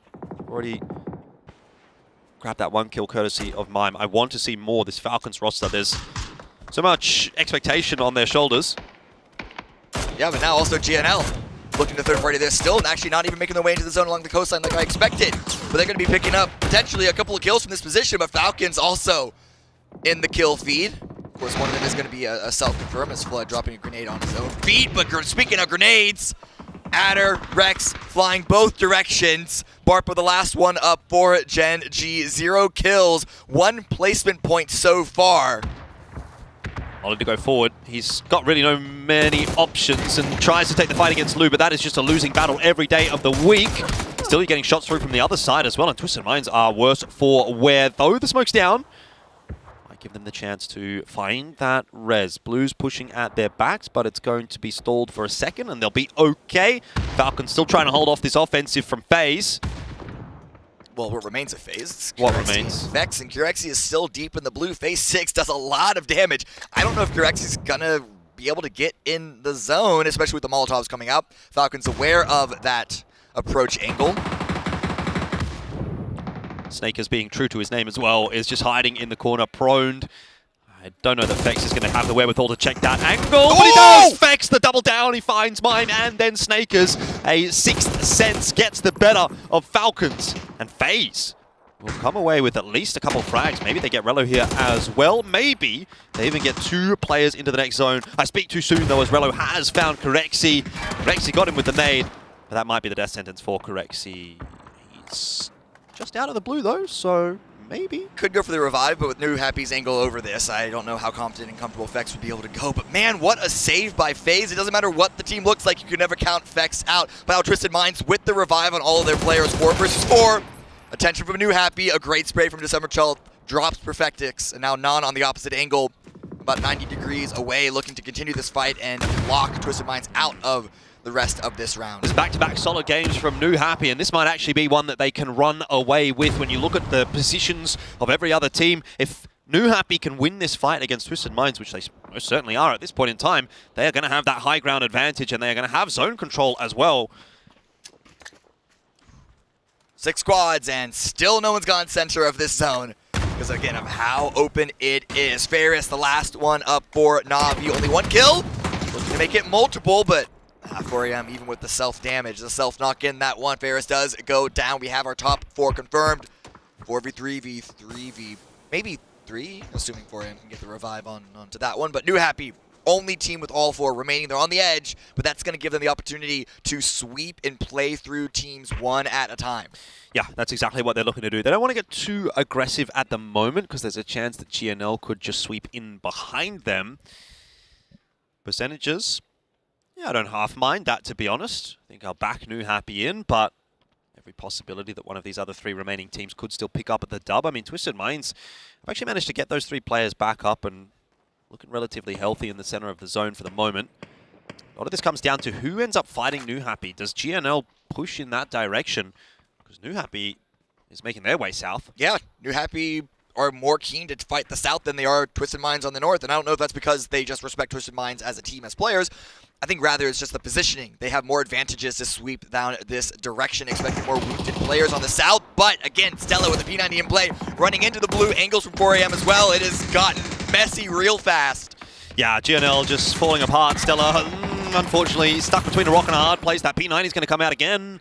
It won't quite work. The blue zone damage cannot be stopped by mere weapons. So that's the end of GNL. We're down to 3. Coincidentally, so is 4 a.m. who've heard that fighting and they want to push their way forward on the timing. There'll be a revive in play for New Happy. They've gotten that one okay. And Twisted Minds happy to keep their heads down at the moment. Yeah, just gatekeeping the edge. They got the shift in their direction. They can lock out basically everyone. Hopefully, they're going to want to try and grab as many kills as possible. But if they are able to win the game because of 4 a.m. and New Happy crashing against each other, so be it. The big thing here for New Happy is that they don't really have much utility to work with. They've got 1 smoke, 2 flashes, and that's why they're kind of losing players here and there. They're not able to smoke up their crosses. Right. Longscore's going to have to use that last smoke to pop down on December 12th, and that might not even save him. So if we do get into a late game situation for New Happy here, they just don't have anything beyond their aim to get them through that. HSM is pushing his way forward, and he's gone a little bit too far as well. Longscore looks for the double down. He can't quite get it, but there is a cleanup for New Happy in the mix. They lose December 12th in the meanwhile. Longscore down on the ground. Twisted Minds not pushing. And immediately Nan is holding for Twisted Minds just to make sure that that push doesn't happen. But look at the sweep. Batu and Lou swinging around the south side, looking for the angles. They're going to try and catch New Happy off guard, and with the blue closing in right behind them, the res just barely coming in front of that. Twisted Minds absolutely have the advantage in this fight, but we almost counted New Happy out against 4 a.m. just now. Twisted Minds hopefully won't be doing the same. They need to make sure they can confirm this. They want the chicken dinner here. Yeah, I mean, I think the positioning here of Twisted Minds is what's going to be interesting, because New Happy might not necessarily be expecting them so far south, right? You'd be thinking they're going to set up positioning inside of the zone. But Lou's really gone out to the extremities. New Happy are trying to clear as best as they can the western side of that zone, which they've been able to do. The further north it is, the lower the ground. But here we go. They're going to walk their way in. An example. Ready and waiting. Hasn't spotted anything out just yet. Yeah, New Happy playing on the north of that ridge, though the jump, I don't think Example was able to spot that one out. And still waiting for Ming Ming to also make the approach. They're expecting the northern sweep, as New Happy are now expecting the south.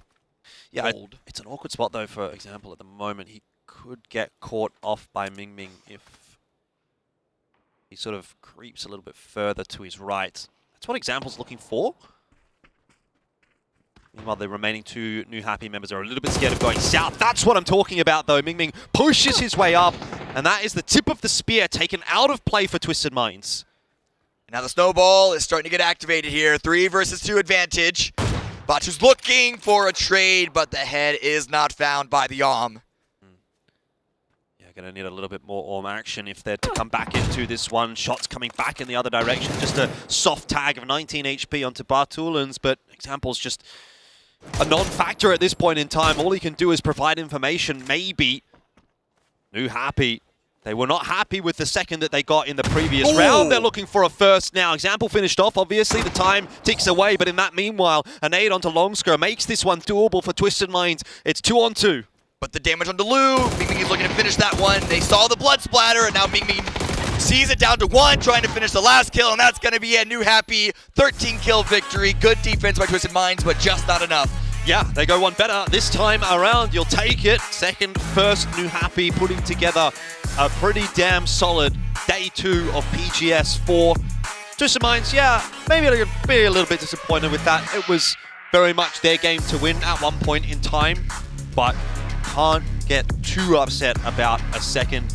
Little bit of a rock, paper, scissors type situation. Example, getting caught off by Ming Ming, who goes right. If he goes left, the game plays out in a different way. But he's got enough knowledge, maybe enough experience, spider sense potentially, to go in the right direction.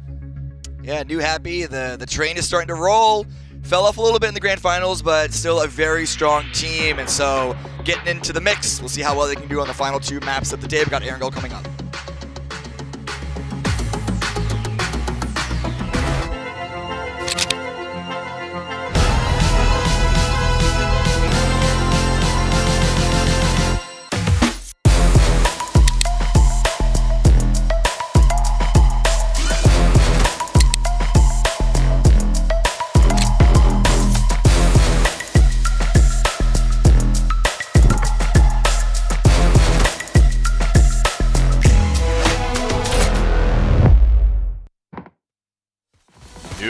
Happy pulls their way into first place on that match. They started a little slow match with the sub 15 or sub 13 finishes in the first 2 games, and then get second in the last one and secure their chicken dinner in this one. What a statement. I mean, long skirt. I mean, long skirt. Making me so happy right now. They've just kicked it on, and specifically in 2 maps that you know can be a little bit harder to read because we haven't played them for as long. Yep. They both come in, just absolutely wreck both maps, pick up a ton of kills, flying up the leaderboard right now. I think whenever I glanced at it last time, they were already over 40 points. So they're feeling really good about making it to the grand finals and are pretty much can just start having fun at this point, because this is just them trying to make sure that they're asserting and getting points. Yeah. Once they get to the point where they can just start having fun and be happy playing, that's a whole new thing. You said they flew up the leaderboard. We saw all kinds of flying. Players jumping bridges, trying to make something work, and that is because this may have been one of the most uncomfortable Phase 3 shift positions we've seen. It split the river, but everyone knew that on 4 it's going to go over to Palace, and every team except Falcons had to make massive adjustments to get into this late game. And these are the teams that we saw do it. We saw Twisted Minds coming to the end here in just a second. 4 AM, Twisted Minds, and New Happy all set up. New Happy takes the fight here. They get 4 AM down, and there was that moment where Twisted Minds had to choose. Do we sweep or do we hard push? And they chose to go for a sweep and trap, but I don't think it worked out. It's examples positioning. Everything was so good in the line, but New Happy has just been absolutely on fire right now. Their kill capabilities are just skyrocketing. And yeah, I agree. I think that Twisted Minds made a right call on that one. They heard the firefight. They thought that they could flank back in behind it. But New Happy was just ready for it. And it was one of those things. It could have gone, it's 6 one way, half a dozen the other, right? Like, had Batulin hit one of those shots, possibly a different play out. That said, I loved what New Happy did. They gathered up. They swept to the north. It was very similar to the previous game we saw. I think Gen G did something similar to what Twisted Minds did. They chose to sort of slow push. They did a spread out. They tried to lock in positions. New Happy smartly said, okay, we're going to go north to a spot where we can then sort of run a cone out of it as a threesome, and it was strong. I don't know. It felt like Twisted Minds was a more proactive version of what we saw Gen G trying to do. And it's really interesting to see how it all comes through. But yet again, big game coming from New Happy. 13 kills, 2,000 damage. I'm really enjoying watching this New Happy. Yeah. I mean, you said we'll see how it all comes through. We saw how it comes through. Twisted Minds and New Happy went head-to-head in that situation. Twisted was down some number in that, and at the end of the day, New Happy made a good, strong 3-man. They never exposed themselves to a less than 3v1, and they were able to sort of push down Twisted Minds the way you knock down a couple of dominoes, and I gotta respect that end-game play. Ming, 6 kills, 600 damage, and Cameron going to surge past all of us in the fantasy because of that. I mean, respect where respect's due. If you're going to read it and say it. At the start of the show, he was flipping me off because he was doing so badly, and now he's over there with a thumbs up and a grin that it's like a Cheshire cat legend. All right, he's so happy about Ming's performance. Yeah, I mean, you should be. This is I love to see a squad like this that's been around for a long time. Really just finding a good groove inside of these last 2 matches. There's nothing, like, I know sometimes we can look a bit scattered on these 2 maps since they are so new and be like, okay, it's kind of hard to read this. Back-to-back stellar performances. You just got to say, these guys know what's up. They do know what's up. That's the look of a man who has played time, has put his time in, and knows the game as well as anybody out there, and they walk away with 23 points. Now, Twisted Minds, I think, I'd be pretty happy with this 15. Yeah. It felt like a little bit of a slower start than we're used to from Twisted Minds off the back of. It felt like the Twisted Minds from the last day of finals to start this group stage, but they are maybe shaking off whatever that was and bouncing back. FaZe, again, looking great, and 4 AM, who did not make it out of group stages last time, playing out of their minds today. Oh, with an amazing cross position where they were playing on the outside of that really weird circle around circle 3. So we'll have to see how much we're looking at overall. And the climb coming out is my eyes are drawn to New Happy, presently in 6th place overall with just 4 games played. That's the big takeaway. With 4 games, everybody else below them has minimum 6 when you talk about the top 12, but New Happy able to skyrocket into 6 with 4 is wild. Cerberus, on the other hand, is still sitting in 2nd with only 6 games compared to the 10 surrounding them, to speak how good they are. But here's my start to worry. Let's look down here at the bottom. 17 and Falcons, 2 teams with pedigrees, 2 teams with names, 2 teams with expectations, and 2 teams who seem to be dropping the ball. Well, to be fair, Twisted Minds was also. Give me the to be Twisted fair. Minds was also present. Was in I think 22nd place before this last game. That's fair. And we're moving to Erangel. Yeah.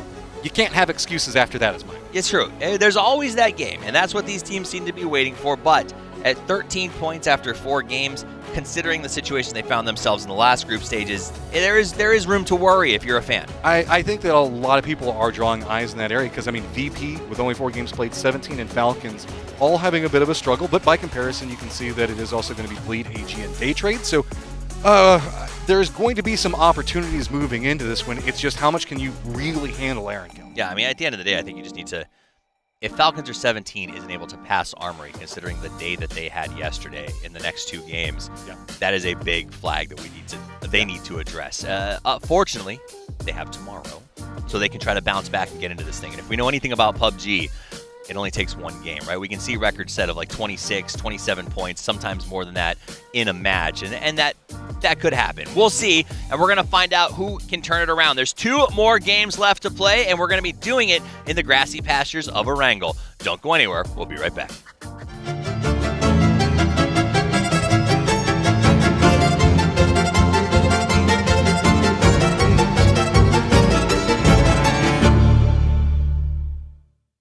A brand new win streak challenge, a zippy new travel tool for Rondo, and a nostalgic trip back to an old classic.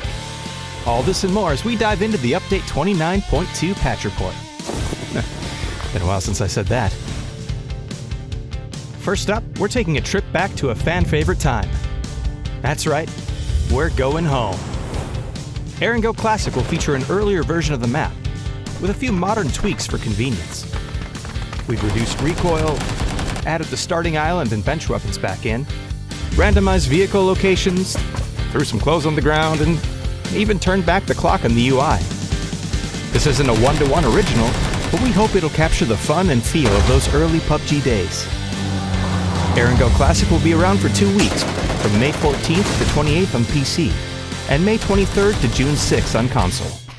Check out the patch notes for full details on all the throwbacks. Next up, the Win Streak Showdown is a new way to challenge yourself against other pre-made teams. Battle for new objectives and track your score while trying to rack up back-to-back chicken dinners. It's a brand new way to push yourself to the limit while earning great rewards.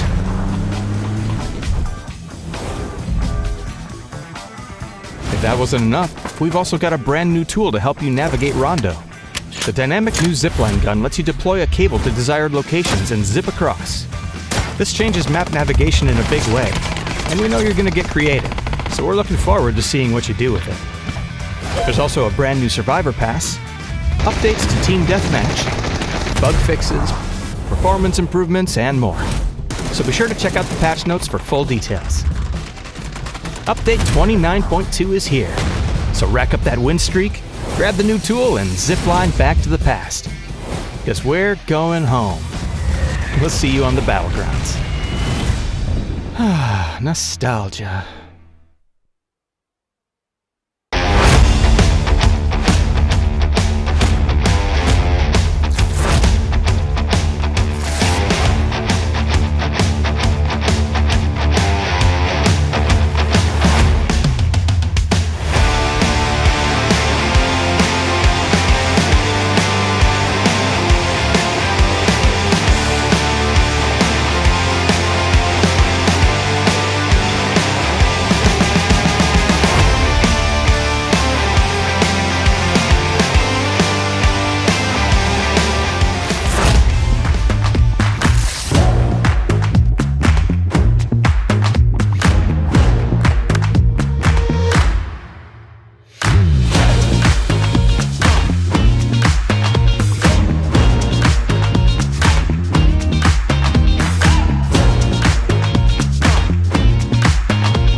The question was if I had any hobbies outside of the game, and one of my favorite hobbies is playing water polo. It's a very contact-heavy sport, and I really love it. I'm at home. All I do is pretty much go to the gym and hang out with my girlfriend. That's about it. Watch some movies, stuff like that. I like to go fishing every day. I haven't been able to fish here because we've been busy, but I would love to. Somehow he still smells like fish. 그냥 친구들이랑 놀기? 아무 생각 없이 노는 걸 좀 좋아해가지고. 진짜 맞추는 거예요? 뭐야? 야, 겉에는 뾰족한데 안에 뭔가 막 뭐가 붙는데 손에? 씨. 파인애플?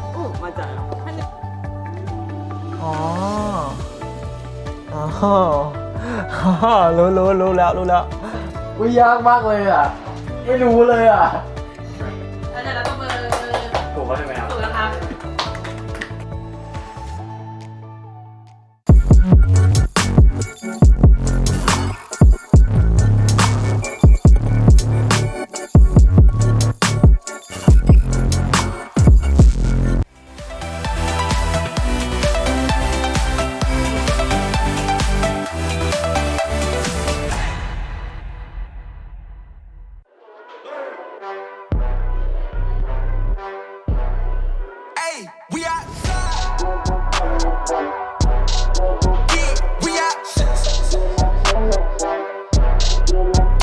Don't need your money, just give me respect. Told you before this, you know I'm a threat. I ain't letting up, I got my foot on their neck. Yeah. In other words, you know that we about to kill it. I ain't for the talking, I said it, you know I did it. I'm putting on the show, the world is about to feel it. I know they're getting scared when I tell them that. We outside. Yeah, we outside. Yeah, we out. Looking at the view from the top. Get into the bed, don't stop. Get into the bed, don't stop. Better catch up, cause we outside.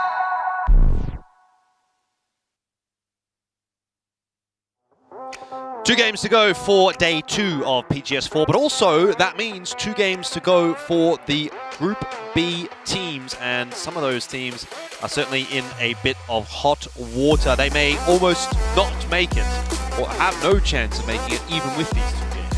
And if there's a map that these teams have a high chance of knowing how to turn games into positive ones, it has to be Erangel, the original map.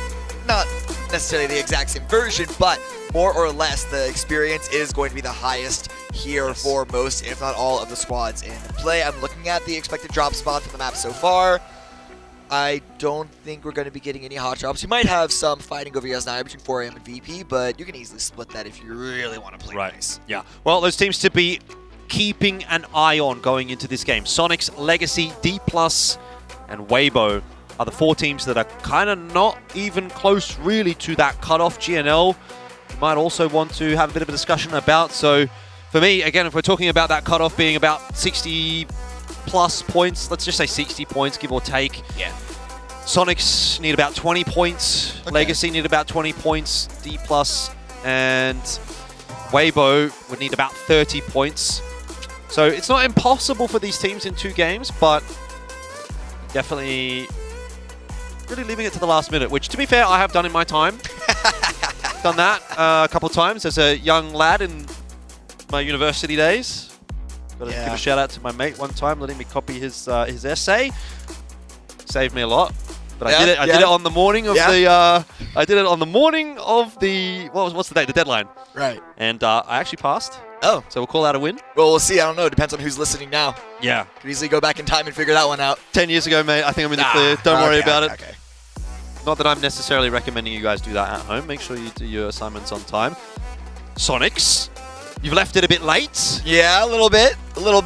And again, going back to that Vikendi game, that should have been a game that they got more than 1 kill off of. Even if they weren't necessarily in a position to guarantee a win, because again, all the scrapping on the hillside, only 1 kill out of that. We saw the disappointment in them. 20 points that they need to make up to hit that 60-point cutoff that we're, again, saying is an uncomfortable spot to be in for the top 16 placement. You can do it in 20, similar with Legacy. You can do it in 20 in 2 rounds. Yeah. But one of them most assuredly has to be a win. Yeah, most definitely. I mean, I think especially in the case of D+ and Weibo, without a win, you're not getting it done, in my opinion. But Legacy, Sonics, maybe a couple of top placings, you know, 2nd, 3rd, something like that, might just be enough. We'll have to find out, though, as we are about to head into Erangel, which is the GOAT map, in my opinion. Should be everyone's opinion. No. Goats are on Miramar with all the mountains. Ah, well, you know. Let's see how we go, though. It is match number 5, 2 games to go for B and C lobbies. I just saw the map. I just saw the plane path. It is pretty bad. I didn't realize the plane path could be this bad. That's garbage. That's awful. That's terrible. We're gonna have multiple alt drops already. Weibo are jumping out. DK, TSM, they're gonna be happy. Are Weibo going Zarky? Are we actually getting a Zarky loot? I mean, you might have to, right? Especially like 4 AM and VP as well. They're not going to be too happy with that.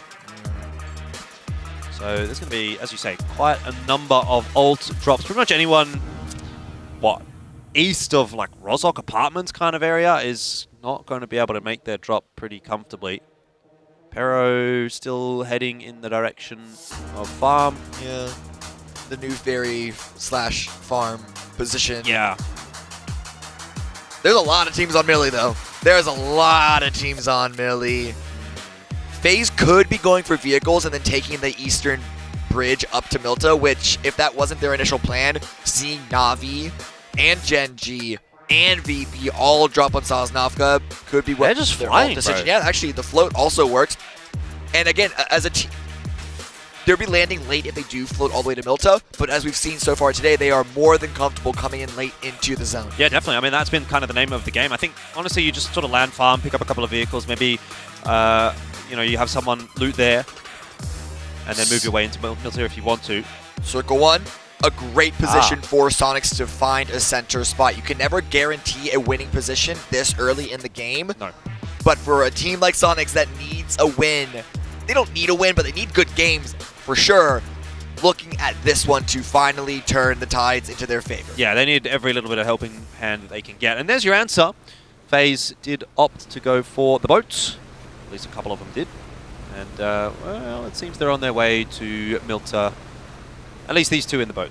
So that's fair enough.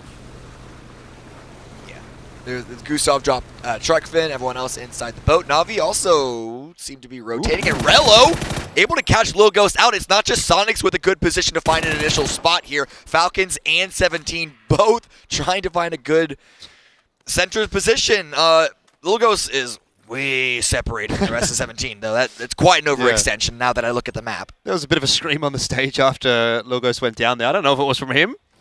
Someone was not happy, though. 23rd and 24th place fighting over a center position. Yeah. So, I don't know what that says about this game so far. Ooh, I don't know about this one from Na'Vi. FaZe are pretty close by. Doesn't look like there's going to be any pot shots, though. Nice, Na'Vi Nova was free.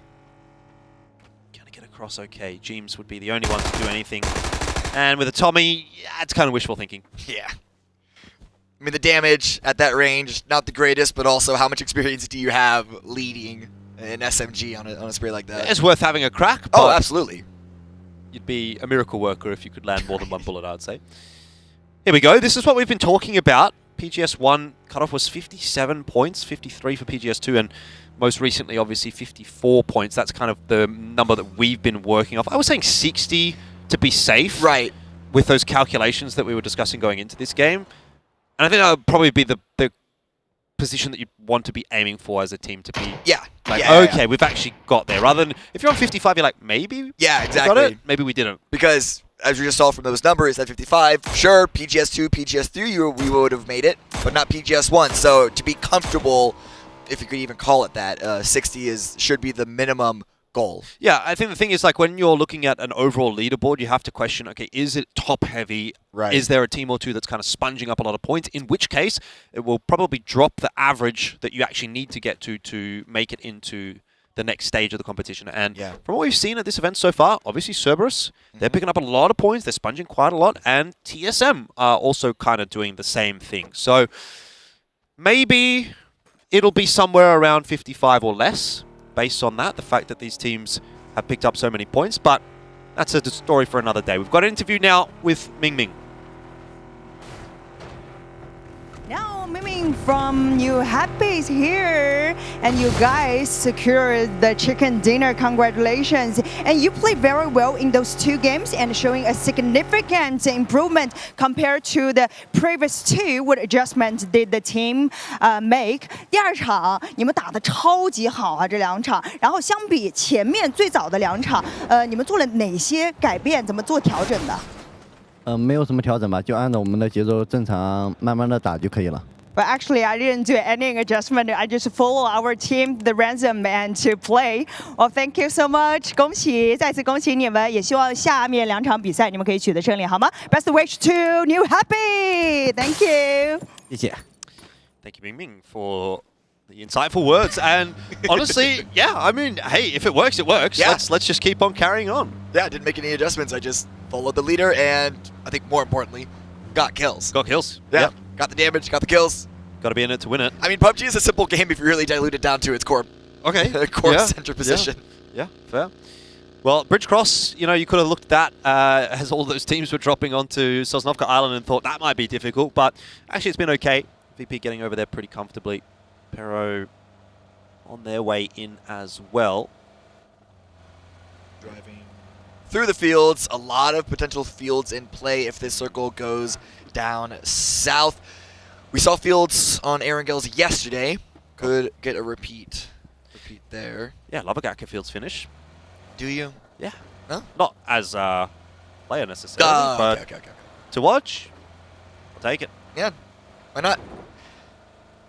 A lot of Chinese teams all around the similar area. Petrichor Road now arriving in, spotted out New Happy, potentially spotting out 17, who, as a reminder, have already been wounded by the Falcons. The fields in play, the Gatka fields for these teams on the south of the zone, they kind of incentivize splits. And we talked yesterday, well, me and Saga talked yesterday about how splits, they're getting punished more and more nowadays. You can't really get away with it so much, especially in the early game. But with big, wide open fields, they can kind of call attention towards that Petrichor Road. They're not going to be angling in that direction. They're just going to be sticking all in one singular position. We saw a little bit of driving around in circles, scouting out, I imagine, by Petrichor Road, see if anyone shot at them, but still staying together, staying in a pack. Here's the kill leaders.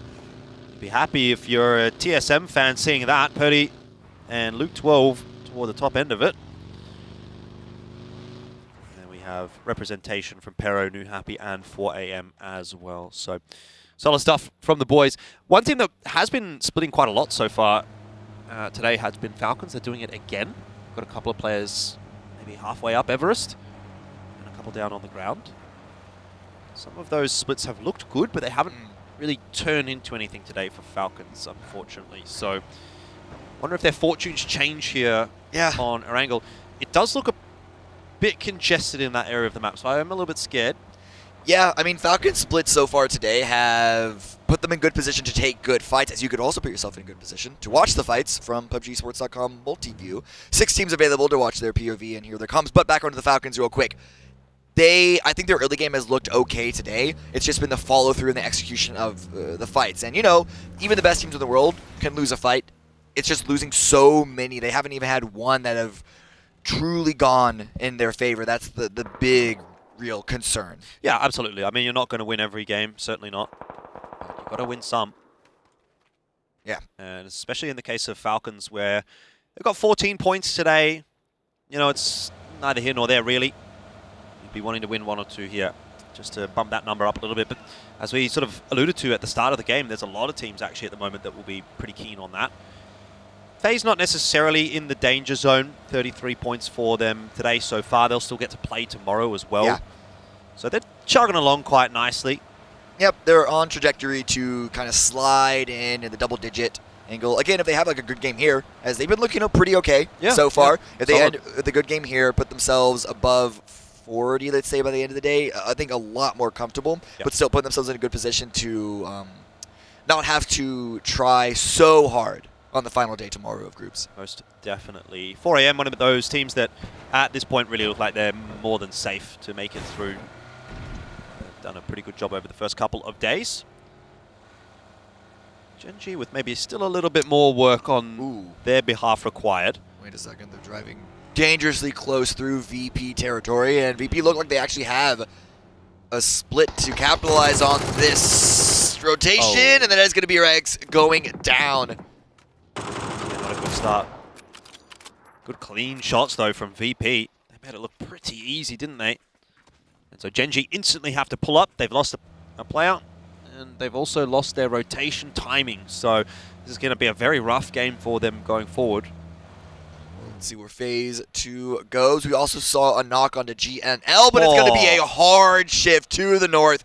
No worry about Gatka Field, not a single field in play, but again, just like Tago, we have that river cutting through the entire thing, playing around Georgia Pool Bay. Oh, man. And there is a complete collapse of like 7 teams. Not quite so much, but still a lot of teams on the south. Let's just go with 3 or 4 maybe is a bit more accurate. Close but Na'Vi, yeah, they're driving away from VP, but they're kind of driving into Pero.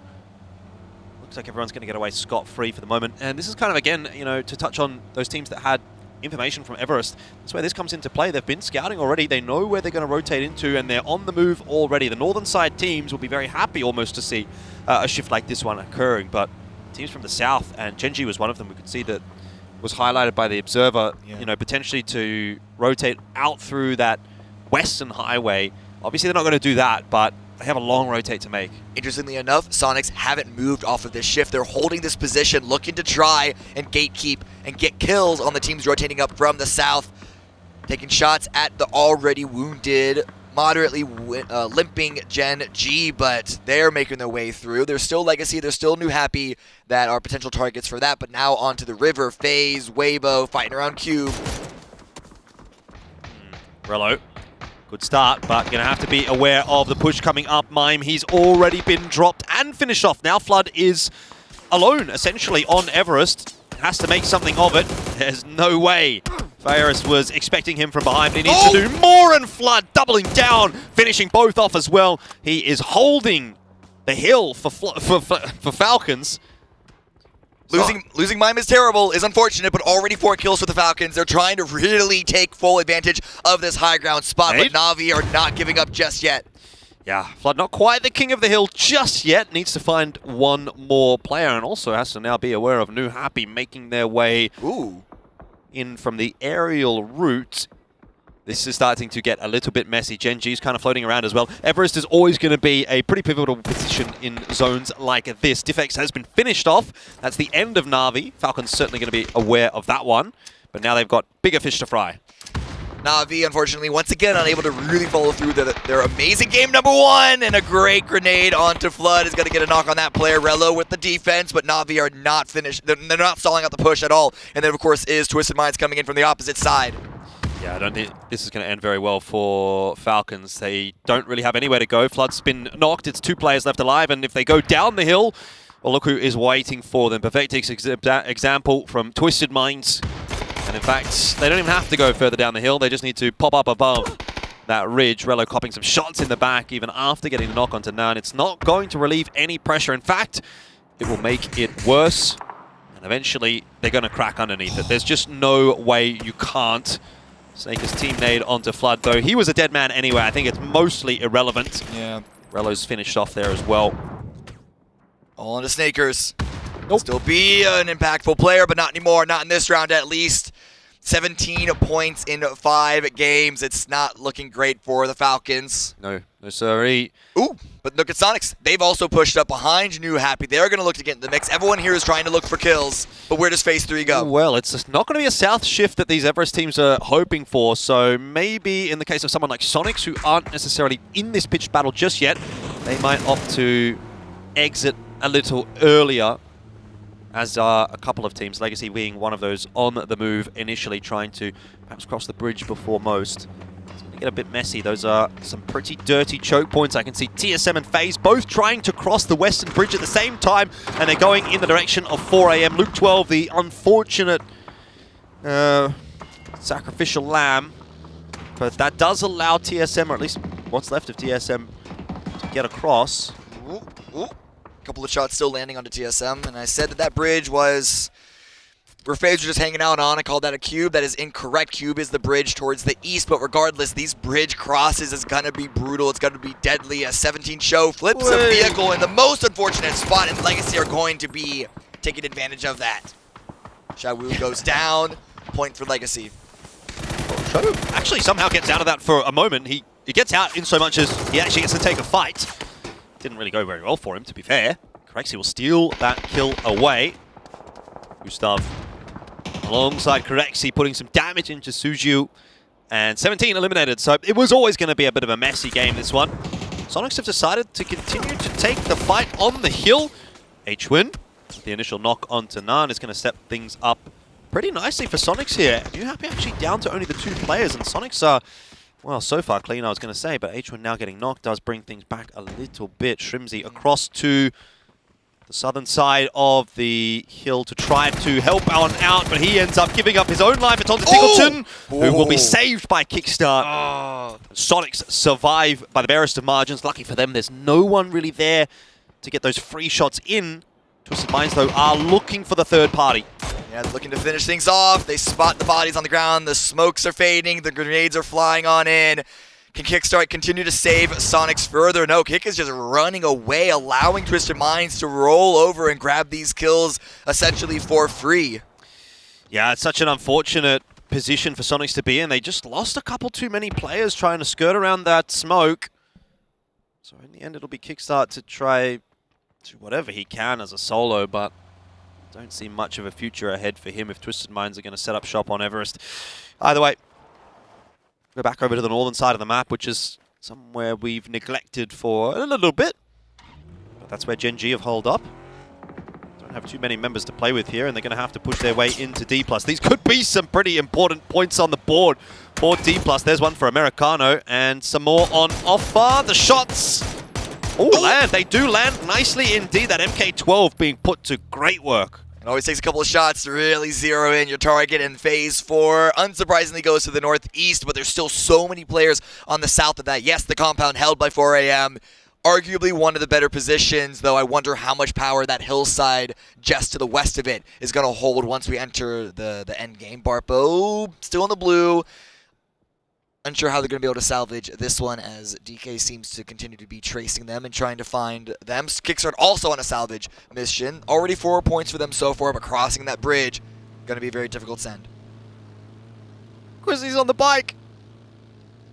He's just on the bike. It's a silent roll-up. That's based. That is incredibly based. But GNL, they have other ideas. They're just sending it straight on in. This could get really messy for them.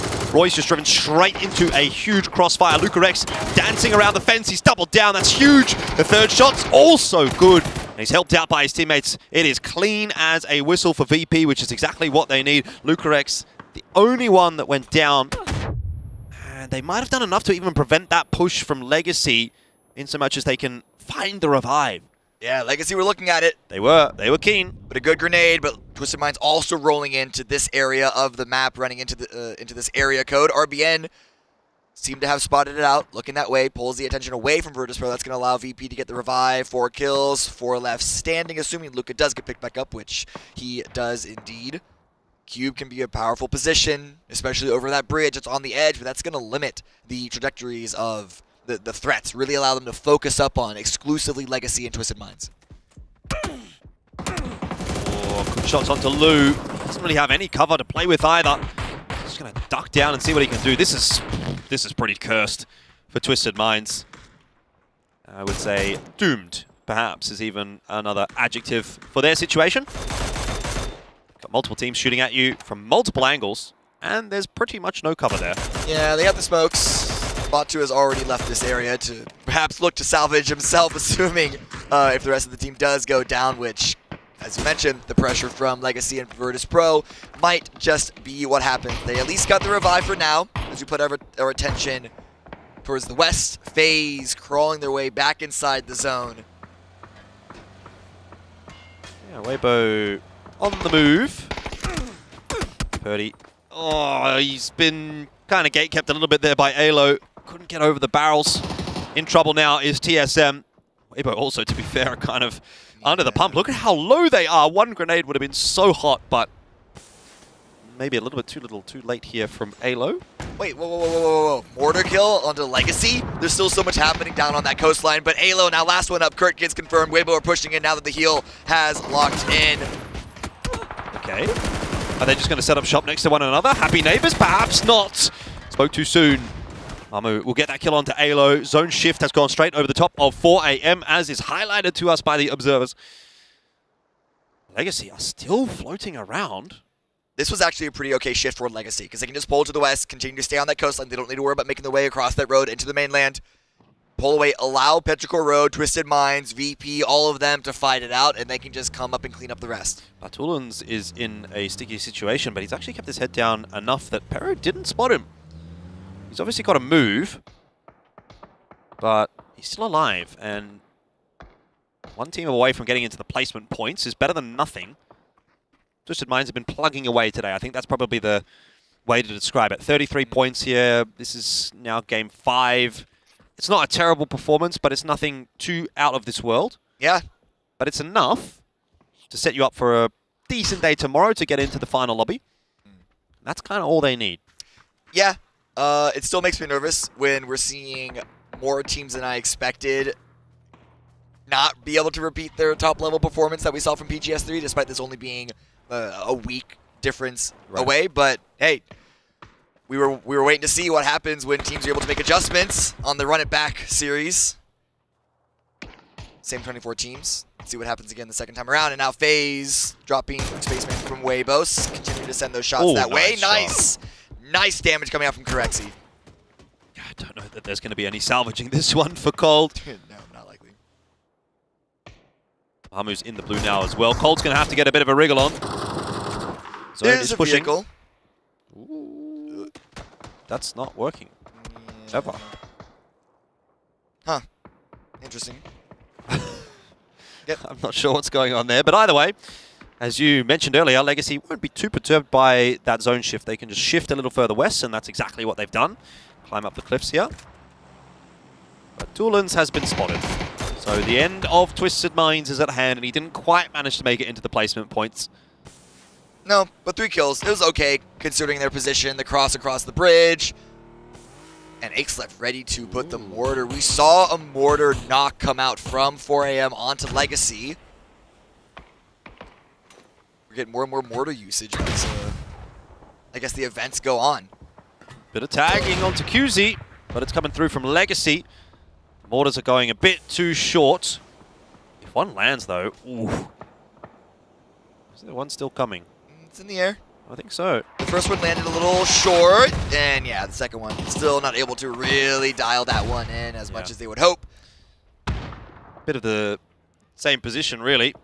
Anyway, VP, for now, have a bit of breathing room, but that is not going to last very long. Zone shift is coming through, and I guess for VP it's better than it could have been, but it was never going to be nice. Look at that at 4 AM. They actually put themselves in position to fight over the hilltop with the circle still going to the east. They pull right back into the compound. They're going to be holding on the center. But VP, how do they get out of this one? They have a small little dip, I guess you could call it, to play with, hiding behind a template. They have some vehicles, but what's the option? Just full send into 4 AM? Maybe just full send into Petrichor Road, but by doing so, FaZe could have an angle to try and third-party that one. Yeah. Similar with being unsure on what Legacy are going to be playing. If you're D+, I think you might still just be able to play the top of that ridge briefly. It'll be tight, but I think there's a little bit of wiggle room for them. It'll be between FaZe and D+ as to who gets to do that. Yeah. RBN just copping sprays from all over the place. This is really rough now for Legacy. If the last zone shift was okay, this one has been pretty disastrous. FaZe are on their way up to that ridge as well. D+ obviously have that position at the moment. So FaZe are going to have to fight their way in if they want that. Yeah, FaZe were putting their attention on Legacy, waiting to see if these, shall we say, straightforward kills come their way. But that only gave DK the opportunity to take that ridge line. Before them, Legacy pulled back towards the east. Great shots towards VP. Yeah, VP out of options, really, and they just had to go. But there was no good way to go. It's just damned if you do, damned if you don't, unfortunately. Yeah. That might be the case for FaZe as well in a minute or two. 1 minute 20 as that zone is shifting. Here comes D+. They want to try to get ahead of this fight. Take the fight on their own terms, and this is perfect. Jeems down for free. Gustav's got nowhere to go. He'll go prone to try and take the fight back to them, but it's just impossible at that point. You're out in no man's land. Perfect timing from the push from D+. Yeah, FaZe completely unaware that DK took this position, and they get punished for it. Thankfully, Corexi and Effects have already made the push down onto this ridgeline, dealing the damage on the Virtus Pro. They should be able to take control of this position, but it's not going to be a strong position regardless, especially with Petrichor Road on the hunt. Whoa, nades. easy as you like. Correct. So you'll be finishing off Virtus Pro, which is kind of good news because it does at least give them some real estate to move into. But as I was talking about, this little bit of the ridge still in play for D+ is going to give them some breathing room that they don't necessarily have to force their way down onto 4am just yet. That said, 4am is going to be hearing all of those shots, and they're going to be aware that there's a team behind them, so they will be zoned in, locked in on that position in the next zone for when that inevitable push will come. Grenade cooked. Summer got knocked by Star-Lord. This is the game that D+ needs, though. 6 kills already. They're up to 45 points. They're chugging along. If they can get another 5 kills out of this game, they're right back in the mix to make it through to the final 16. And that is a horrible shift for them. Yeah, like they barely have any room to play with on the ridge as it is, but the only move that they have right now is to go through 4am, maybe send it all the way across the zone into FaZe and Petrichor Road. And there is still Barpo as a solo on the north, ready to spoil whatever happens. There's no right call, really, at that point. You kind of have to do something. What's the best of the 2 bad options? Well, FaZe and Barrow are going at one another, but that's not going to last long. Fex has been finished off, and FaZe eliminated in 5th. Maybe, if your DK even waiting is the right call to try to nail a couple of extra placement points, but as we can see, those smokes are getting tossed in onto 4am. I think that gives us a bit of an idea as to what their choice is going to be. They'd want to knock. You can't smoke off all of the windows. Star-Lord does get taken down. 1-for-1 trade. Yeah, it is. CPI's also been removed. So if they had any vehicles ready to go, DK could have made the fast, high-speed send across the way, but I think Soul has maybe found an opening. Same with Americano, able to get right up close against the wall. Yeah, they're making their way in. Godfrey and Bobo will be the first points of contact. Res has happened onto Zipiani. 4am looking to hold onto their compound, and it seems that they will be able to do it. It was a pretty rough situation to be in for D+. They tried to do what they could, but ultimately this is too big of an ask, and it's easy for 4am to hold that one. You got to feel for them a little bit because they were putting together a pretty good game. But in saying that, they put themselves within striking distance. 10, 12, 15 points next game. That'll be good for D+. That'll be enough. So they have a chance still. 7 kills, 4th place. That's still pretty good for them. Yep. And with a shift like that, that was an almost impossible push on a 4am. One more game like that, they probably make it into the top 16. It'll be tight, but very doable. Very doable here as we have a final 4v3v1, but I think Barpo has finally been discovered with the road. Tree identified. 4am don't seem... Oh, never mind. Oh, yeah, okay, there it is. Tree takes him out. 4 versus 3, Petrichor Road, arguably a better position, but 4am, more players. We'll see how this one plays out. Yeah, not a huge concern for either team if they don't pull this one off. They're both pretty comfortable in terms of their overall points on the lobby, but it's always going to be nice to get that confidence flowing, building, and you'd be looking at 4am maybe as having the advantage here, having the numbers, but Pero arguably a little better set up with Chewy pushed forward. Especially because the grenades just aren't getting the knocks. But there it is. The shot from Godv do shut Chewy's central forward aggressive position down. And now Petrichor Road's advantageous hold, not looking so hot. That whole statement really is based off the fact that he doesn't go down. If he goes down, well, you're kind of cooked at this point as Pero. 4v2, not really too sure that there's going to be too much you're going to be able to do about it. Now, here's the question. There is no reason for them to do this. However, it would be funny if they just did a total petty point denial against 4am. Yeah. I'm not sure that there's no reason to. There's absolutely zero reason to deny points in this situation. Try and go for the 2 versus 4. Honestly, if I'm Pero right now, I'm looking at this as a learning opportunity. You know, it's a chance. Like, you don't get to play out a 2v4 endgame all that often with quote-unquote no stress, no pressure. You'd love to win this game. There's no doubt about that. But if you don't, well, no big deal. But for being an Ace left, if they won it, ooh, that'd be kind of cool. You know, that'd be something to talk about. Right. So they're going to give it a crack. And they are in the zone for the next shift. They're hitting some damn good shots as well. They're not really receiving any damage in response either. Yeah, and look at all the utility that 4am have burned through. They have 1 smoke left. A whole bunch of stun grenades. But that's not like Petrichor Road have any more smokes to play with themselves. So it's all going to be up to who can land the shots. They can't hit him. They cannot hit him. He's Neo in the Matrix. He's just dodging all the bullets. Yeah, I don't know. They haven't hit him. It's wild. And the shield, well, it's about to go down soon. But with Zipiani hitting the deck, 2 versus 3, Petrichor Road, they might just be able to crawl themselves into a chicken dinner here. I want to see them do it. I mean, it's surely not, but they think he's still there. They think he's still behind that shield. And now Akelef is just pushing forward, trying to finish. Oh, it doesn't stop that revive from happening. Yeah, but still, it's a bit of an off angle that they're not really expecting. Akelef gets a re-knock onto Zipiani. I don't see them winning it. I still don't see them winning it, but I want to believe. I'm a believer at this point. They're dodging bullets left and right like the mask. Hips swaying side to side. Nothing is hitting. Nothing is sticking. Nothing is landing. Molly lands on Bobo's tree. Forces him away just a little bit. And Godvy's now gone down. Again, how do they keep getting these knocks? Ming eventually, finally is going to fall. Finally, 4am have woken up in this 4-on-2. Ming's definitely not getting revived. That's the issue here for Pero, is that, you know, for all the hard work that you can put in, eventually, it's going to be too much to ask. And that is that it is a anti-climax because it's 4am that get the dub. Advantageous circles. It needs to be set. They held strong. Didn't get too many kills at the end of all that. Most of the fighting did happen on the south of that river in the mid-game, but a very chaotic ending. A lot of chaotic circles we've gotten so far today, at least in the latter half. Yep. Yeah, solid stuff though. 4am locking in that position further and further.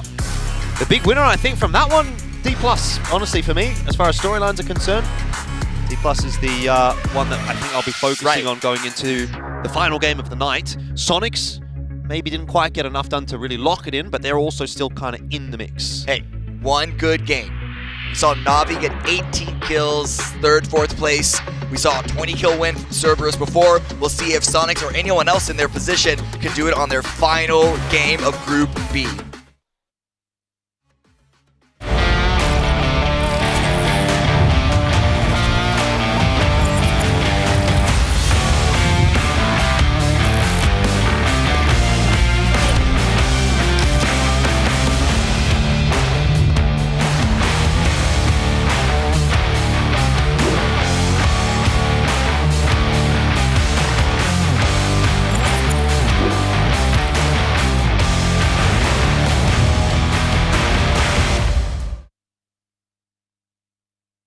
Godby, an absolute legend, looking like he's in a league of his own with 4am coming through with a big chicken dinner. And this, Matt, has been a night and day experience compared to PGS 3 for 4am.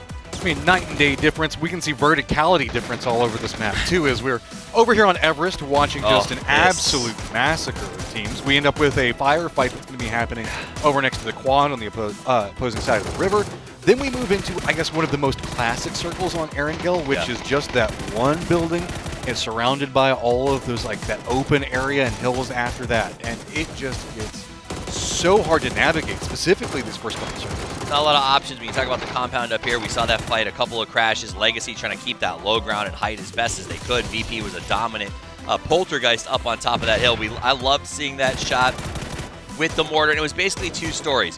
You had the fight over there by the bridge, and then you had up on top of Everest, where a bunch of teams who said, well, I guess we're not chasing this circle, did whatever they could to try to put points on the board. Another game where Petrichor Road's also picking up some points, but I think that the casters were talking about a second ago, a lot of teams that you would want to see maybe picking up some points, not necessarily finding them. Petrichor Road, though, is just being so freaking consistent. They're very consistent. I mean, I love seeing the way that these teams played out of Cube. That was kind of where that all started. Ultimately, it came down to 4am in that head-to-head, and 4am just looked clean. Yeah, you heard the caster say it. They didn't have to move very far, but they played that very well, that push. They had to defend against it. They did get that 1-for-1 trade, and the way that Bobo and Godby sort of held that compound together, you saw Bobo was kind of keeping it locked in on one side, giving him sound cues so Godby knew where to throw the grenades, and then they moved Bobo around to the left side to sort of distract the final player so Godby could get a wraparound. It was very clean. I really love the fact that Godby, whenever they were defending the compound off the push on the hillside, stepped out, moved out, got aggressive, made sure to finish out the fight so that way they could turn their attention to the last remaining team pretty quickly. It gave them a lot more of an idea on how they wanted to approach that circle, but also just shout out to Petrichor Road. They really were punishing any movement that 4am was doing. They only had to move forward probably like, what, maybe 10, 20 meters? And every single inch that they were trying to step forward were just getting bullets right at their face. Petrichor fighting hard. They had to go 30,000 meters, farthest travel for anybody else, but they got into the late game phase, again, putting up some good numbers. Damwon Kia, you know, they're talking about that over on the casters group. 4 a.m., they're good to go, right? Petrichor's feeling pretty good about where they're headed in terms of tomorrow. Damwon Kia needed a big game, 2 big games, really, to get themselves into not even a guaranteed position, but them and the Sonics are going to be kind of the story going into the next match, and we'll see that once we get to the leaderboards of can you make enough in these final 2 games to get yourself north of that cutoff. Now, before we break down the cutoff, which we will do in a second, let's give one more chance to take the laurels for 4 a.m.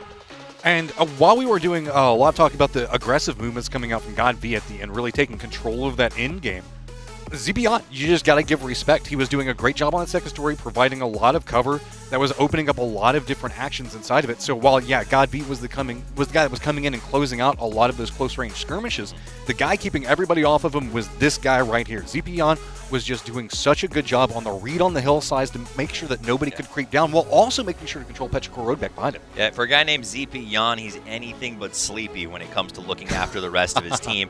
He stepped up. You wouldn't know it from the picture. He seems super chill, but he is willing to put in the work when he needs to. He's going to come out with the man of the match. Now let's look at the match leaderboard. 4am walks away with 17 total points. Petrichor Road, as you said, has had a great day. They'll be very happy with those 12 points. Damwon Kia manages to get 11. The Sonic salvages 5 after jettisoning Kickstart off of Everest in a hope to gain some extra points. And those are going to be the guys that we're watching. That's what we're going to focus on for the rest of the segment. Let's talk about the chase, because remember, after today, B is done. They're going to go home and they're going to have to watch. Their fate is in the hands of A and C starting tomorrow. Let's look at that total leaderboard. Anyone who has that 11 matches there next to the total is a team who has to lock up the numbers. The cutoff matchup was 53 for PGS 3. What do you think? It's probably going to be pretty close to that. TSM is eating a lot of points right now, as well as 4 Angry Men. Petrichor Road's also starting their own climb on it, but all these teams are essentially going to be done. That means that whenever we're looking at what's going on with Sonics as well as D plus Kia, they're going to need to make sure that this last game secures them at least clear of, I would say, just to be safe, 55, maybe even want to be aiming for a bit higher than that one. But with the points gobbling that TSM is doing, maybe that could push down the average a bit. But right now, neither one of those teams feeling good at all. They cannot afford to lose anybody early. I mean, the best news for them is that if you look at the right side of the board, there are a lot of teams that are sub 20 because only 6 get knocked out, right? And that's something to keep in mind. That said, I think D plus Kia, Sonics, and even to a certain extent Legacy with a good game here. And honestly, I think Sonics and D plus Kia with a middling game, if they can put up somewhere in that 8 to 9 point range, they should at least be less stressed out when it comes to tomorrow. Though there's no free pass because this is PUBG, and if you're short of 60, you got to worry. Well, the compression on the leaderboard, specifically around the cutoff points where we're looking for teams that are going to be playing back tomorrow, probably aiming for about 30 points, right? Yep. So that means that whenever we're looking at the overall for those squads, the squads like Sonics, while you can say 9 points will probably give you comfort, it's not going to be real comfortable. Like, I'd say you're probably going to be looking at those last 2 games, maybe not going to have as many nails left by the end of it. Let's take a look at some of these teams as they get themselves into the mental place they need to for our last game of the day. Na'Vi has been incredibly strong. Another team that came out, remember they didn't make it out of group stages, was Virtus Pro in PGS 3. They look like a different team here today. And going back to what we were just saying, I just want to say that it's going to be really interesting to see who steps up at this stage, because we're talking about some very known commodities whenever we're looking D plus K. We got Soul that's going to be over there. We've got Tiggleton on the opposing side of it. Shrimsy, who had amazing PGS 3. This is your superstar moment, right? No excuses left. 1 game left. You're not at the cutoff you want. You've got to make sure to make the step up. Absolutely. I mean, that is essentially what PUBG comes down to play. I mean, I think my favorite quote of all time was Fuzzface when he said the best teams in the world win the games they're not supposed to win. And that's what determines. You win the games you're going to win. If you are a pro team on this stage, when you catch the circles, you win the game. There's no question to that. But it's getting those points when the deck is stacked against you that determines on if you are truly world class. And we're looking at teams like Twisted Minds right here. This is a squad that wants to net way more points. They want to go into tomorrow so that way they can secure themselves positioning. So you have all of C that really hasn't had a chance to play a ton of games yet.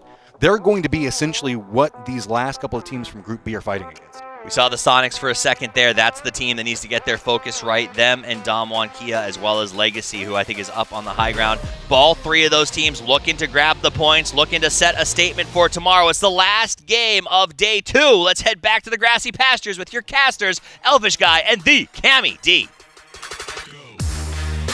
Yes, indeed. Those are the teams to keep an eye on. The other one that I'll actually throw in the ring here is GNL. If they fail to get any points in this game, they could also just miss out on the cutoff. They're at 52 right now. Ooh.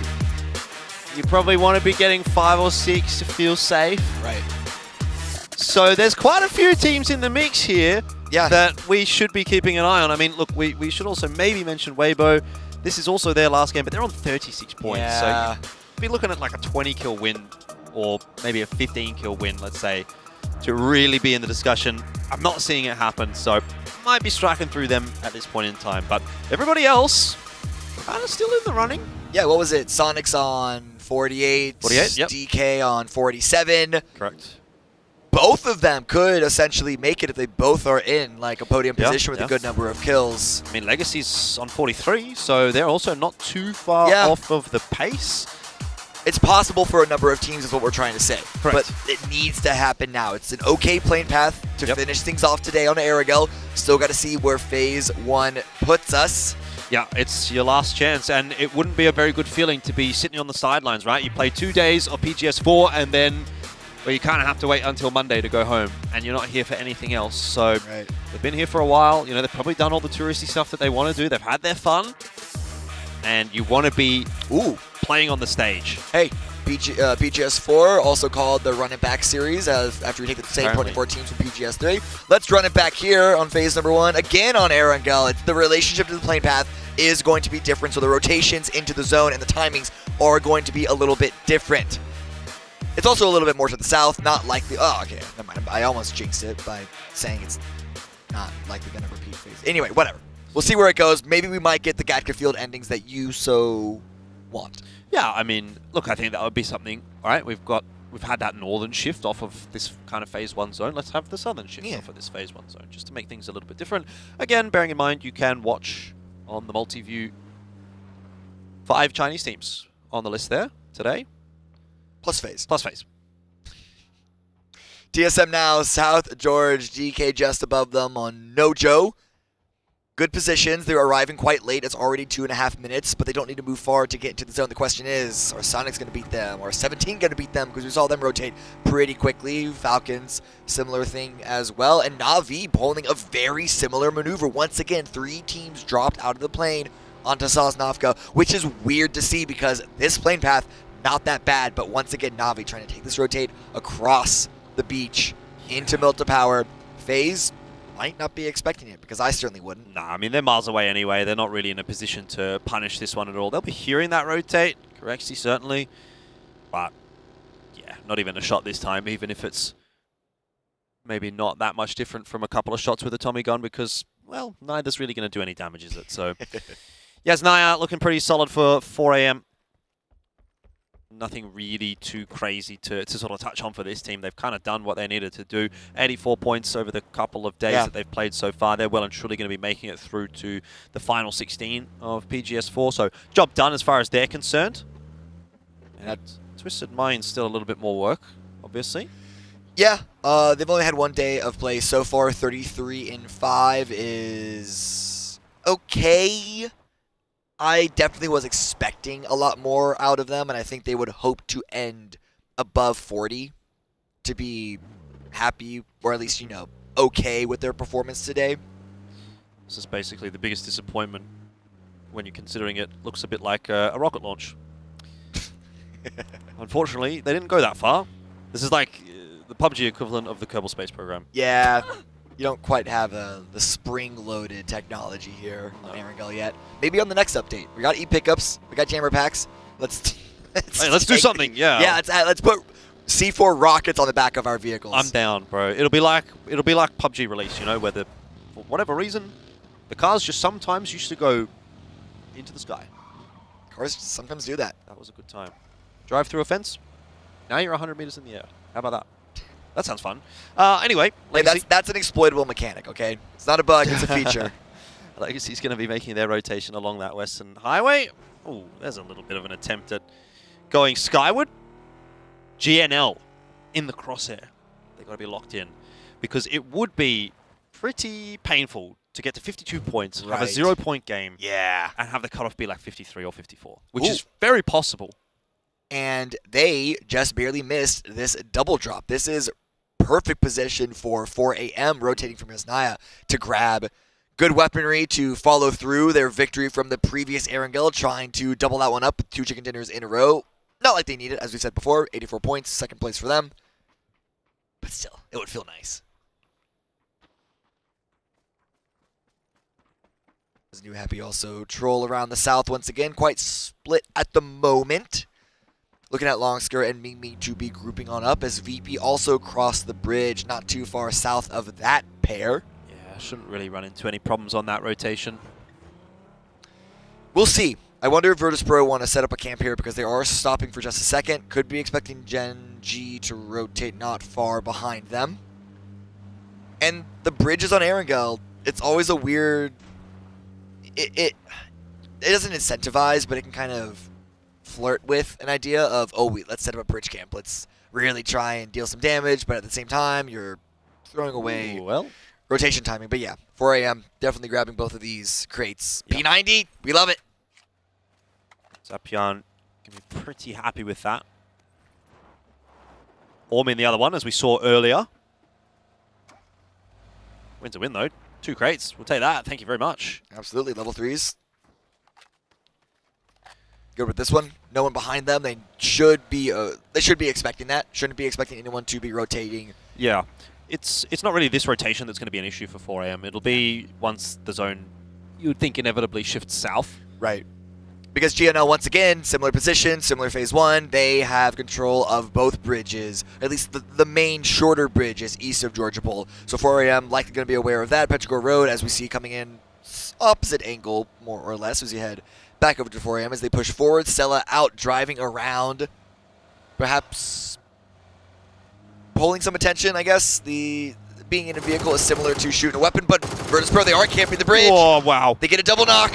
Might get another one as well. There's the third onto Barpo, and Ada, he's going to try and turn tail and escape. Wishful thinking at this point as the shots are coming through. The MK12 just needs one more headshot comes through. 62 HP off of Ada. Has he managed to escape? Well, the thing I'll ask you actually here, Cammy, is does it even matter if he gets out or not? There's not much of a future left in this game for Gen G.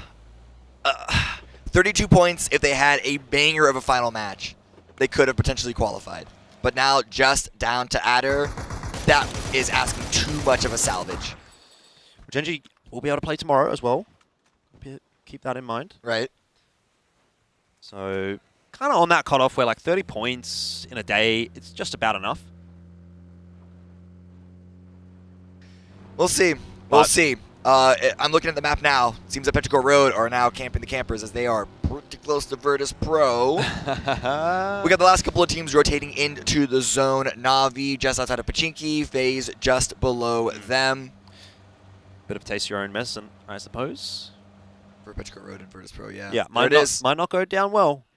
We'll see. I don't know if Virtus Pro were even paying attention to this. Although this is definitely not as threatening of a camp setup, but it depends on which way VP decide to go. Left is watching. Nobody spotted him just yet. VP are driving directly at this setup from Pero. Okay, this is where things start to get a bit awkward. Lukerux is going to be allowed to go past until the shots come through from Chewy. He's already got the first, and VP, oh dearie me, it's like looking into a mirror. Not one that they would have liked to have looked into. Sometimes your biggest enemy is yourself, and that has gone horribly wrong for Virtus Pro. And I tell you what, that's what you get for being a filthy bridge camper. Petrichor Road very happy with that one. The cheers behind us, and it's an even spread of eliminations. Share of duties, share of output for Petrichor Road. Sometimes considered the Left and Friends team, but here, at least in this moment, very much a even performance. Yep, across the board. Love to see it. Pero up to 75 points. It's been a pretty good couple of days at the office for those lads. They'll get to have tomorrow off. And safe in the knowledge, of course, that they'll be making it through to the final few days of competition here at PGS4 as well. Na'Vi, outside of that one big game today, have kind of not done anything. Yeah. Yeah, 31 points. 18 kills in third place. That would be 25 points. Only 6 and 4. Yeah. Which is really not good. The circle does go south this time around. 17 virtually center. Sonics not too far. Twisted Minds as well not too far from that. As Petrichor Road now pushing up from the south. A lot of scattered individual buildings in this area around Chopsticks, around Dumpling, north fields of that. But because of so much field in play, you have to imagine that there's an incentive to get here faster than you would otherwise imagine for circles like this. Yep. Weibo, one of the first teams to rotate their way in, are going to be happy with the building they find themselves. Generally, this one is a bit of a hotspot, though. You might see teams coming in from the east, looking to crash the backside of it. Pero in the forest. Actually not an unplayable position for them with this zone, considering south is relatively clear. They're aware of that as well, because they've killed everybody else on the southern side of the zone. So they actually can set up shop here pretty happily. Yeah. No, I agree. Definitely an okay position for them to set up for a continuation in Phase 3 and beyond. But at the north, this is a lot more contested. The crossing over the bridge. Foria made it a little further than I think I would have feared for them, but one knock does finally go towards GNL. And now how much further can 4AM really go? Because there was still TSM on the mountain. There was still Falcons hanging outside of Ruins. Twisted Minds also in the area.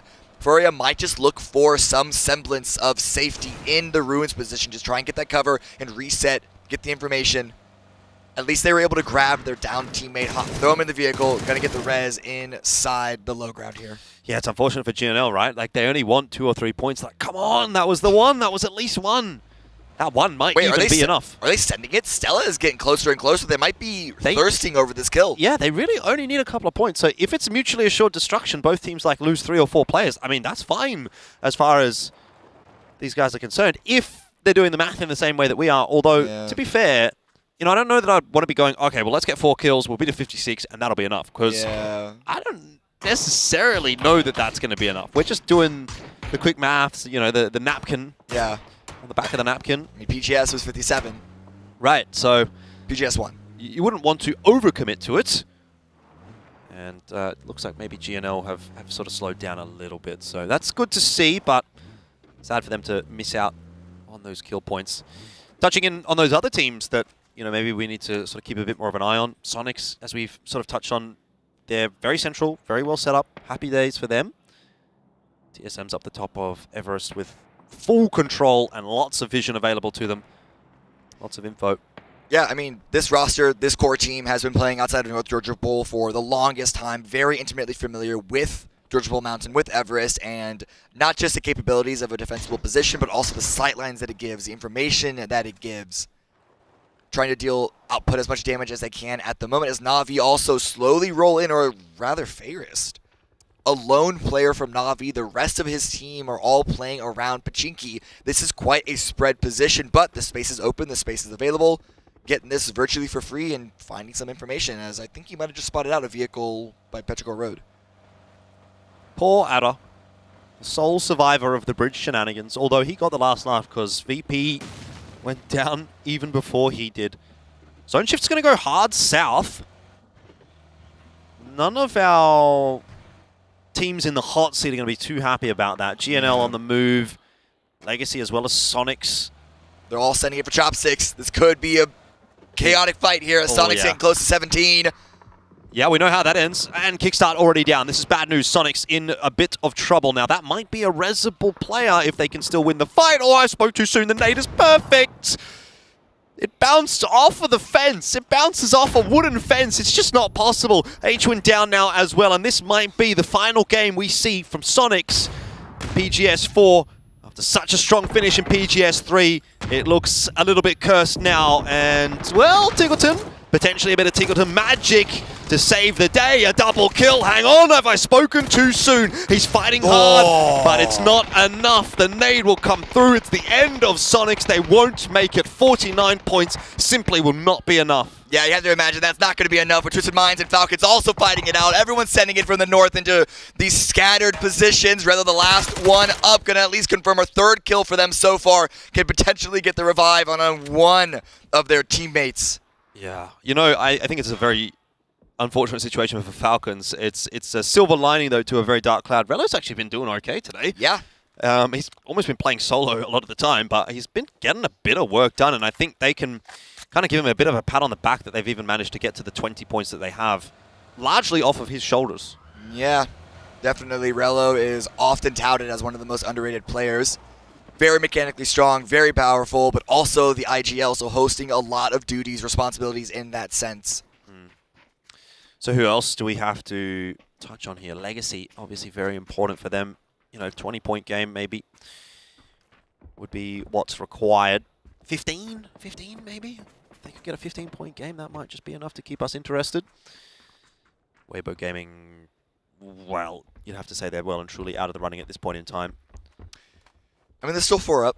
You never know. We've only lost 2 teams so far, still 45 alive, and they are in an okay position, holding one of the trenches that we refer to lovingly as chopsticks. Now, granted, it's not a high agency position, more so picking up any sort of last-minute plan B, plan C sends that direction, which GNL might be one of those teams because still driving outside in the blue. I mean, are you seeing a 0-point game here for GNL? Because I am kind of seeing a 0-point game here for GNL. If things go wrong, coming in late, they get a bad shift here, have to send into chopsticks, something like that, it could just blow up in their face. They're coming into a compound that is free, but it has a bunch of crashed vehicles around it, but that is because I believe this is DK who pick up from GNL's compound into the dip on the north. They made it. Dead center of this next zone. Genji are eliminated in the meantime. Hammer is going to pick that kill out in the blue. But how do you send it into this zone? I mean, look, I'll say for D+, 3 members making it into the top of chopsticks. Yeah. 47 points. Can you get 10 more out of this? Absolutely. Couple of placement points, couple of kill points. Stragglers maybe getting picked off here and there. I could see it. I could see the dream for D+. Yeah, it really just depends on how many teams are going to be sending it into that similar chopstick position, because in a shift like this, outside of Gaka, there really aren't that many more places to play. You can just get entered and just absolutely ruined. If a team dives on you, you kill them, probably another team's looking at that, and they will then dive on you. Exactly, exactly. That's where the problem arises. Back-to-back-to-back sends. Correct. At some point, it's likely going to overwhelm you. Yep. We saw that. We talked about it on one of the Miramar games, Metrical Road. They were able to manage that well. Especially with only 3 players alive. It really significantly hampers your possibilities of getting those knocks out the vehicles before they get in. 4am. Looks like they're going to send on to 17. The nade was a good one from Sujiu. Molly's out through onto the Deflate as well. But 4am have pulled up nicely. 17 was able to stave off Sonics earlier. Can they do the same against 4am? They have a nice ridge. It's a good defensible position in this zone because no one else is going to be coming in from the north side, and so it allows them to stall out and spot to see if anything happens on the east towards Twins and Mines Falcons. And now FaZe, who are sending it into that position, correctly with the knock on Rello as we put our attention towards that angle. Snaker's last one up for the Falcons. What can he clutch out here? Maybe not a whole lot. On the top floor, Gustav and Fex be working together to clear that building out. There's going to be some nades tossed into the top floor as well. That's right, on top of Snakers. Down half HP, but Lou chooses the time to strike in the back. There's another solo hanging around in this compound that FaZe were not prepared for. And it turns from bad to worse as James has now been knocked as well. Unlucky, unfortunate Fax. It's going to have a stun, but it doesn't hit, it doesn't land. Snakers is able to stop that push temporarily. Now it's only 3 solos fighting over this compound. FaZe are eliminated, the 2 solos remain, and that is the 150th kill PGS career for Lou. Wow. That was not how FaZe saw that one going. But, has to be said, end of the day, 44 points in one game, one day is actually, fine. That's fine. FaZe are happy. Weird ending, but... Yeah, bit of a bad ending, but overall... Oh, wait a second. HS is on the roof?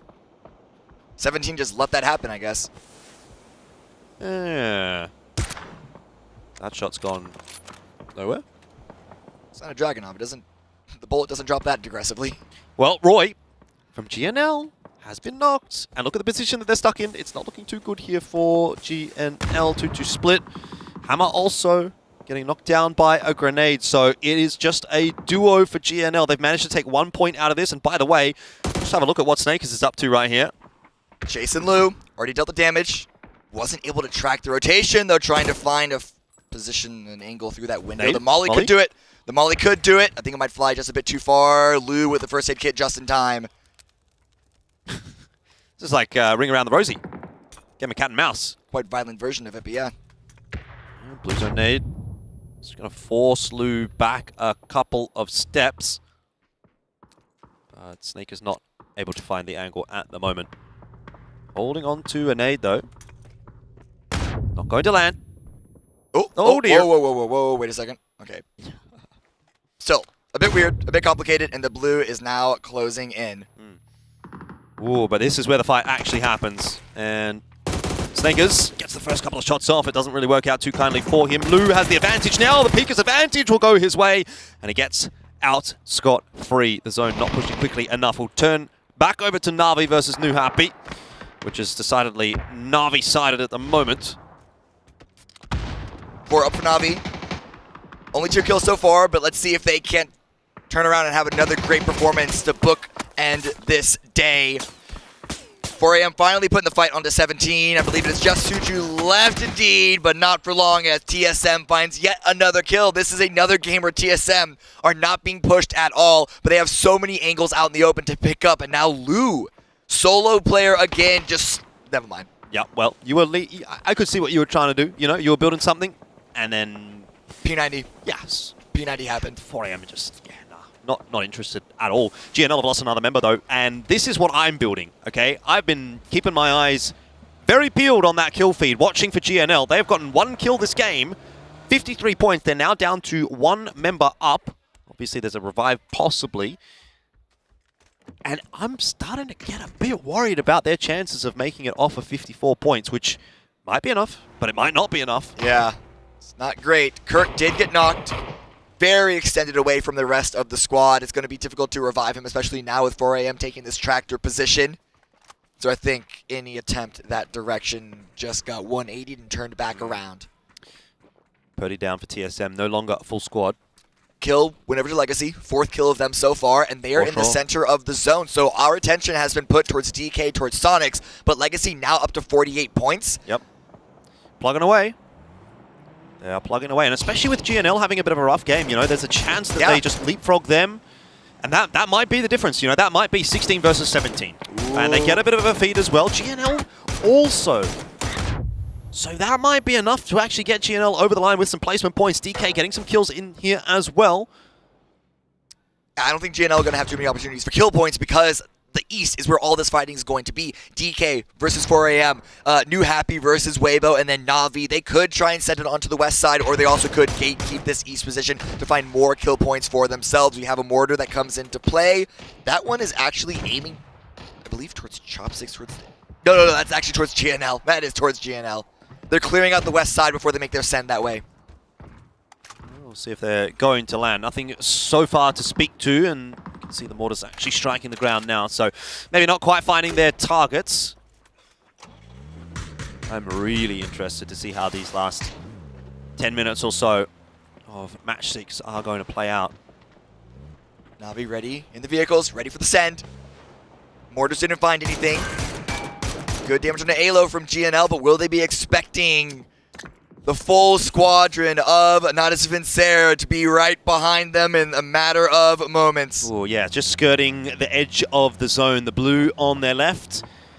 GNL right in front. More than happy to set up here for the moment. They're going to have to keep moving. This is just a brief little scouting mission, I suppose, from Na'Vi to push their way in with Stella. Getting knocked by a grenade. Alo pushing his way in. This is disaster territory for GNL. Young, the last one standing. Weibo also making their rotation, this time through the southern side of the zone. A nade goes back onto TSM. That's Alo down. TSM sending as well as Weibo. Right now, GNL eliminated. They're done. 54, 53 points might be all that they get, and I don't know if that'll be enough to get through the final 16, but that is no longer the story as Weibo rock up behind Na'Vi. The sprays are so good, Spaceman. A double knock, and Cold gets himself one as well. It's Diffx trying to save the day for Na'Vi, but it's impossible, and Weibo have conjured a magical push out of nowhere. It's an instantaneous annihilation from Weibo onto Na'Vi, but it's only the first 4 points that they have, and here comes New Happy. Oh, they could only celebrate for so long before they get eliminated. That's so sad. That is so sad. You have tasted the sweetness of victory only for it to be pulled away from you in mere moments. And speaking of, D+ Kia, 51. They're getting close, but they might fall at the hands of their next closest competitor. They are taken down. Legacy will go up a couple more points, and D+ they remain on 51. Another heartbreak, perhaps. GNL and DK buried together. We'll find out tomorrow, but I don't think it's enough. Legacy, this is the one team that remains that is in the fight for a solid position to qualify in the top 16, and they have the compound. The shift went their way. They want to get as many kills as possible, and with the open field, the kills are there for the taking. Oh, it's free! Kisera is farming up. 9 kills for Legacy so far. They put themselves at 47 points. 57. Can they do it? Can they lock over 60, then put themselves in a comfortable position? Yeah, well, I certainly think that they can. They have got the eye in the sky, and he's holding on to a Mini 14. Now it's 4 AM in the sights, who have their attention turned on to TSM. No shots going back in the direction of Legacy. This is the perfect position to find yourself in. There's another one. God V will not be getting revived. That'll be 58 points for Legacy. Thank you very much. And that might just be it. That might just be all that they need. 60 points would be comfortable. 65 would be better. But I think 59 might just be enough. Somehow, there's been a team knock in there. It won't be flushed, though, by 4 AM. And now, it turns away from necessarily getting those points to actually just winning this game. Sparking doing a little bit of assistance. Brazilian brothers dealing the damage to the 4 AM, but still Sparking also playing for TSM. 4 AM are eliminated. Last player up. Sparking looking to potentially 1 versus 4. Instead, going to drop a blue zone at his feet. Deny the point. But RBN is there in time. No, Sparking's denial is there. RBN's not happy with it, but they are happy with the win. Yeah. 11 kill points at least for them. Put themselves in a strong position to qualify to Grand Finals. Yeah, they'll be looking at each other and sort of asking, have we done enough? Did we get enough? I think they've got enough. I think they think they've got enough as well. You know, there was some questions for a moment there, but maybe some sighs of relief, if I'm reading into the body language correctly. So, good stuff from Legacy, but maybe not quite enough elsewhere. D+, not feeling too good about themselves. Sonics, definitely not. GNL also, maybe just if they get lucky, but you've got your fate in another team's hands at that point. It's not up to you anymore. A couple of teams in the hot seat. 8 teams. That was the last game potentially that they have ever played here in Shanghai for the PGS 3-4 double feature that we have. Was that enough for Legacy? Was that enough for GNL? We have one more day of group stage tomorrow to find out.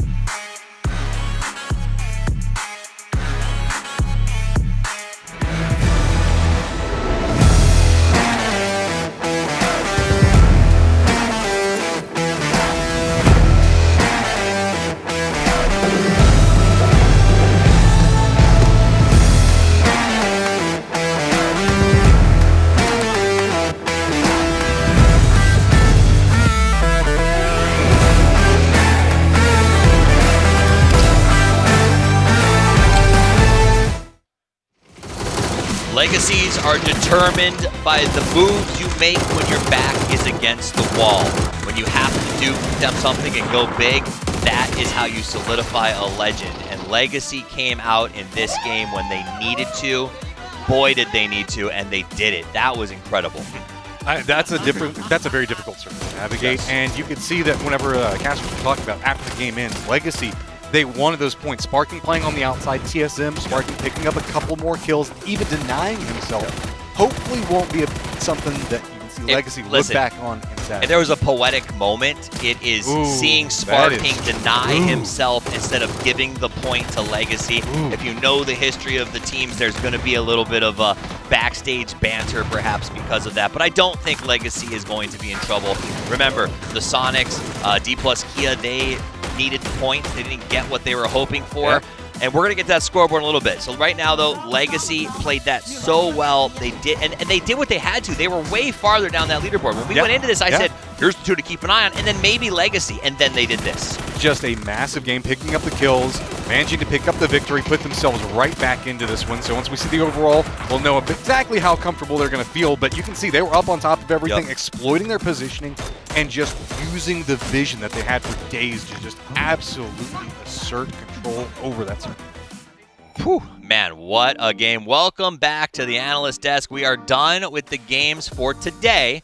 My name's Taviz, this is Matchroom, but we have 6 more to play tomorrow to determine which teams get to go all the way to the finals here at PGS 4. And it is not shaking out the way that I expected if you just did basic stats to PGS 3. Yeah, I mean, there is, again, I think the conversations, D plus Kia, Sonics, right now in, I wouldn't even say precarious positions, extremely dangerous positions right now, as it's going to be them just kind of having to sit and watch tomorrow. They are done, and the cutoff points are going to be so close. Absolutely, and I honestly can't wait to see the leaderboard, because that is what it's going to come down to, and some of the favorites. And there's been this conversation about like, well, should we have had these two events so close together? Will anything really change between them?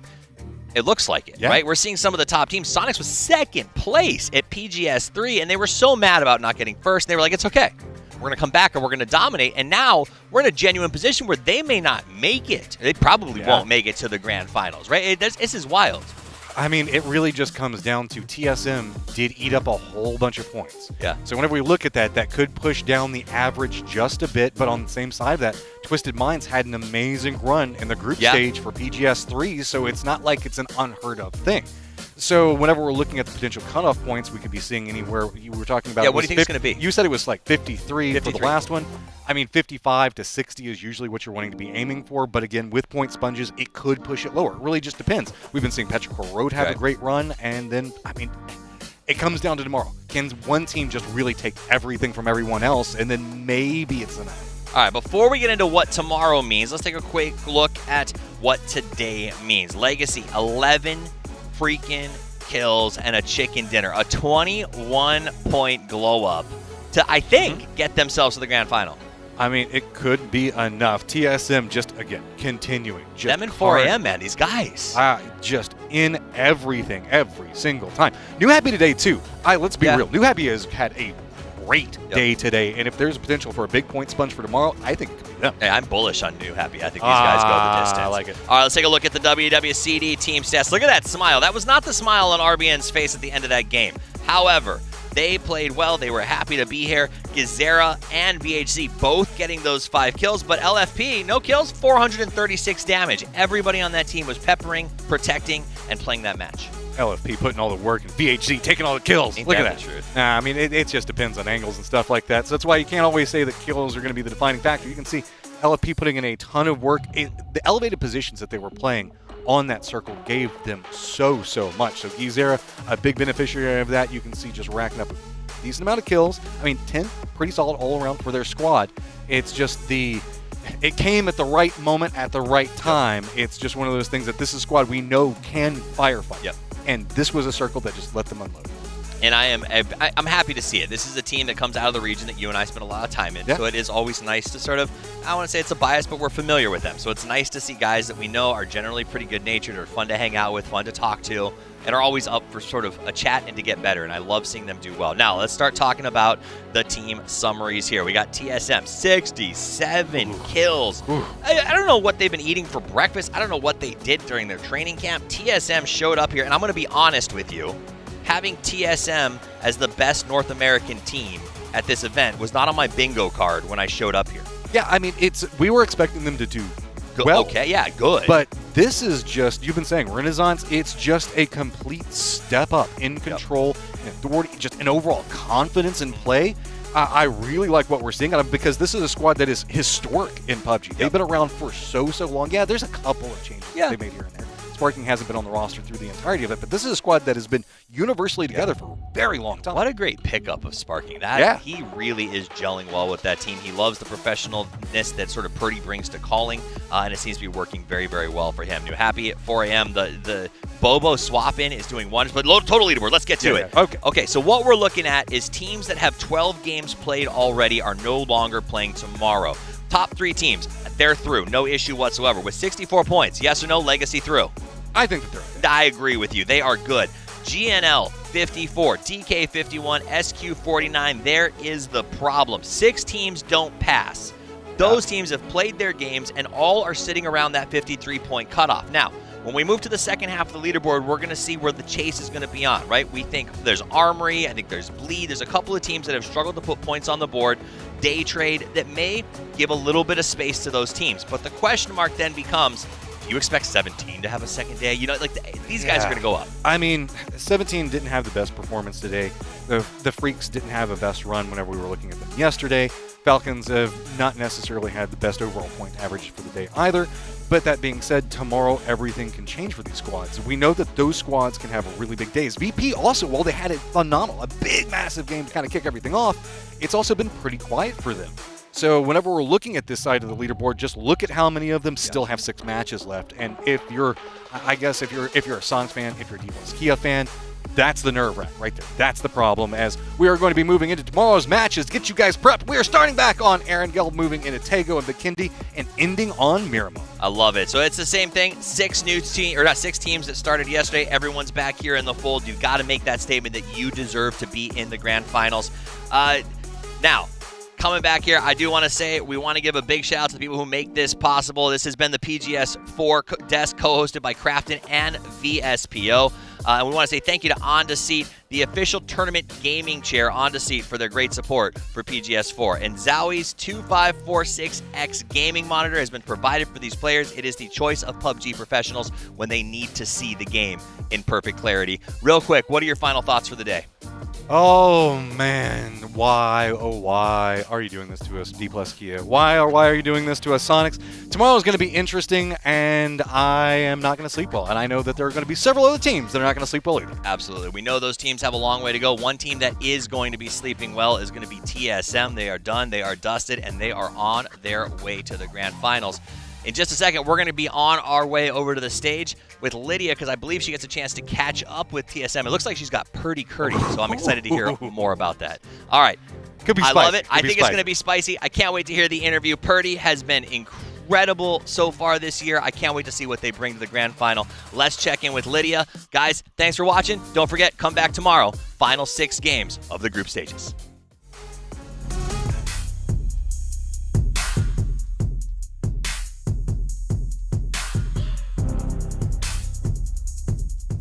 TSM Purdy Curry here.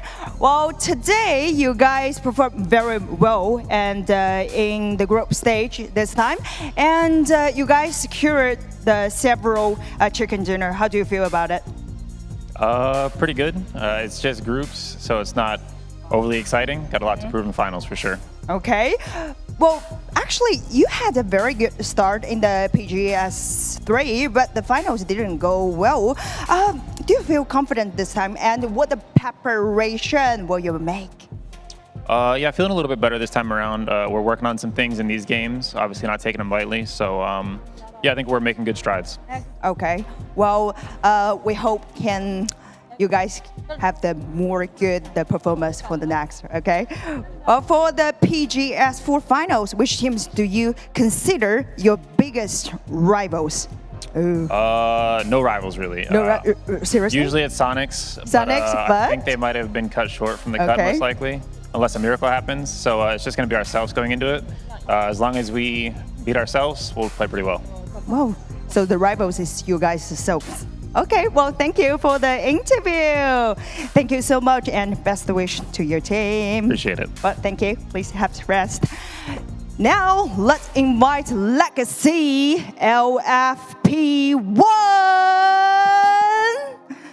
Wow, that's a Brazilian flag. Come. Congratulations! Woohoo! Okay, so you played much better today than yesterday and have advanced to the finals. How do you feel about it? Então, ela disse que vocês jogaram muito melhor do que ontem e que já estão na final. Como que você está se sentindo? Estou me sentindo muito bem, estou muito tranquilo no quesito que a gente conseguiu jogar melhor. E eu estou muito feliz, e é isso. Oh, you cannot. Okay. So he's saying like that he's feeling like good Very, very good because like they did like what they came here to do, and now they are in the finals. Wow. Yeah, let's look forward. Okay, well, last time you didn't make it to the finals. So what is your goal this time? Go to the Então, final? da última vez, vocês não conseguiram chegar na final. O que é o vosso método agora para fazer o vosso foco? Eu acho que o que a gente está querendo buscar agora, com certeza, é no mínimo top 4. E a gente vai vir muito forte, estudar muito tudo que a gente fez, a gente vai melhorar e aprimorar tudo. E estamos vindo para o top 4. So they say like the goal for this final for the PGS4 is like at least to be like in the top 4. So they're gonna study the other teams. They'll do like their best so they can secure like the top 4 for the finals. Okay, wow, fighting.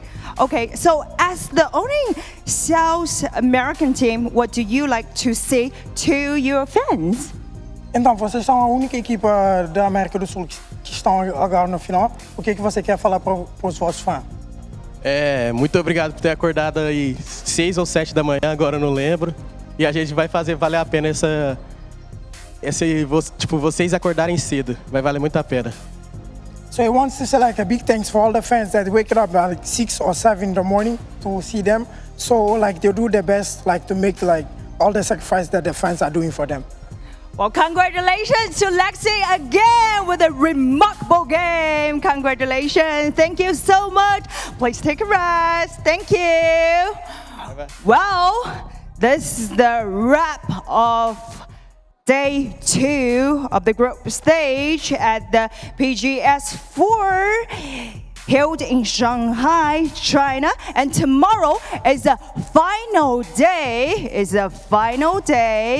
of the group stage. So everybody remember, join us tomorrow at the same time, 6 p.m.